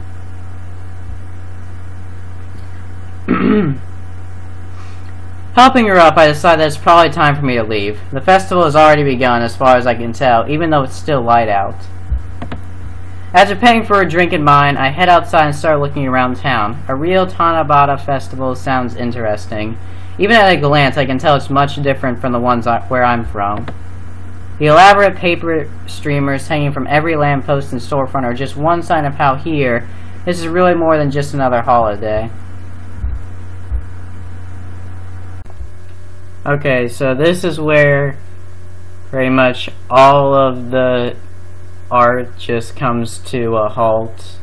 It's just gonna be a picture of Yuko here for a long time until it transitions into Act 3. So, hope you like Yuko. Apparently, Tanabata is a really big event in this town. Buying some fried rice from a booth near the park, I sit on a bench and eat. Does this count as a meal? If so, which? It's way past lunch, but not really close to dinner either. More importantly, where is Shizune? I guess I didn't think my grand plan through. I have no idea where her or Misha are. For all I know, they could still be at school. Even if they aren't, this town is huge. They could be anywhere. I don't even know their phone numbers. I don't even know if Shizune even has a phone. Would she have a phone? She can't hear, but she can still send and receive text messages, right? And this is Japan. Everyone has a phone. That really doesn't matter next to the question of where exactly Shizune and Misha are, though. Right now I find that much more pressing. The worst part is, considering the search radius I'll have to cover, it could take me forever to find them. As I'm despairing over this unfortunate turn of events, I hear a high, lilting laugh pierce the air. Looking up, I find Misha staring into my face. Her hands are planted firmly on her hips, holding onto the sash of her yukata. Hi, Chan! I thought it was you! That's a good thing it was, too! Or this could have been really, really awkward! She is wearing a strange green yukata with a garish yellow sash that looks like it will unravel any second. That's probably why her hands haven't moved an inch from her hips. If she lets go, it'll fall off. I look over Misha's shoulder at Shizune. Our eyes meet for a second before she turns away, retreating behind the folding curtain of her eyelashes. The ornament in her hair catches my eye, a blossoming flower with multicolored petals rimmed in pearl. It looks very old and very expensive. Her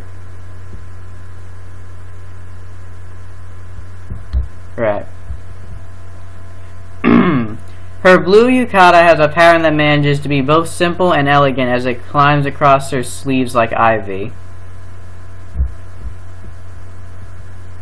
Alright, so since it's not going to show it to you, I'll just show it to you. Her yukata, that is. I believe is here. No. Okay, archive.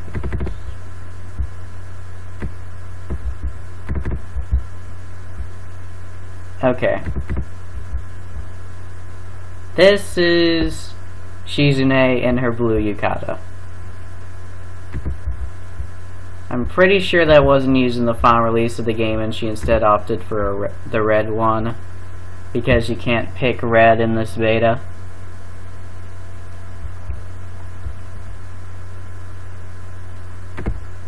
She looks very ladylike in her yukata, delicate and pretty, like a porcelain doll. Catching me looking at her, Shizune smiles shyly, her cheeks turning a pale shade of rose. Suddenly, she frowns.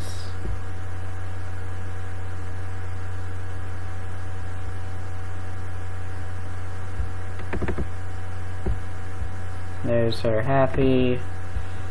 And, let's see, where's her frowning?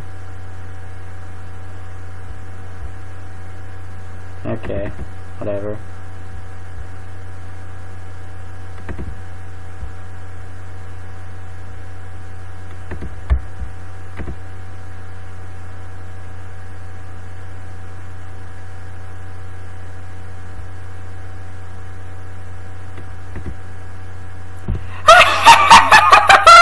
That's right, Chan! You're not gonna comment on our yukatas? Right. Sorry, I'm still kind of new to this thing. You both look really nice. You're not just saying that? That sounded kind of half-hearted, Chan! I think she wears the same thing.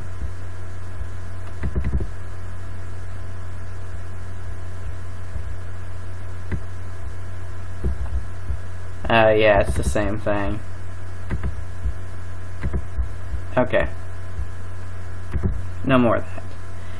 Misha laughs, then struggles to keep her sash up. Hey, Chan, do you know how to tie one of these? Shizune wouldn't do it for me. I can't help you there, sorry.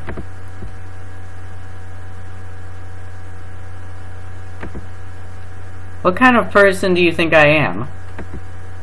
It's a real stroke of luck that you two are here. I was wondering where you were, and realized I had no way of contacting you.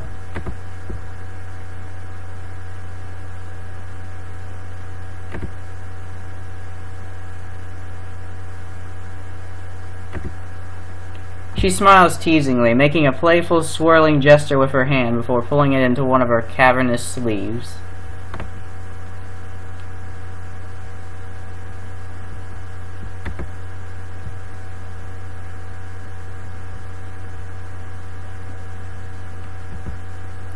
Right? That's a good idea, Shizune! Hey, Chan, promise me that you'll win me some of just as nice as what you went for Shizune last time. Okay? Okay. I didn't agree to anything yet. At the mention of the doll I gave to her at the last festival, Shizune rubs her hands together. I guess she still remembers it too. I wonder where she keeps it in her room. There is a possibility that she sleeps with it, like a stuffed bear. But that doesn't seem like something Shizune would do. Although she can be like a kid at times, this idea stretches into the realm of the extremely improbable. She frowns at me over the thin rims of her glasses before carefully repositioning them on her nose.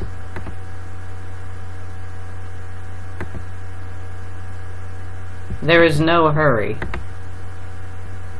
Beating the rush. Shizune really loves that phrase. No, more correctly, she loves speediness. It's not enough to be punctual, you have to be early. It's not enough to get it done on time, you have to have it done ahead of time. It probably stems from her competitiveness. As we walk through the streets of the town, Shizune slowly becomes less and less animated. Her signals, so exciting and quick initially, turn into little more than frail waves, so slight that if I blinked, I would miss them. Night falls and Misha and I. And Shizune, Misha, and I play one game after another. I manage to win a doll shaped like a bird, which Misha pounces upon instantly. Shizune reacts with good humor at first when Misha waves it above her head, but then shoots me a look that seems to say that she wants one too. It doesn't seem too serious, though. I'm confident she won't hold me to it. Shizune still refuses to play, shaking her head adamantly when I try to get her to take a shot. You know, if you were to help us out, our chances of winning one of these games would go up. She touches the tips of her fingers together, but nothing more. Her face reddens, and she tries her best to look disinterested, but I can see that she is bothered by something. It finally hits me. Maybe Shizune is actually feeling self-conscious. In this sea of people, her signing will be very noticeable. Even Shizune probably feels like that sometimes. It's funny. I had never thought that she would be affected by it so much. She has never let this stop her before from saying what's on her mind, but I guess even she has her limits. Hey, it's past dinner time. I can see a lot of people are eating, so it might be a good idea to get something to eat ourselves, huh? That's a great idea, Ichad! Let's eat! Wow. That was hard to say. Everything here is Shizune's favorite food, so look! Shizune nods once, and the three of us start looking around to decide what we should eat. Settling on the usual fried foods, we start eating. I think I have a little too much food, actually. I mean, I just ate before this. It hasn't been that long. Shizune and Misha don't seem to be facing the same problem, though. Shizune drills her chopstick into a dumpling with an artistic flourish before putting it in her mouth. What a strange way of eating. Seeing that I am looking at her, she stops and holds her chopstick in her mouth to sign to me.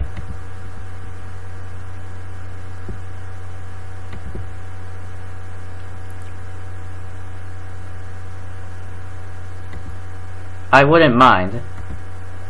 I wouldn't mind either, Shizune! Confused by this unexpected turn of events, Shizune bites down on her chopstick, chewing on it as if planning her next move.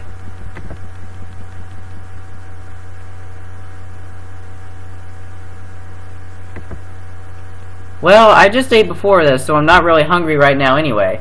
Even if you were right, you couldn't prove that I lost my appetite because of you staring at me. That is a new one. I don't know what that means. I turned to Misha for a clarification. She said, do you think they'll stand up in court? In court?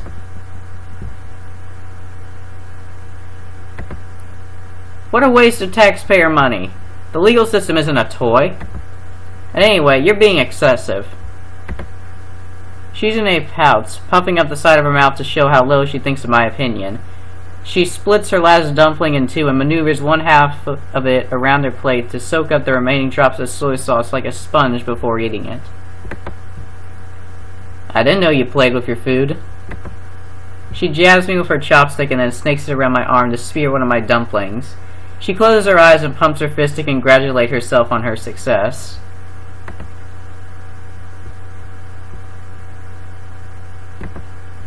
Hey, I'm an ace physics student!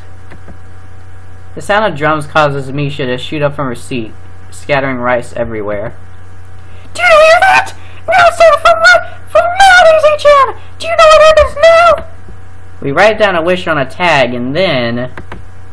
And then, you can put it in a river so it floats somewhere, or leave it on some bamboo! Of course, we're gonna do it later, of course! And we should hurry up, or we'll be late! We should go! Let's go, Ichan! Shizu-chan! That's a new one. It seems like this is Misha's favorite part. Grabbing Shizune with one hand and me with the other, she pulls us along the sidewalk, her sash tied into a messy bow at her side, its tails billowing out behind her. I stand by as they write down their wishes and hang them onto a long stalk of bamboo. There isn't really anything that I want, so I hang back and take the time to wonder what to put down for my wish. Just good luck is pretty general. I can always fall back on Yuko's suggestions.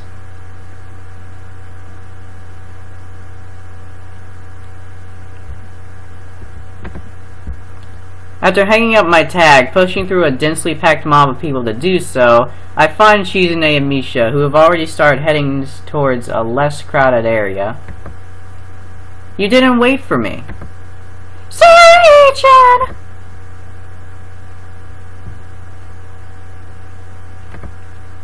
I look at my watch. It's still pretty early, but I have to tell Shizune how I feel soon.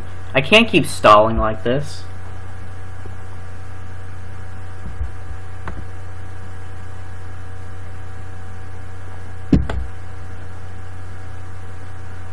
Shizune and Misha walk ahead of me. Then Shizune turns around to face me, barring my path. Be careful, watch where you're going. You'll trip.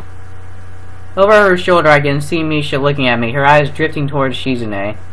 This whole time it's been on her mind? I feel guilty, since confessing to Shizune had even slipped my mind temporarily. It's not like I had a choice, though. Everything went differently than how I had seen it in my head. The timing, the opportunity, everything was either all wrong or never came. I'll accept, however, that I should have adapted accordingly. Hey, Ichian! Shizune! I think they're gonna have fireworks! Should we stick around and see those?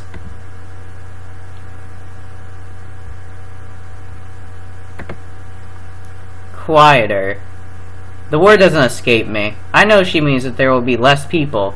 With how the crowd is jostling around, I share our feelings on that, but quieter? Arriving at school, I find how deserted it is very strange. There are almost no people other than the few odd couples here and there who are likely out to see the fireworks just like us. The only light comes from the glow of vending machines and dormitory windows. Where should we watch the fireworks?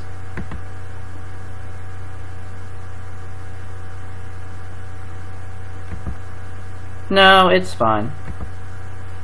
What little light there is catches on the petals of her hair ornament, shining dully in the night and casting scattered fragments of light over her dark hair and pale skin.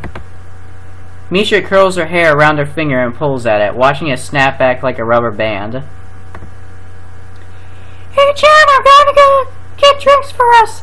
There's a chance I can find some food as well. Do you want anything? Her voice is noticeably different, although this is one of her better attempts at acting. No. Okay. What about you, Shizune? I see. Okay, Misha will bow out now. Right? No, I don't think so. Don't worry about that, don't worry. With a laugh, she turns around and walks away. I understand. It really is now or never, I suppose. Climbing the hill, following behind Shizune as she marches up it confidently, her back straight and her chest thrust out like an intrepid explorer, I'm struck by a feeling of nostalgia. It was just a few months ago that I was on the same hill as Shizune. Looking back on it now, that was probably the moment that I fell in love with her, as she stood against a backdrop of stars, emanating that feeling of freedom. When we reach the top, she doesn't sit down, choosing instead to stand. You don't want to sit down?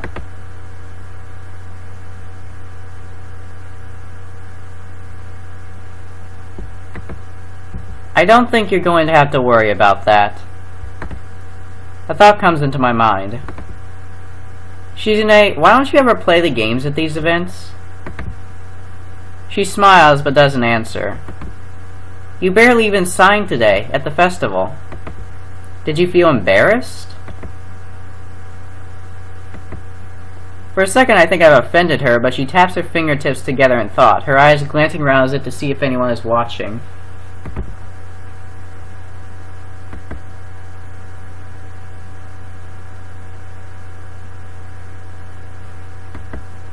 Hey.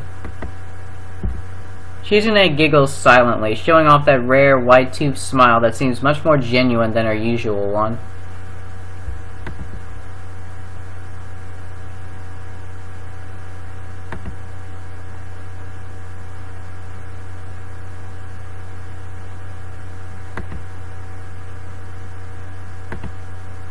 She touches the frame of her glasses delicately, running her finger along until she reaches her ear. As if drained of energy, she leans against the base of a tree and stares up at the sky.